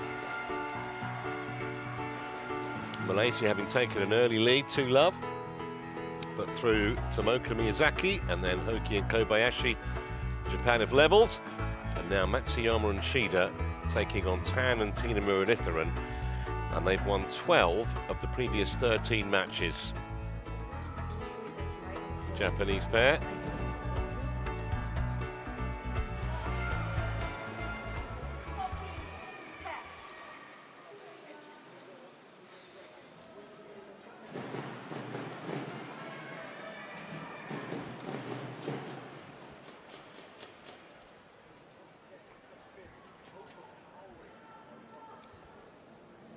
Officials are out on the court, players about to make their entrance.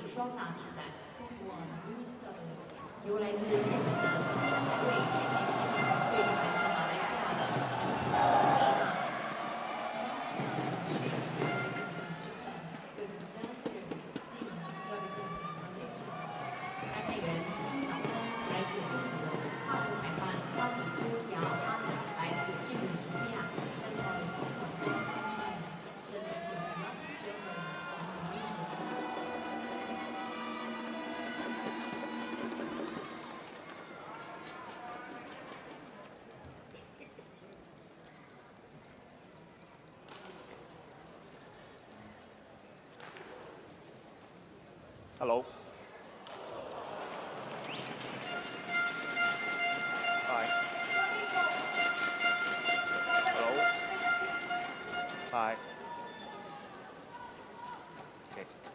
Tina, red or black? Red for you. Red, one toss. This side. Receive, hook. You receive. Who serve? Nami serve. Okay.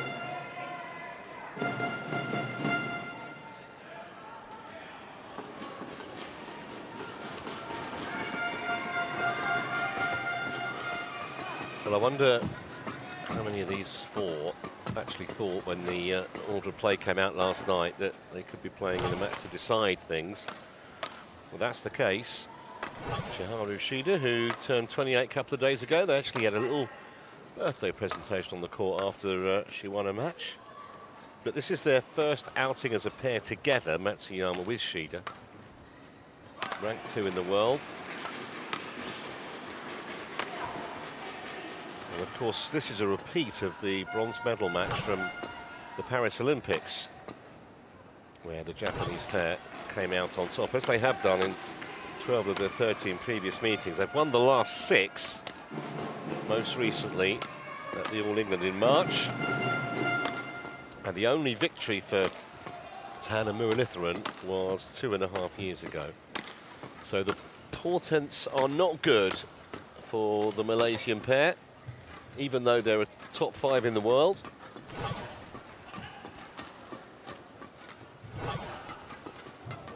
'22 Commonwealth Games champions. Pearly Tan, who's 25 now, dad's a coach. First got to that number 5 in the world ranking, by the way, back in January of 2023, so more than 2 years ago. We've both got 2 Sudirman Cup bronze medals. They want more than that if they can get it this time around.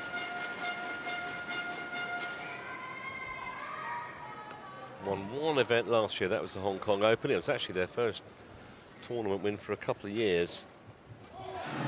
Had an easy victory against the French pair on Monday.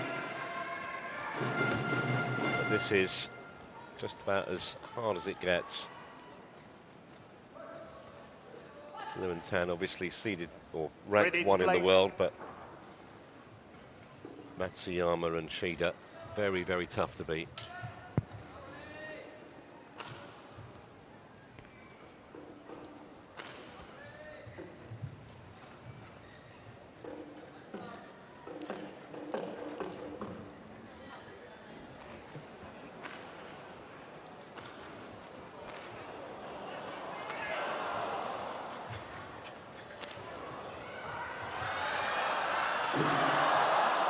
Su Xiaofeng is the chair umpire for this one. And Lahif Johari of Indonesia is the service judge.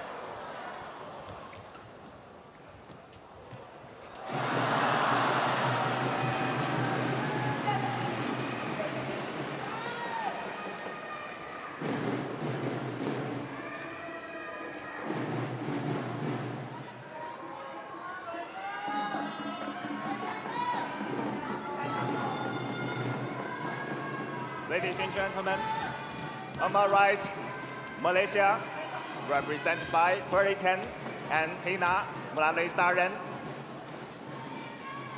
On my left, Japan, represented by Nami Matsuyama and Chiharu Shida.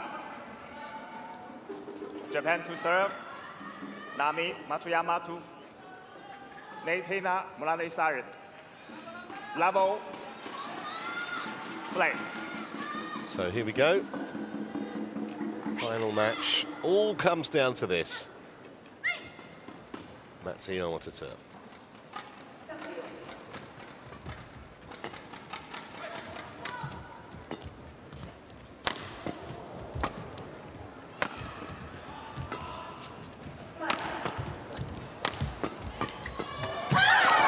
What the thoughts of the Indonesians were, sorry, the Malaysians were when they were watching that match on the TV, Chris, because obviously they'd have been willing cheer and so on, but it made it so much easier for them with absolutely zero pressure on this match, and now it's got all the pressure on it. Yeah, and it's actually quite a hard mindset, because you go from real, obviously, happiness in regards to your team winning, and you can then play free. and almost enjoy it. Whereas now you go from that, and they were so close to winning Malaysia in that men's doubles, to then all of a sudden it's back on these ladies on camera with all the stress, having to do something they haven't done since 2022. And that was the French Open, when they ended up winning the whole tournament. They had an incredible tournament.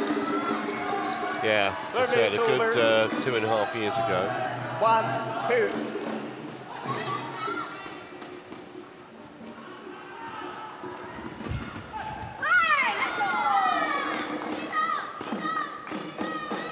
Service over. 3, 1.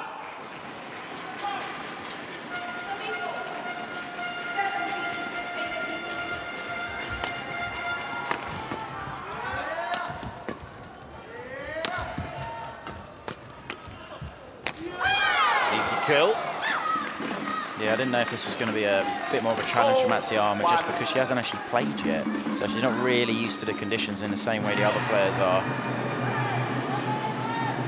So far, she's showing no signs of any difficulties with the conditions out there. I bet that they're glad they put them in, this pair now. Obviously weren't to know when they sent in the team sheet last night that it was going to be the decider.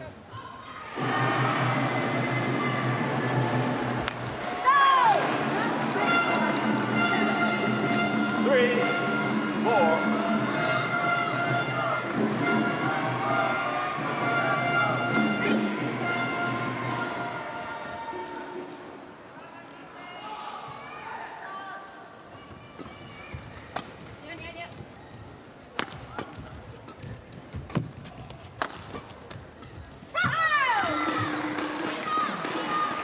Service over. 5, 3.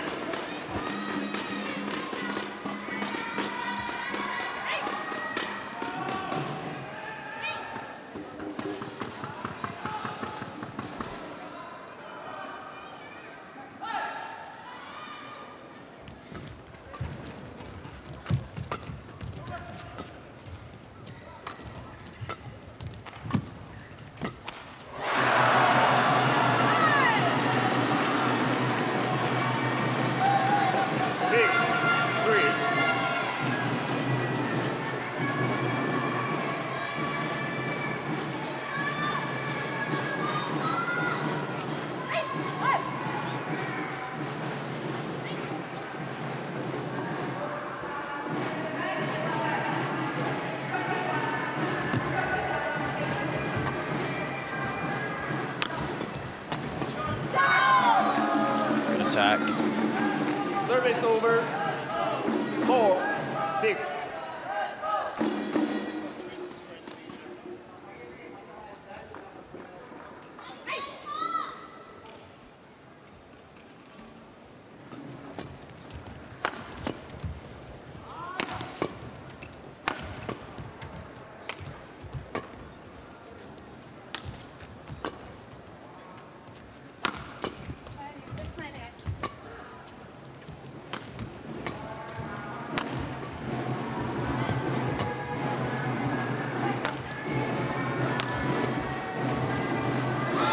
Lovely touch. Service over. 7, 4.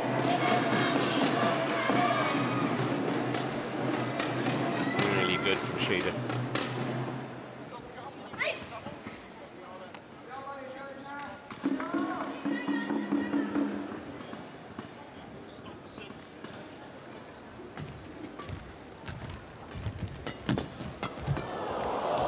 Incredible defense from Xiamen. She misses a slightly easier one. Service over. 5, 7. Enough.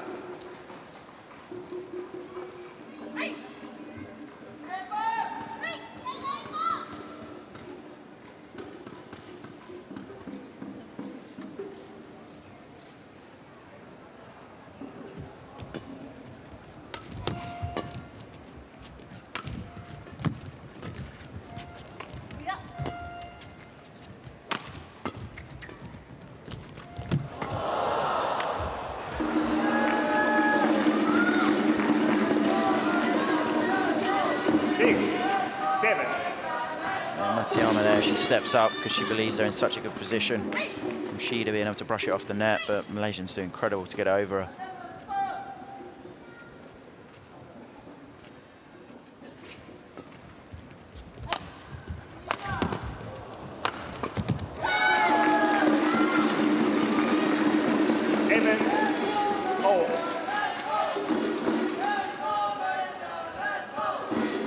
Both these two have played each other in a extreme pressure situation, which is obviously the semi-final of the Olympics, but it was quite a peculiar game just because the Japanese were just so exceptional. It never really was close.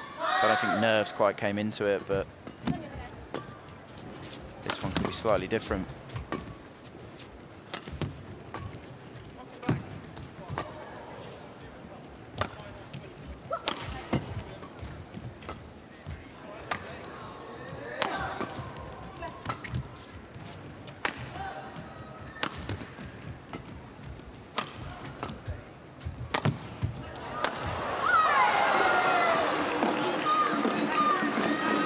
Service over. 8-7.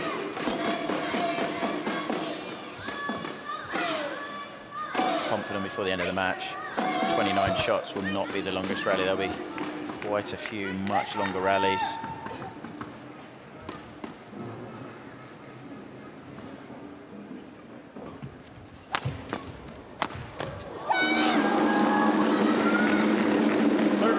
Well, it's an absolutely intriguing start to this deciding women's doubles. Japanese pair got off to a bit of a flyer. Tam and Tina fighting back here.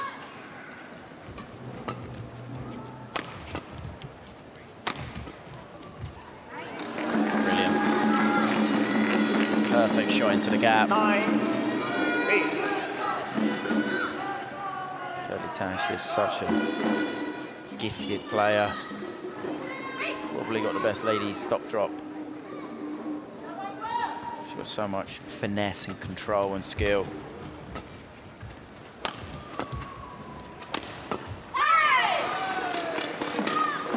Service over. 9-0.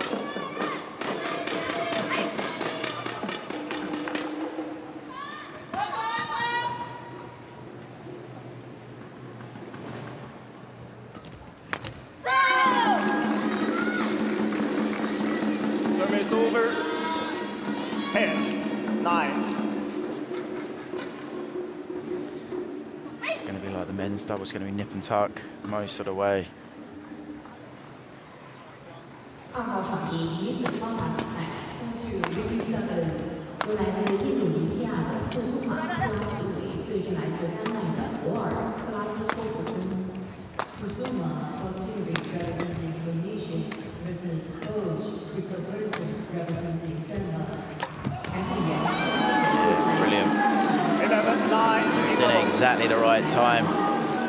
So that excellent interception from Muratharan gives the Malaysians a 2-point lead at the mid-game interval.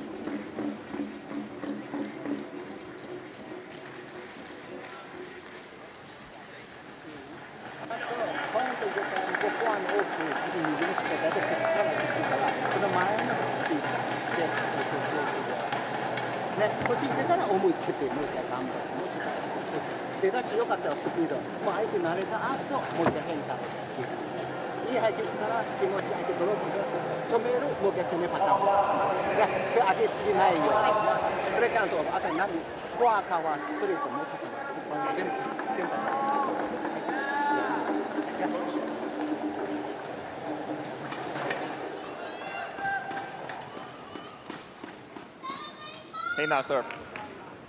Tina. 11-9. Play.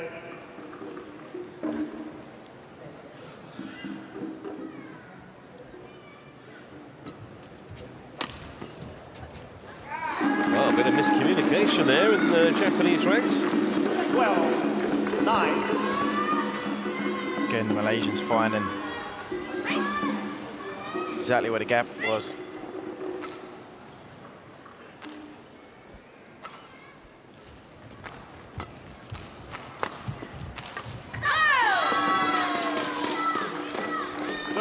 over.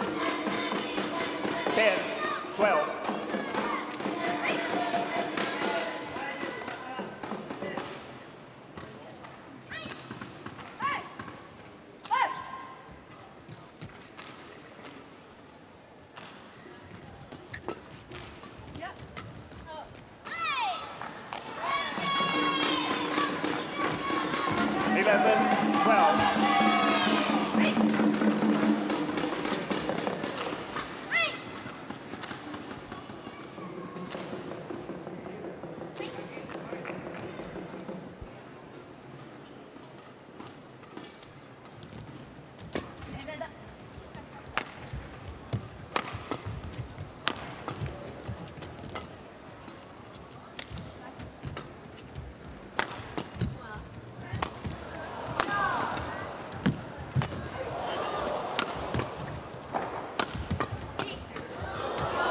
Incredible defense from the Japanese.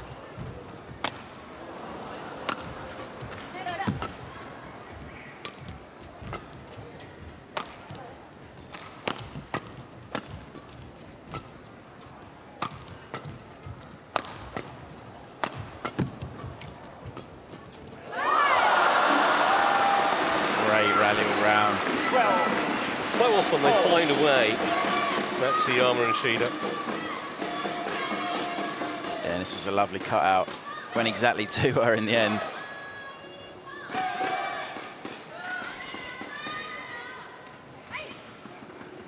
Coaches have been through every possible emotion. That men's doubles match earlier. Go through it all over again here.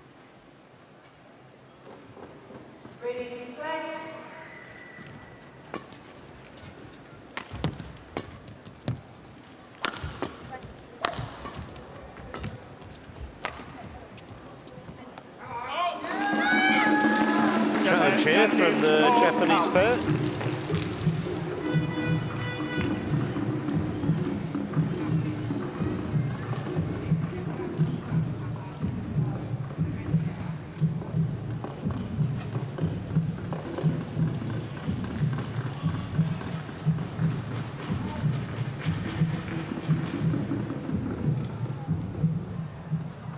Just a tactic to regroup, you suspect. One challenge remaining. Service over. 13, 12.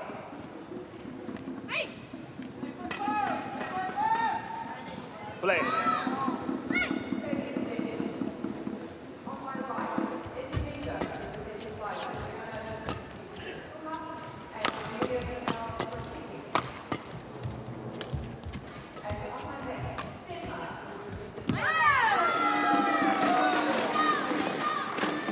Service over. 13. Oh.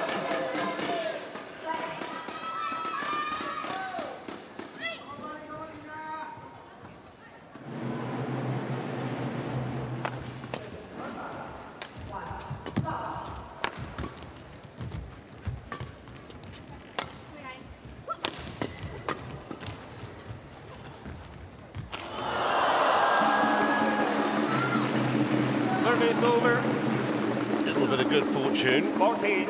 At an important 13. time for the Malaysians.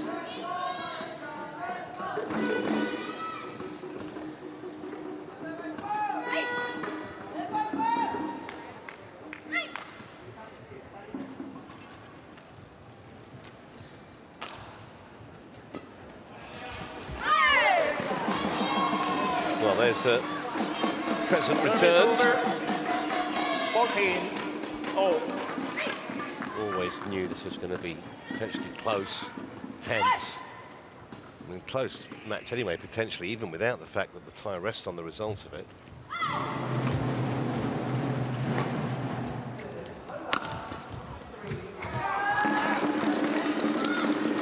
Service over. 15, 14.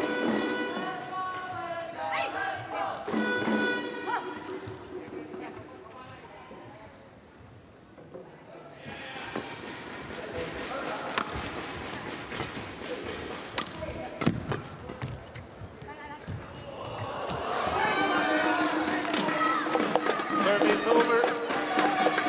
15. She played really well earlier. Miyazaki.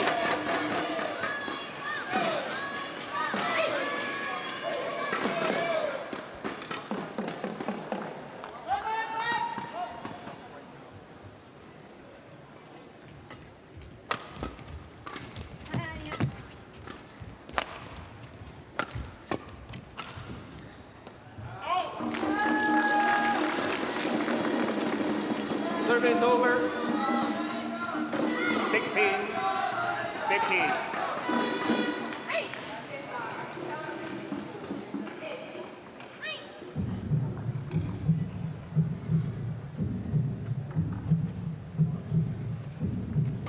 Wow.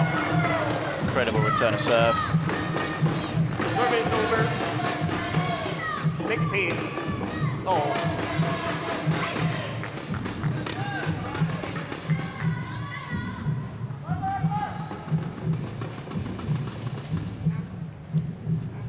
Got it ready?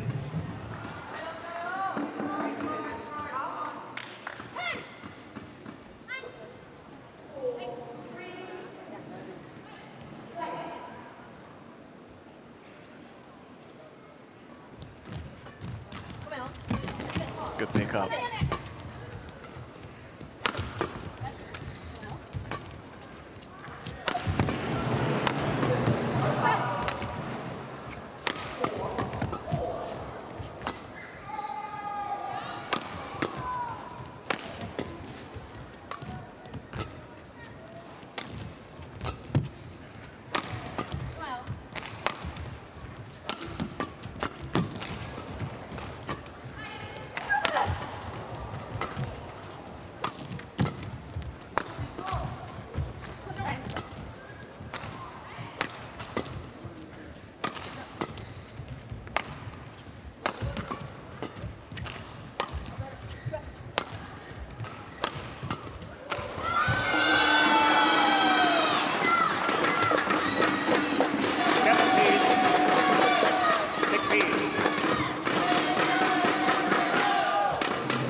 Leo.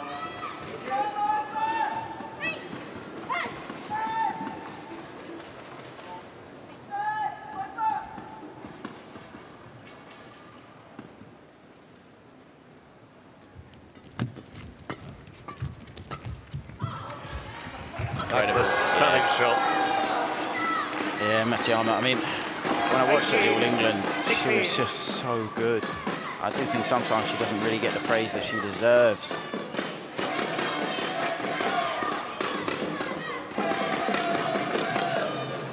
Yeah, Moonless were nowhere near it. Totally deceived by Matsuyama.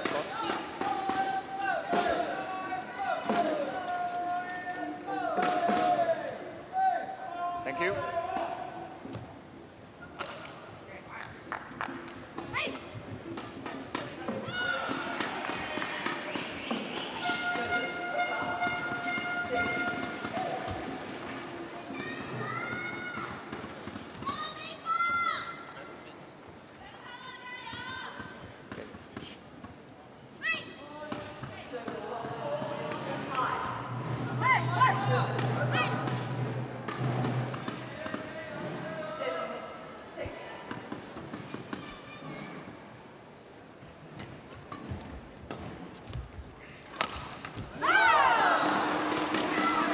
Trying to come on strong when it matters most. 16.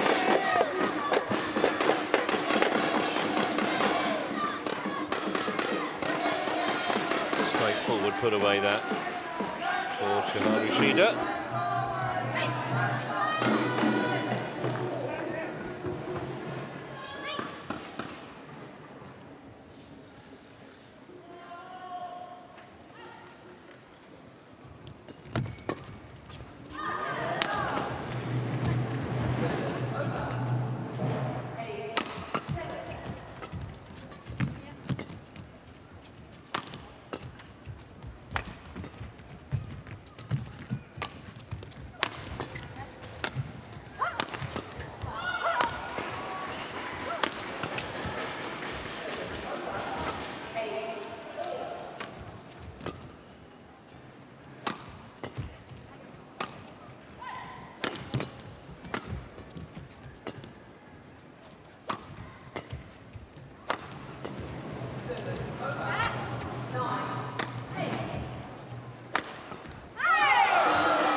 down in the end, and here are 4 game points 20. Game point. for Matsuyama and 16. Shida.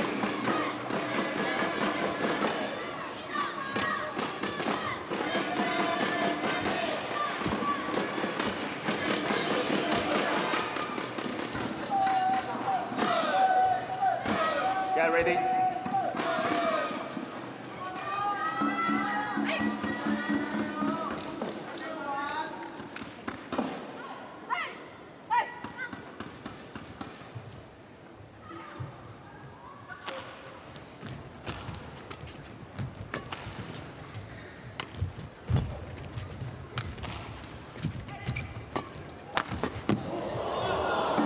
Well, if that had landed in, I think they might have hoisted a white flag, the Malaysians. They have been, for most of the rallies, some of the dominant pair. It's just that, such is the defence of Matsuyama and Shida. It's kind of worn them down. Yeah, Japanese are playing to a really high level at the moment. I mean, their last 2 tournaments, All England, which they won, and then the Asian Championships, which they lost in the final. They're playing really, really well at the moment. That's well wide. So that's 2 saves. 18-20. Be ironic if the Malaysians managed to do something in this position, considering what happened to Chia and So in the men's doubles.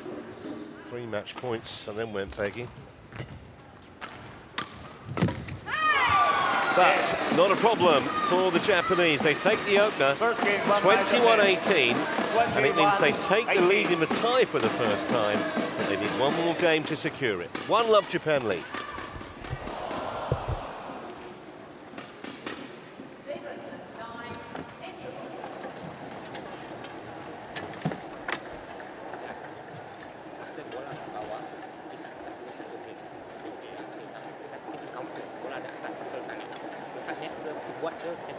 Ini ada peluang untuk intercept bola.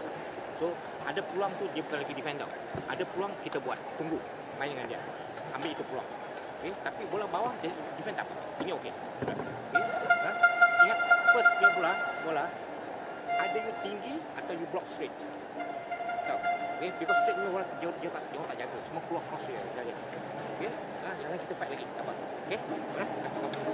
Ya, ayo, come on. Bisa. Banyak bola yang kamu lihat. そうですね、新しいシャトルが変えるとき、あとはここ相手の攻撃に対してもっと余裕を持って逃げる、ね、向こうちょっと飛ばないからもっと逃げてあと配球すれば何サブ回れいいよ、最初ちょっと真ん中入りすぎなとこっち音ちょうど相手ファイヤーいいやつまたこっちから行く中して落とすあともう一回後ろでもいい大丈夫勝負ここからよ、な頑張よし一人でね、頑張ってこうはい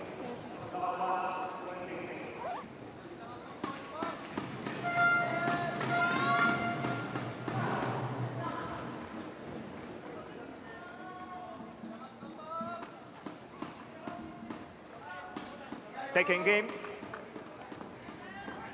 Level. Play.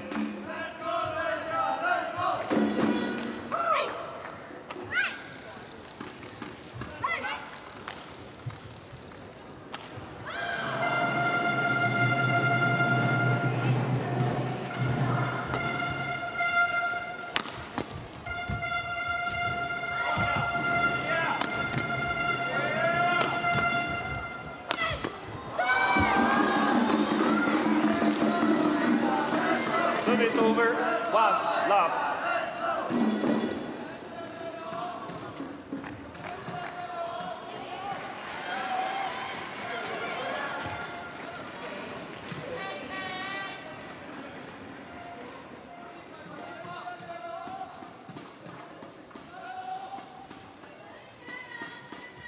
Thank you.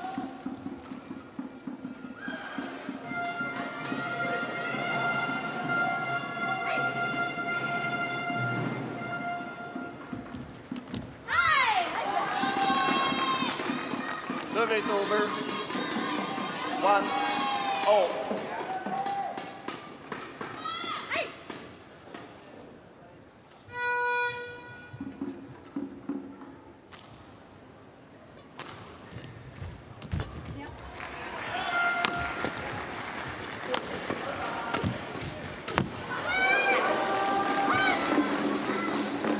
Service over.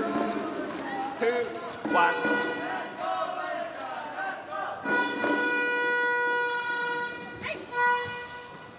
Got to admire the way both Pearly Tan and Tina Mururitharan try to take the game to the Japanese pair.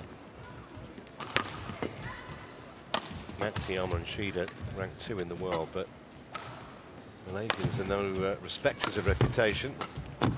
Their best way is to be exactly like this, proactive and positive. 3-1.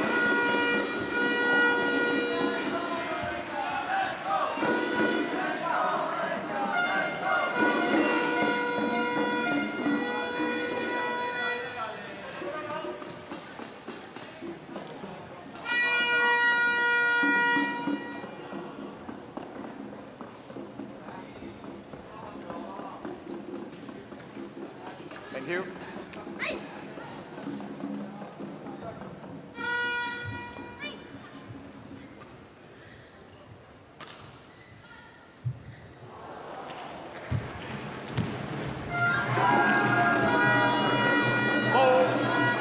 This is just the start that Malaysians needed.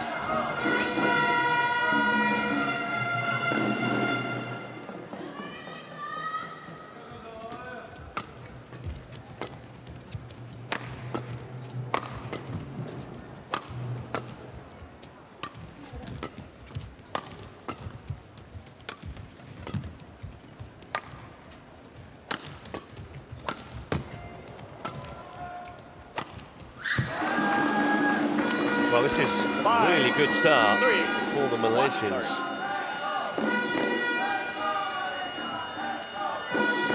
Some uncharacteristic errors on the Japanese side of the net.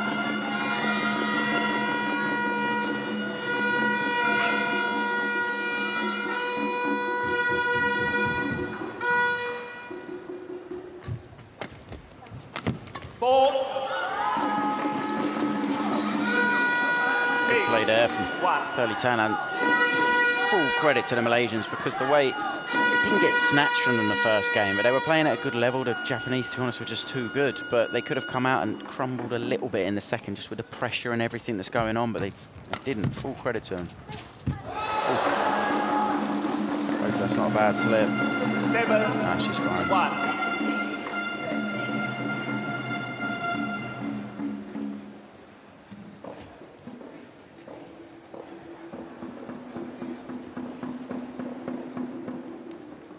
See there, the back foot just keeps moving backwards.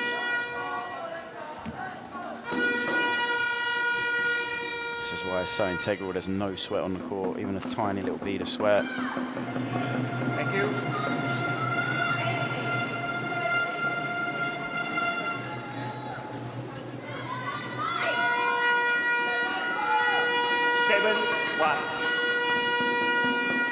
Play.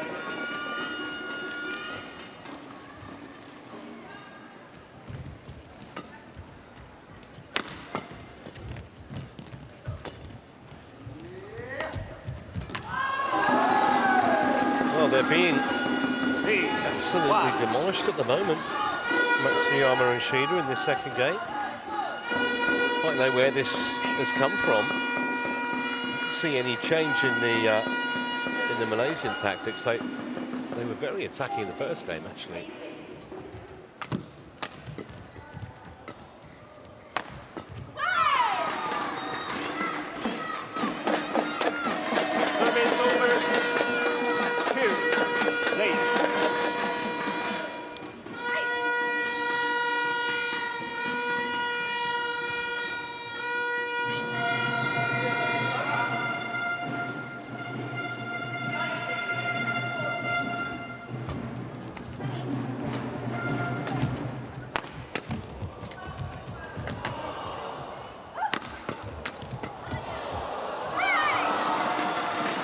Under too much stress, the Malaysians.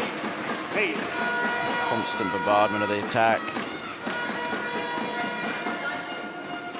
See there, Pearly Tan, she's just getting it back, but she's got not much control over where it's going. She's under so much stress.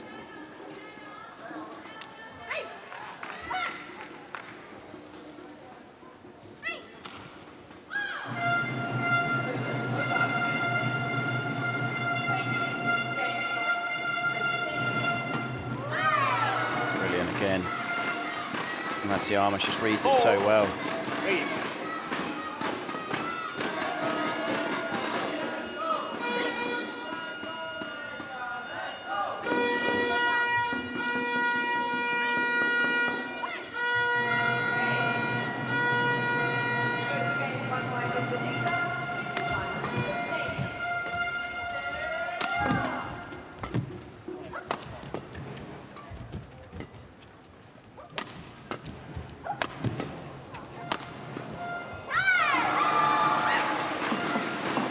They are just so physical, the Japanese.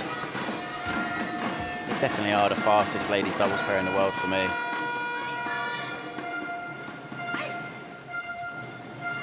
Very quick at covering each other, moving around each other.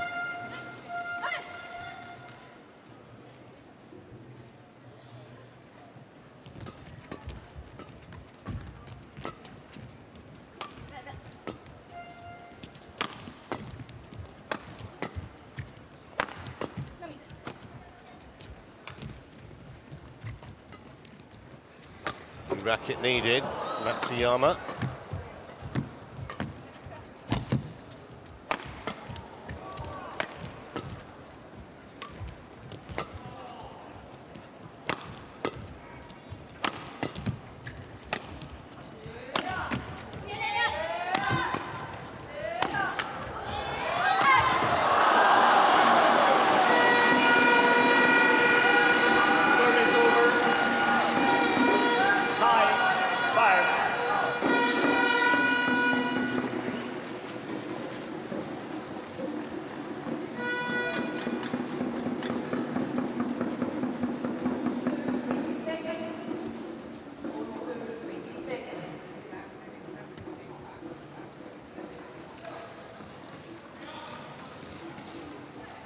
Thank you. On court.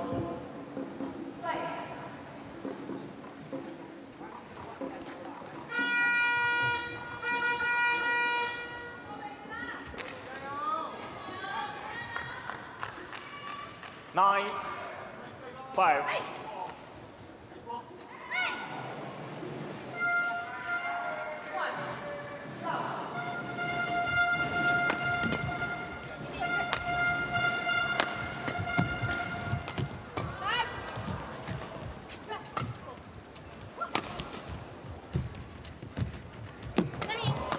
Yeah, well played.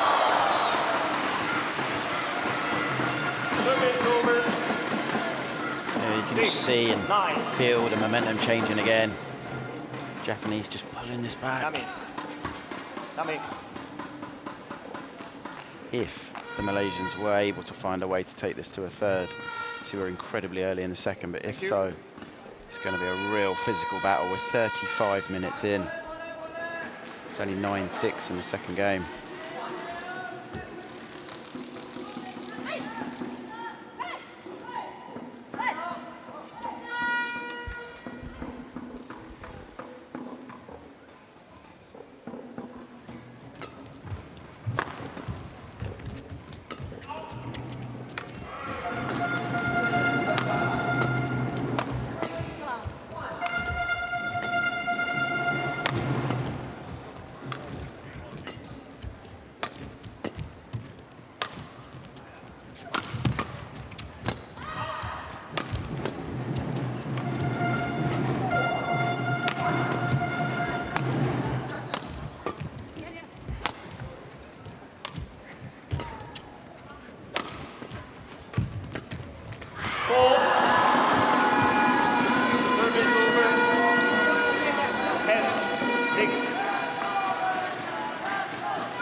great cutout.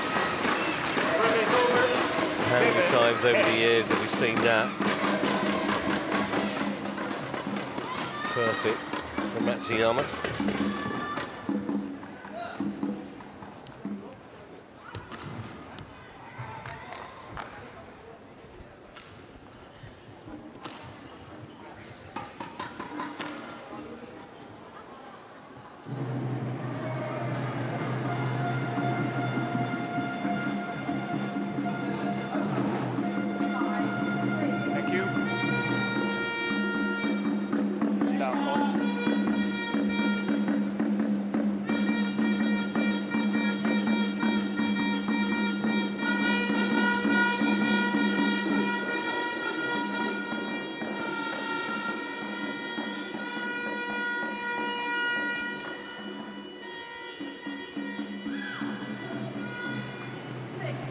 Thank you. 7-10.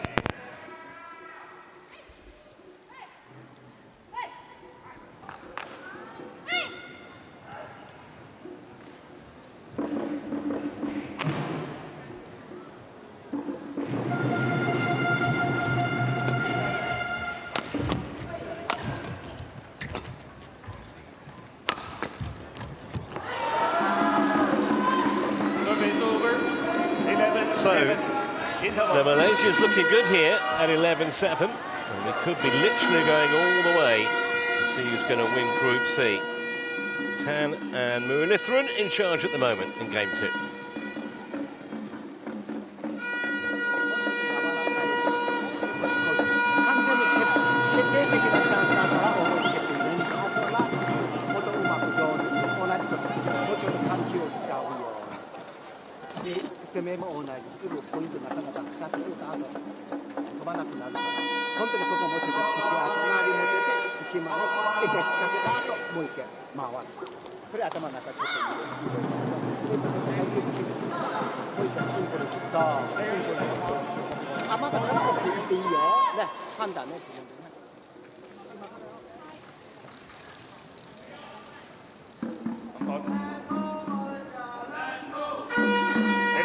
Seven. Play.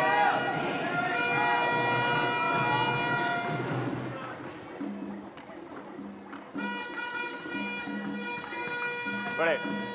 If you want, change out earlier.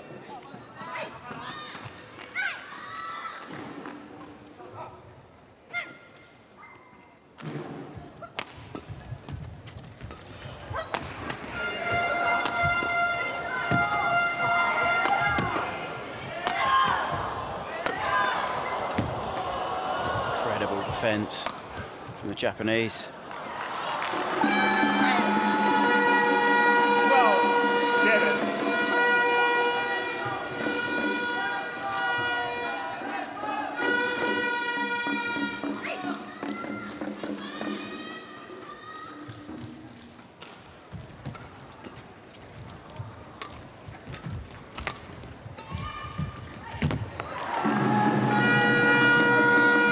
Game's got a bit at the moment. Xiamen and Shida.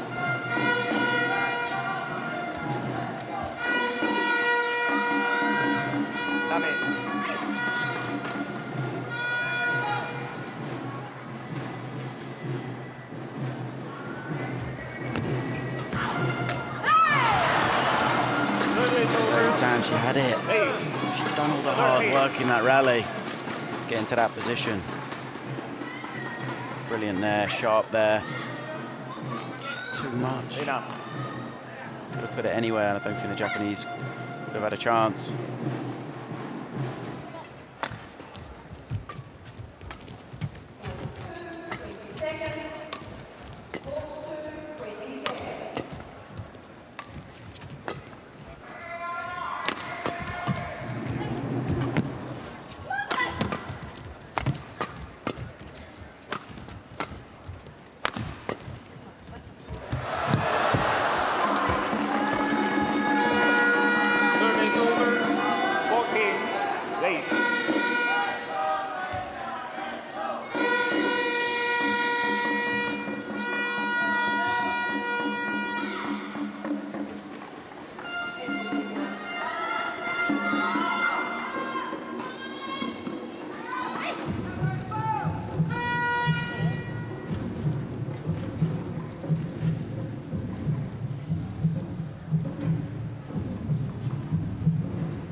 there from the Japanese. Really aggressive return of serve, get the short lift. They are, when they get the attack, they are devastating.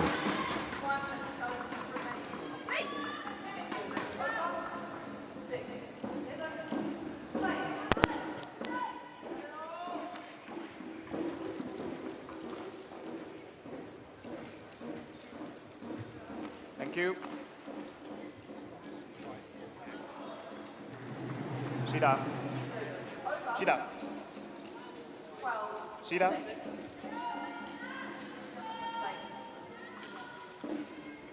Nine, 14.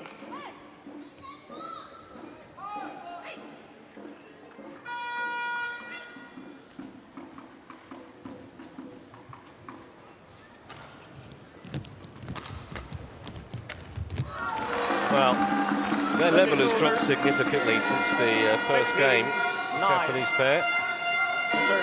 And up to this point, Malaysians have taken full advantage of it.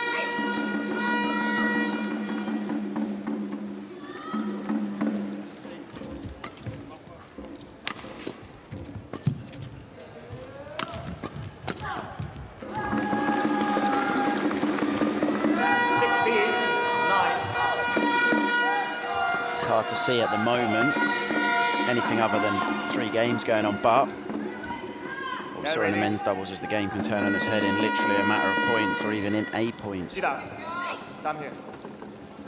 No more delay. Yeah. I think that's linked to obviously when she went off to get her towel and he was calling her on, but I don't think she heard him. She did take a long time. Service over. 10, 16.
Eleven, 16.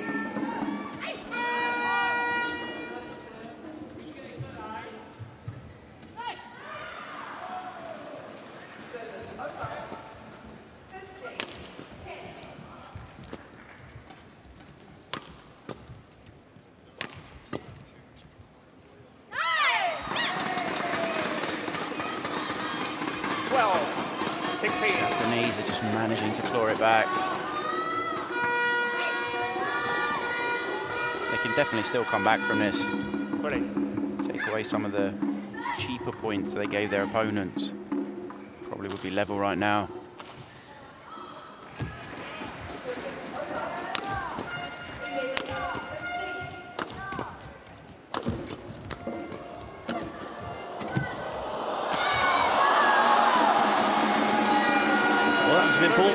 Point, I think, for the Malaysians, because Japanese were just semi-threatening a little mini comeback. There's still so much aggression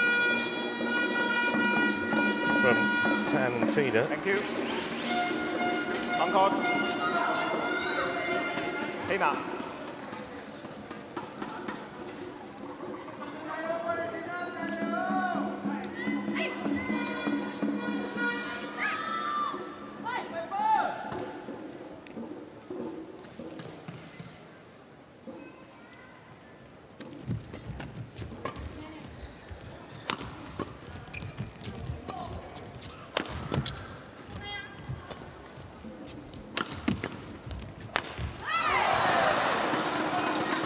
Service over.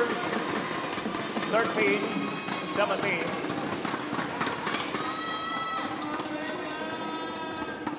Tina receive.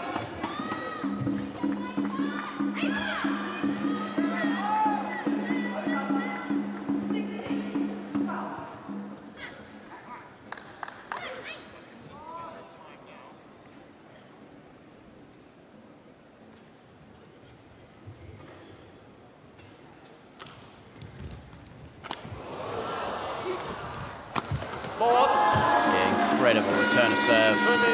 And a big power. 18. Early turn. 13. Absolute perfection on that return of serve.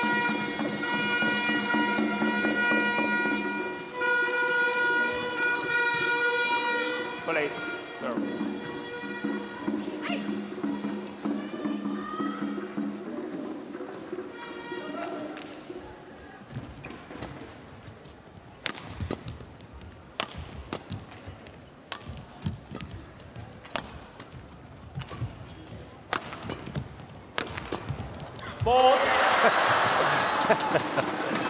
Huge swing and a miss from early turn. 19.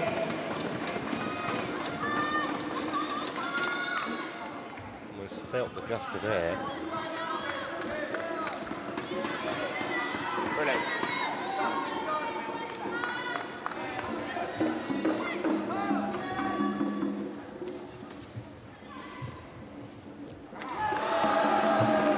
Service over.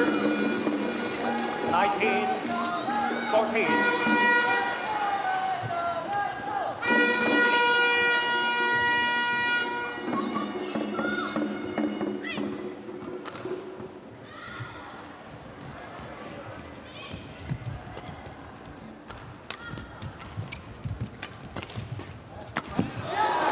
Well, I don't think they're going to be denied now. 6 chances 20.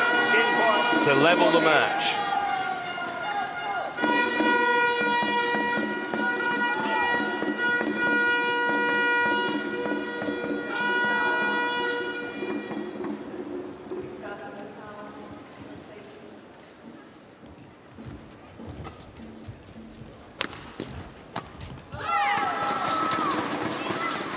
Service over.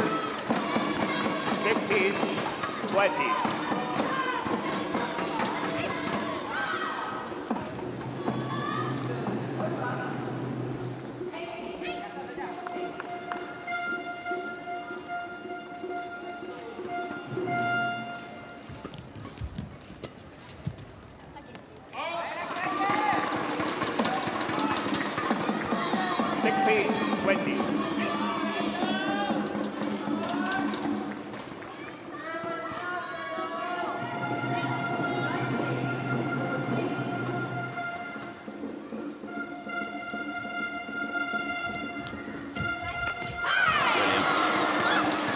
So sharp on that third shot. 20. Well, 3 saved. 3 to go.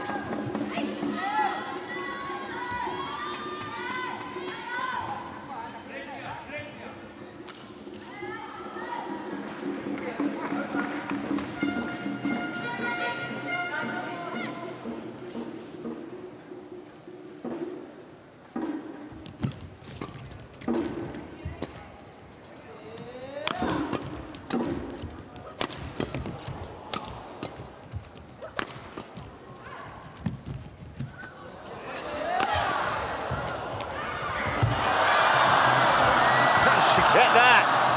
It's long.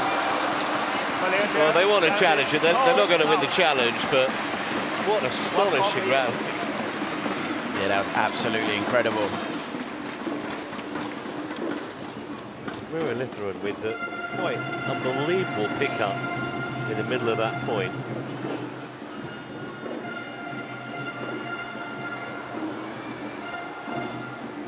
Challenge unsuccessful. 1 challenge remaining.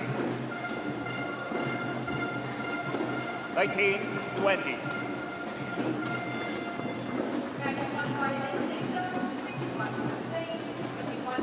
Thank you.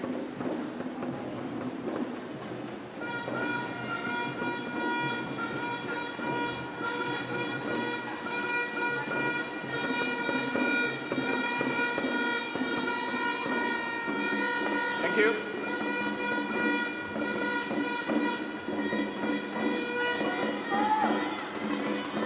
Payment received. Payment received.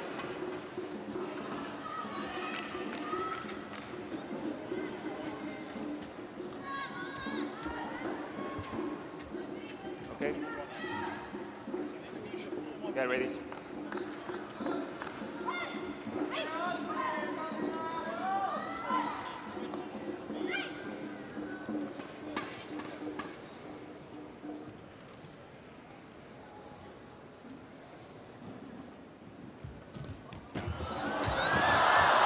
So they are level, and this tie is going to go down to the last game.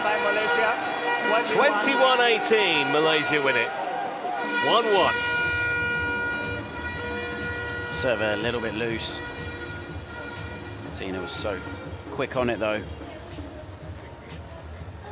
And what a final game it's going to be.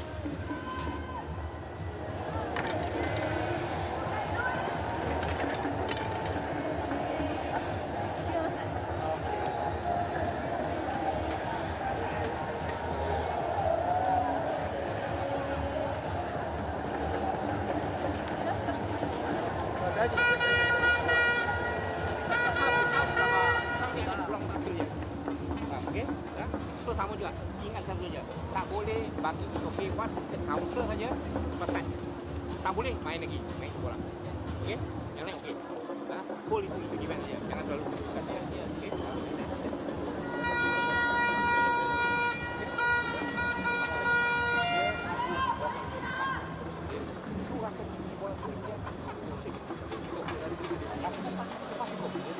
Dia paling kuat pun dia kena dia.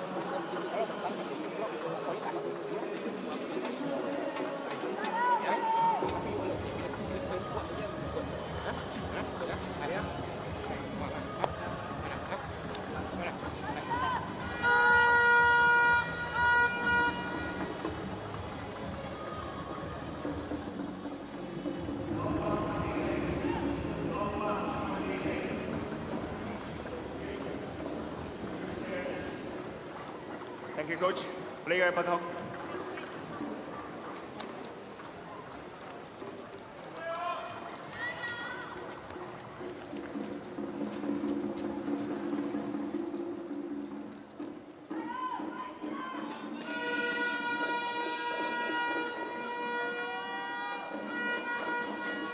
Final game.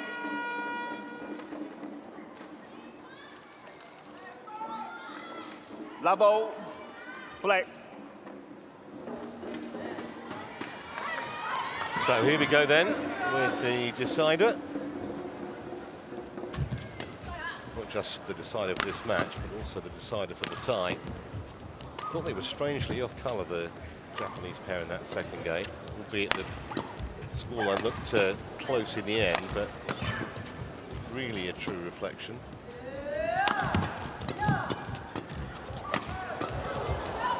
Great rally to start the third game.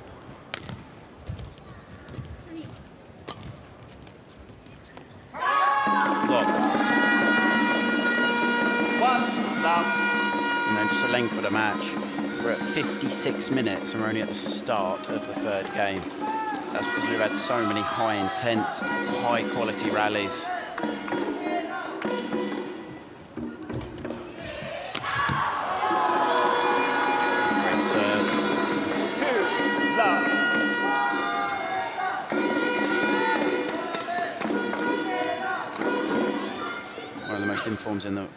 Informed pairs in the world from Japan.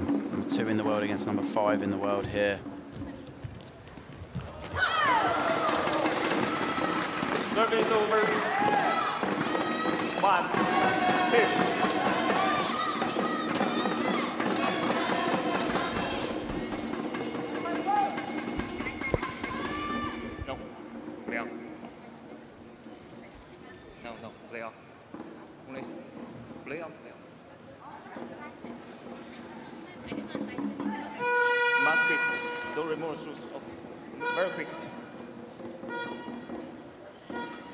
This is for me where it gets a bit silly. She's politely asked the umpire if she can redo her shoelace because she felt her foot slip in the shoe and the umpire's trying to say no. And I don't, maybe he misunderstood what she said, but when it's about a player's safety, you have to be allowed to redo your shoe. It was obvious she slipped. Well, especially when it only takes 10 or 15 seconds. Well, it took longer the discussion than to actually do the shoelace. Nami. 1, 2.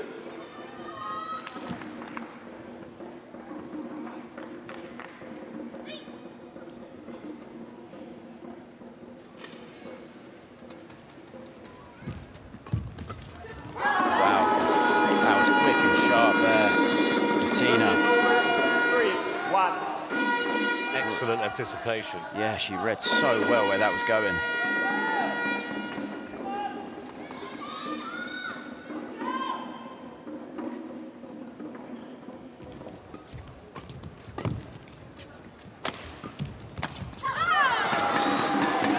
Great attack, setting each other up from the Japanese. And it's impossible to tell at the moment where this is going to go.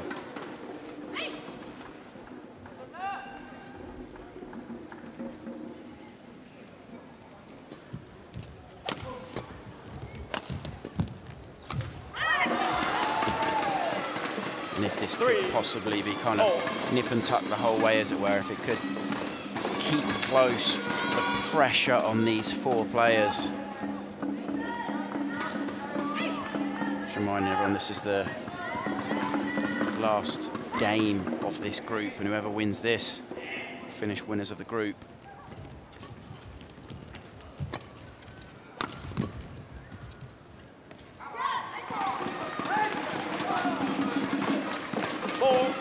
Both of these teams really obviously want to win because they want to avoid two of the big favourites, which is China and Korea.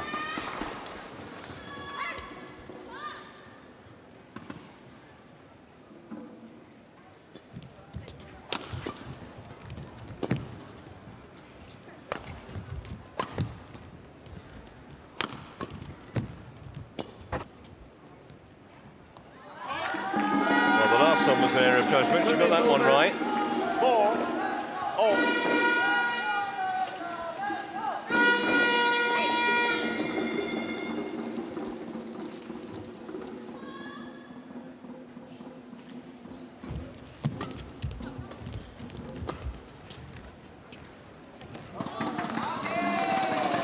Long by distance. Service over.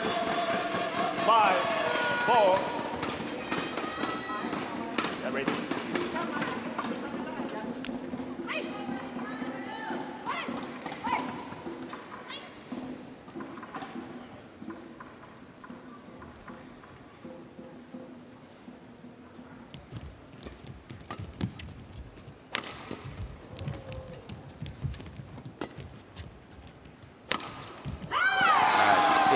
Big power there. 6-4.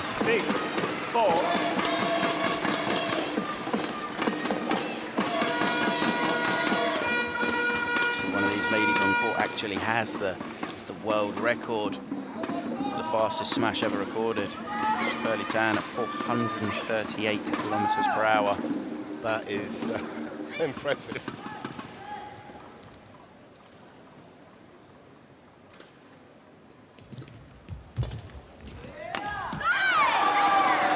A decent return, but error from Muradifrin, who hasn't made that many, to be fair to her.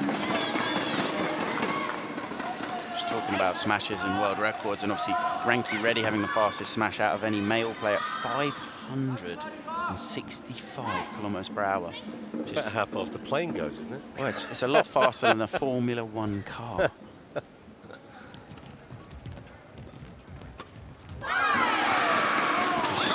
Two minds there, 4 shots to play. Great interception on that third, and there, Pearly Tan, she's just too low to try anything that creative.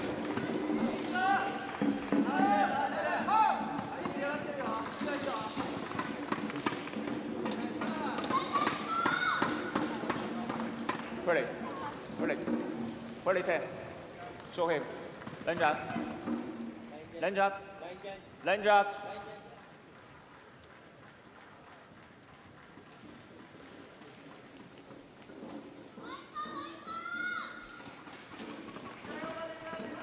Thank you.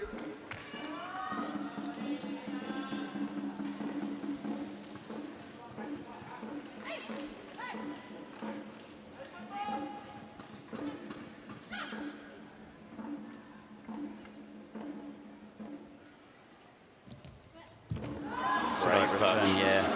And they really needed that because it just felt like possibly the Japanese were sneaking away.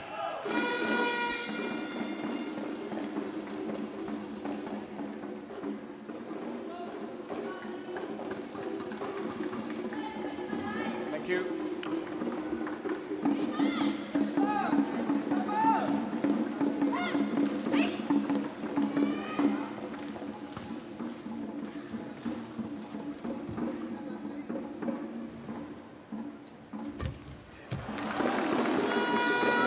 8. For a second, and I didn't know if that sneaked over.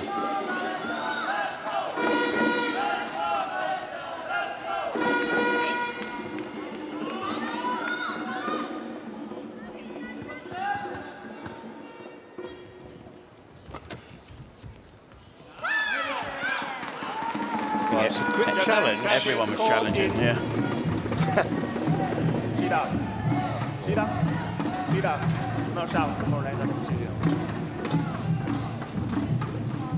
So, called in, and Shida very quickly had her arm raised. It's going to be close one way or the other. We're a long, long way away. Hard to tell. Five touches are good. Challenge unsuccessful. One challenge remaining. Really have been a model of consistency all week. We've hardly had any overturn. 7, Very 8. few.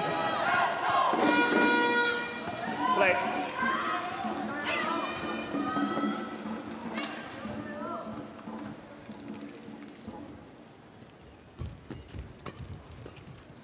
Again, yeah, she knows it straight after the rally. Early time, saying to herself, she's just got to push it. It doesn't have to be big power, but when you're under that much stress, you can't play that soft, because you can see there, Shida, she's already chasing. She can spot the danger that the Malaysians are in.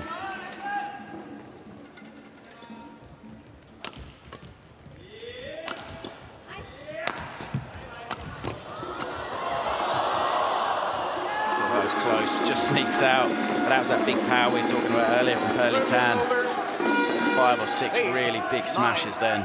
Great angle as well.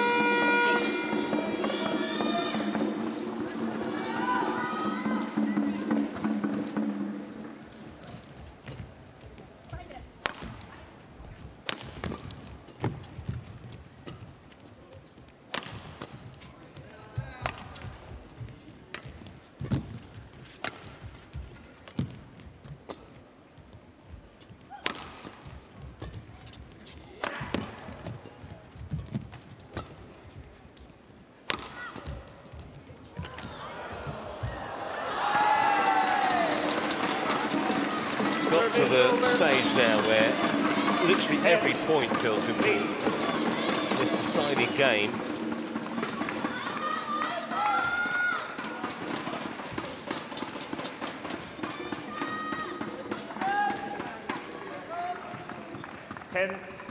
Late.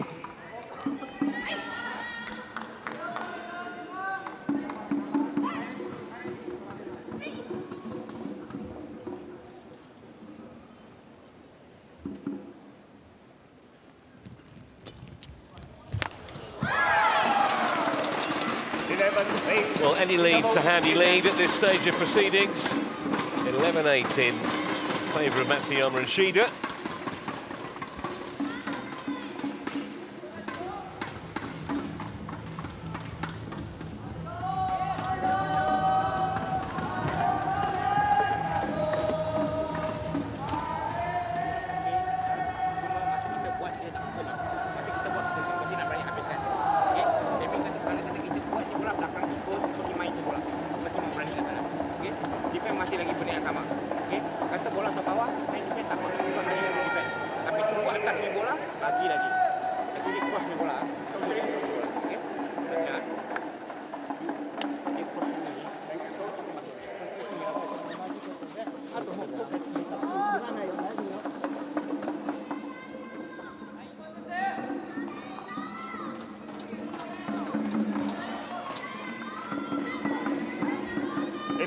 Late. Play.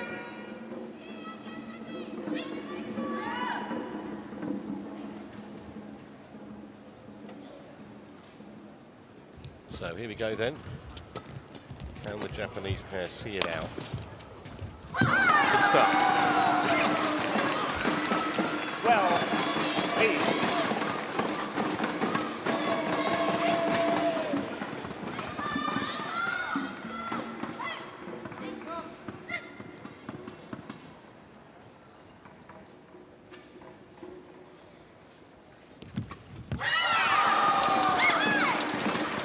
That off beautifully. All of a sudden, there are plenty of smiles in the Japanese camp.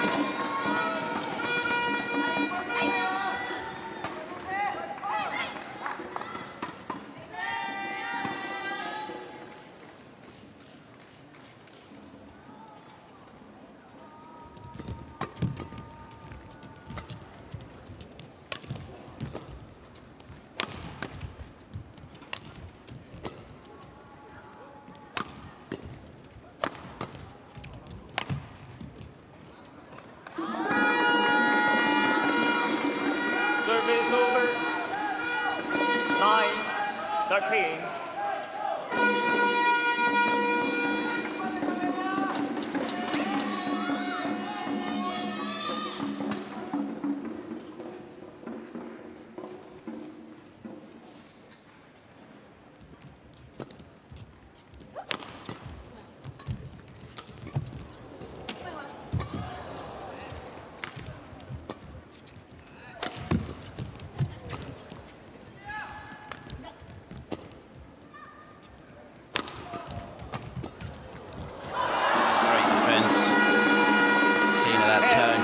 Enough to get away from Xiamen at the net.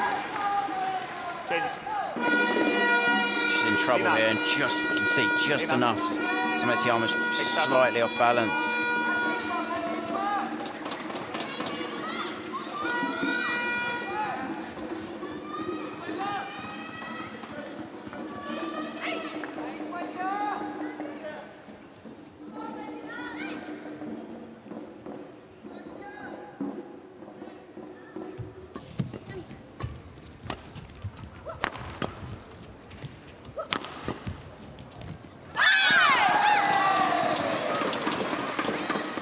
Service over.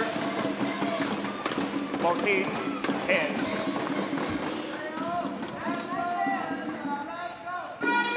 Well, they can't quite see the finish line yet, but put themselves in a strong position here. Haven't quite found the fire they showed us in the second game. The Malaysians. Service over. 11-14. Yeah, I think on that one, Shida could have maybe just brushed it down the side rather than trying to kill it. I think it was quite loose enough to be able to do that.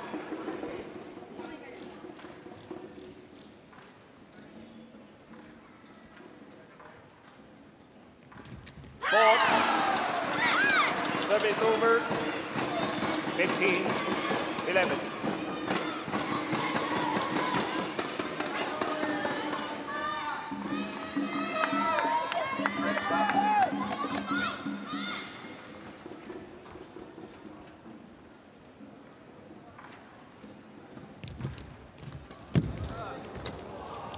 Good recovery that off the net court.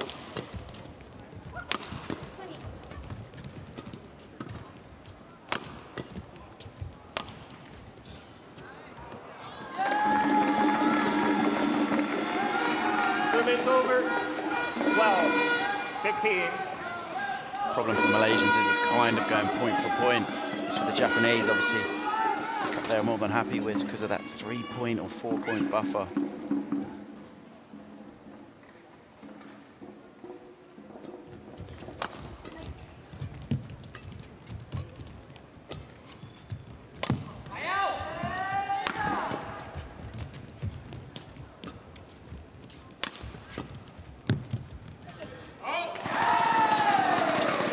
Malaysia challenges called out.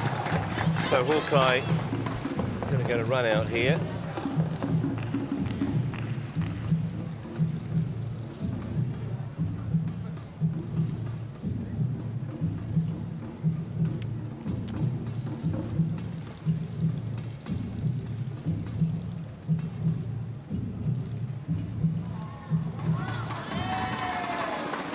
Challenge unsuccessful. One challenge remaining. Service over.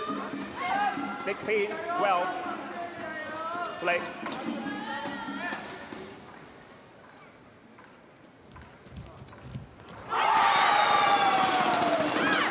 Yeah, did exactly the right thing. There's no need to even kill it. Just get it going down in a steep direction here. Slightly loose that there. Turn to serve. Just look at a different pair than they did in the last game here, Xiamen and Shida, and the first game for that matter. They played well. Well played from on the floor. That's brilliant by Shida.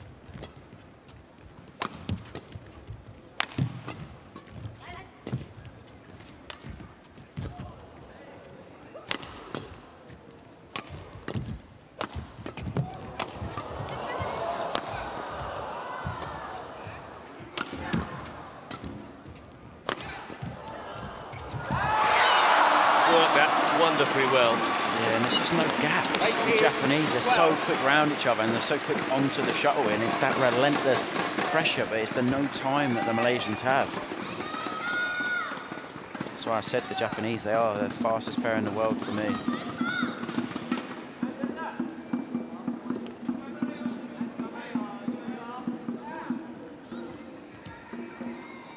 That's so early.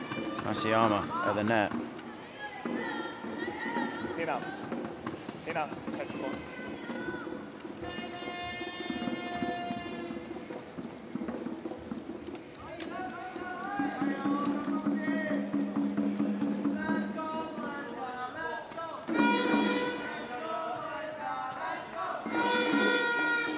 Thank you. Malaysia fans trying to rouse the doubles pair, but it's looking a bit bleak at 18-12. 18-12.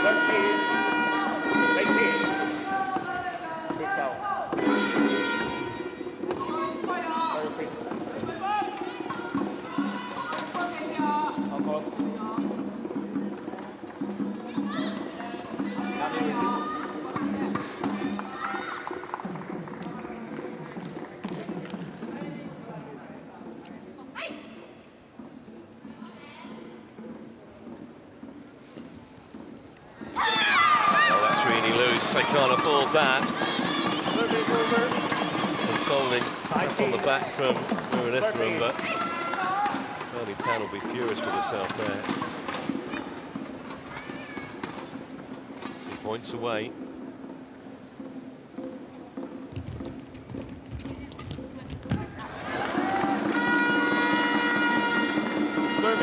They have to believe now, the Malaysians. It's not over. Okay, the score isn't quite to this extent in the men's doubles, but the Japanese had a phenomenal comeback in the men's doubles.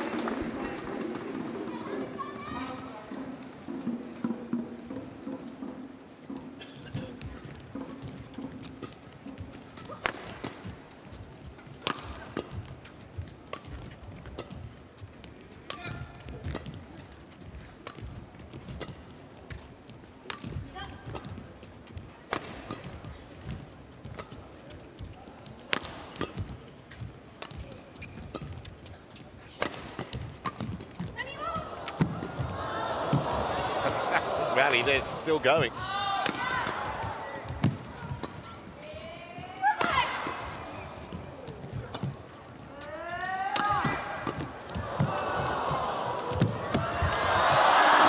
absolutely brilliant. All four players there. I would imagine exhausting as well after 77 minutes on court.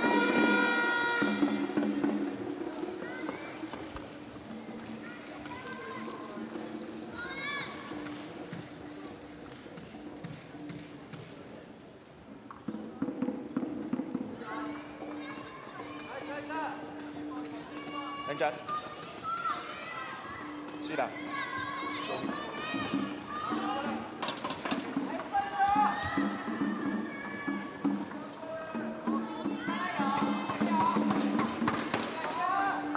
Thank you.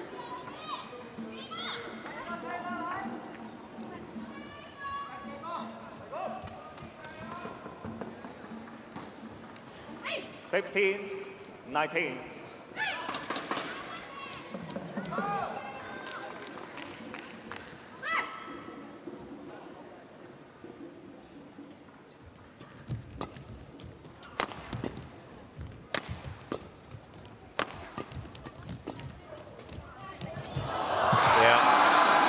Piece of deception. And now 5 chances for Matsuyama and Shida to guarantee that Japan top this group.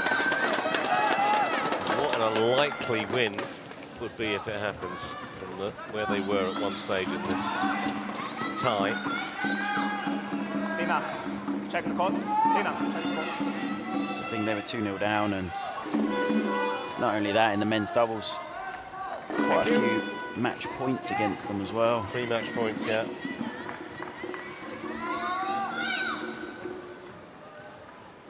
So can they convert one of these 5? Shida serving.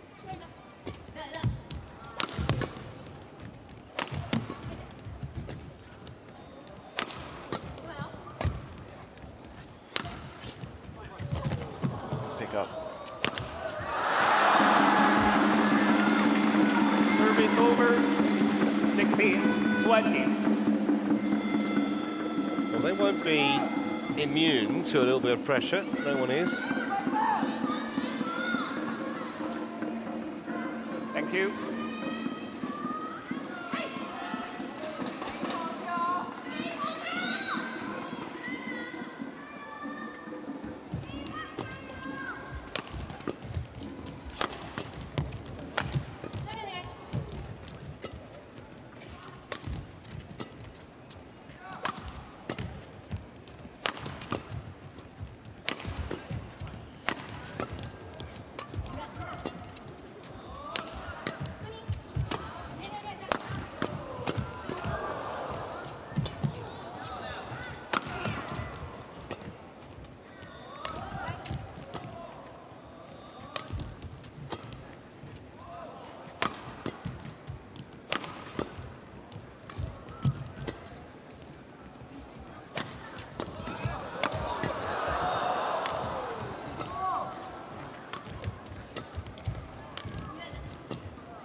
Incredible defence from the Malaysians.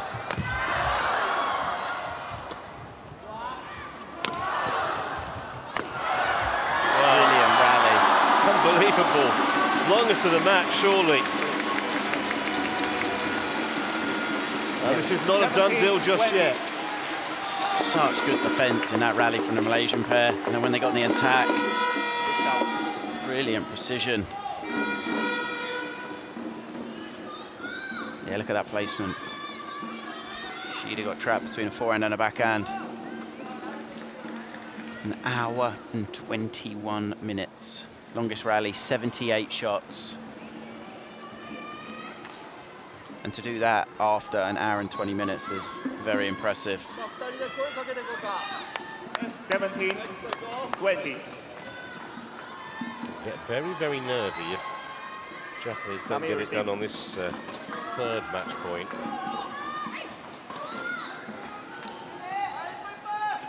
Very experienced, of course, all 4 women actually.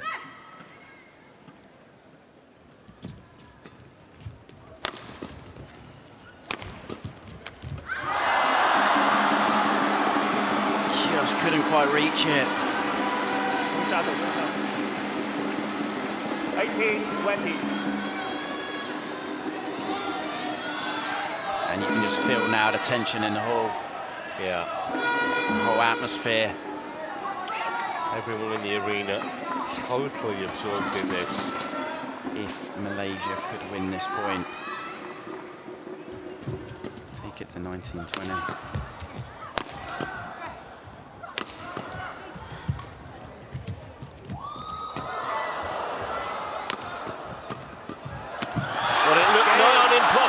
That they could win this match about 2.5 hours ago. It isn't anymore. They found a way. 21-18 in the decider. And just as it looked that we might have yet another twist, Pearly Tan and Tina Muralitharan's hopes were extinguished. And so Malaysia will finish second in the group. Japan win it. And that means they cannot face either China and Korea, 2 big guns, in the quarterfinals.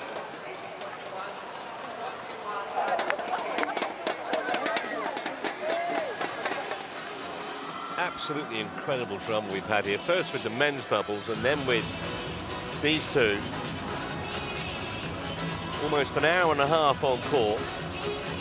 They have come through in the end. Army of photographers down there next to the court taking photos. You'll see those sure online and in the various newspapers. This was the final point.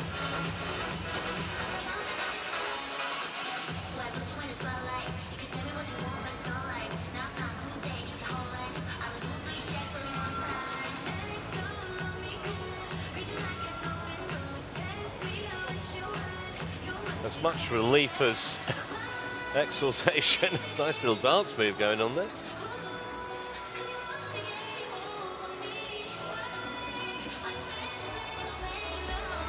So the Japanese come through 21-18, 18-21, 21-18, 83 minutes of utterly absorbing women's doubles. So let's check on exactly what's happened here today. The Malaysians got off to a great start. Chen and To winning the mixed doubles against Midorikawa and Igarashi. And then what a victory for Leong Junhao against Kodai Naroka. Brilliant. 21-18 in the third. At that point, it looked like the Malaysians were favourites. Miyazaki, easy victory against Go Jinwei in just over half an hour.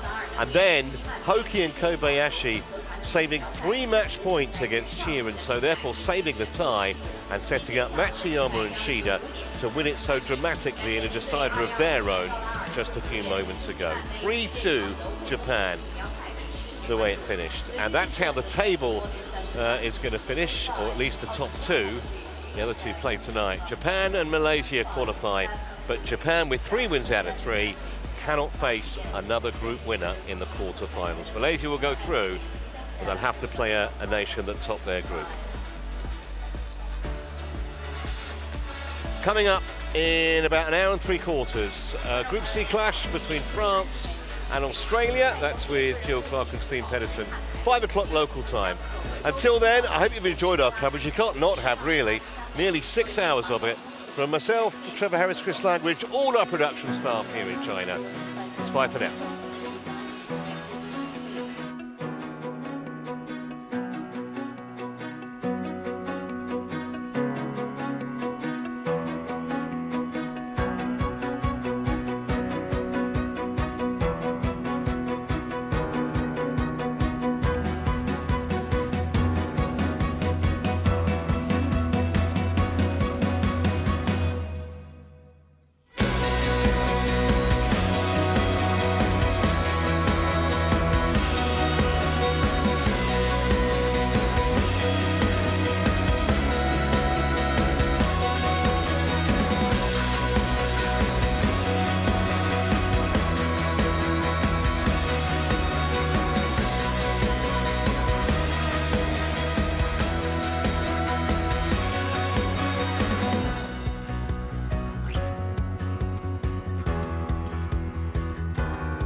万网球举行版江之球贵州毛网球高尔夫有限公司出品，世界羽联官方合作伙伴。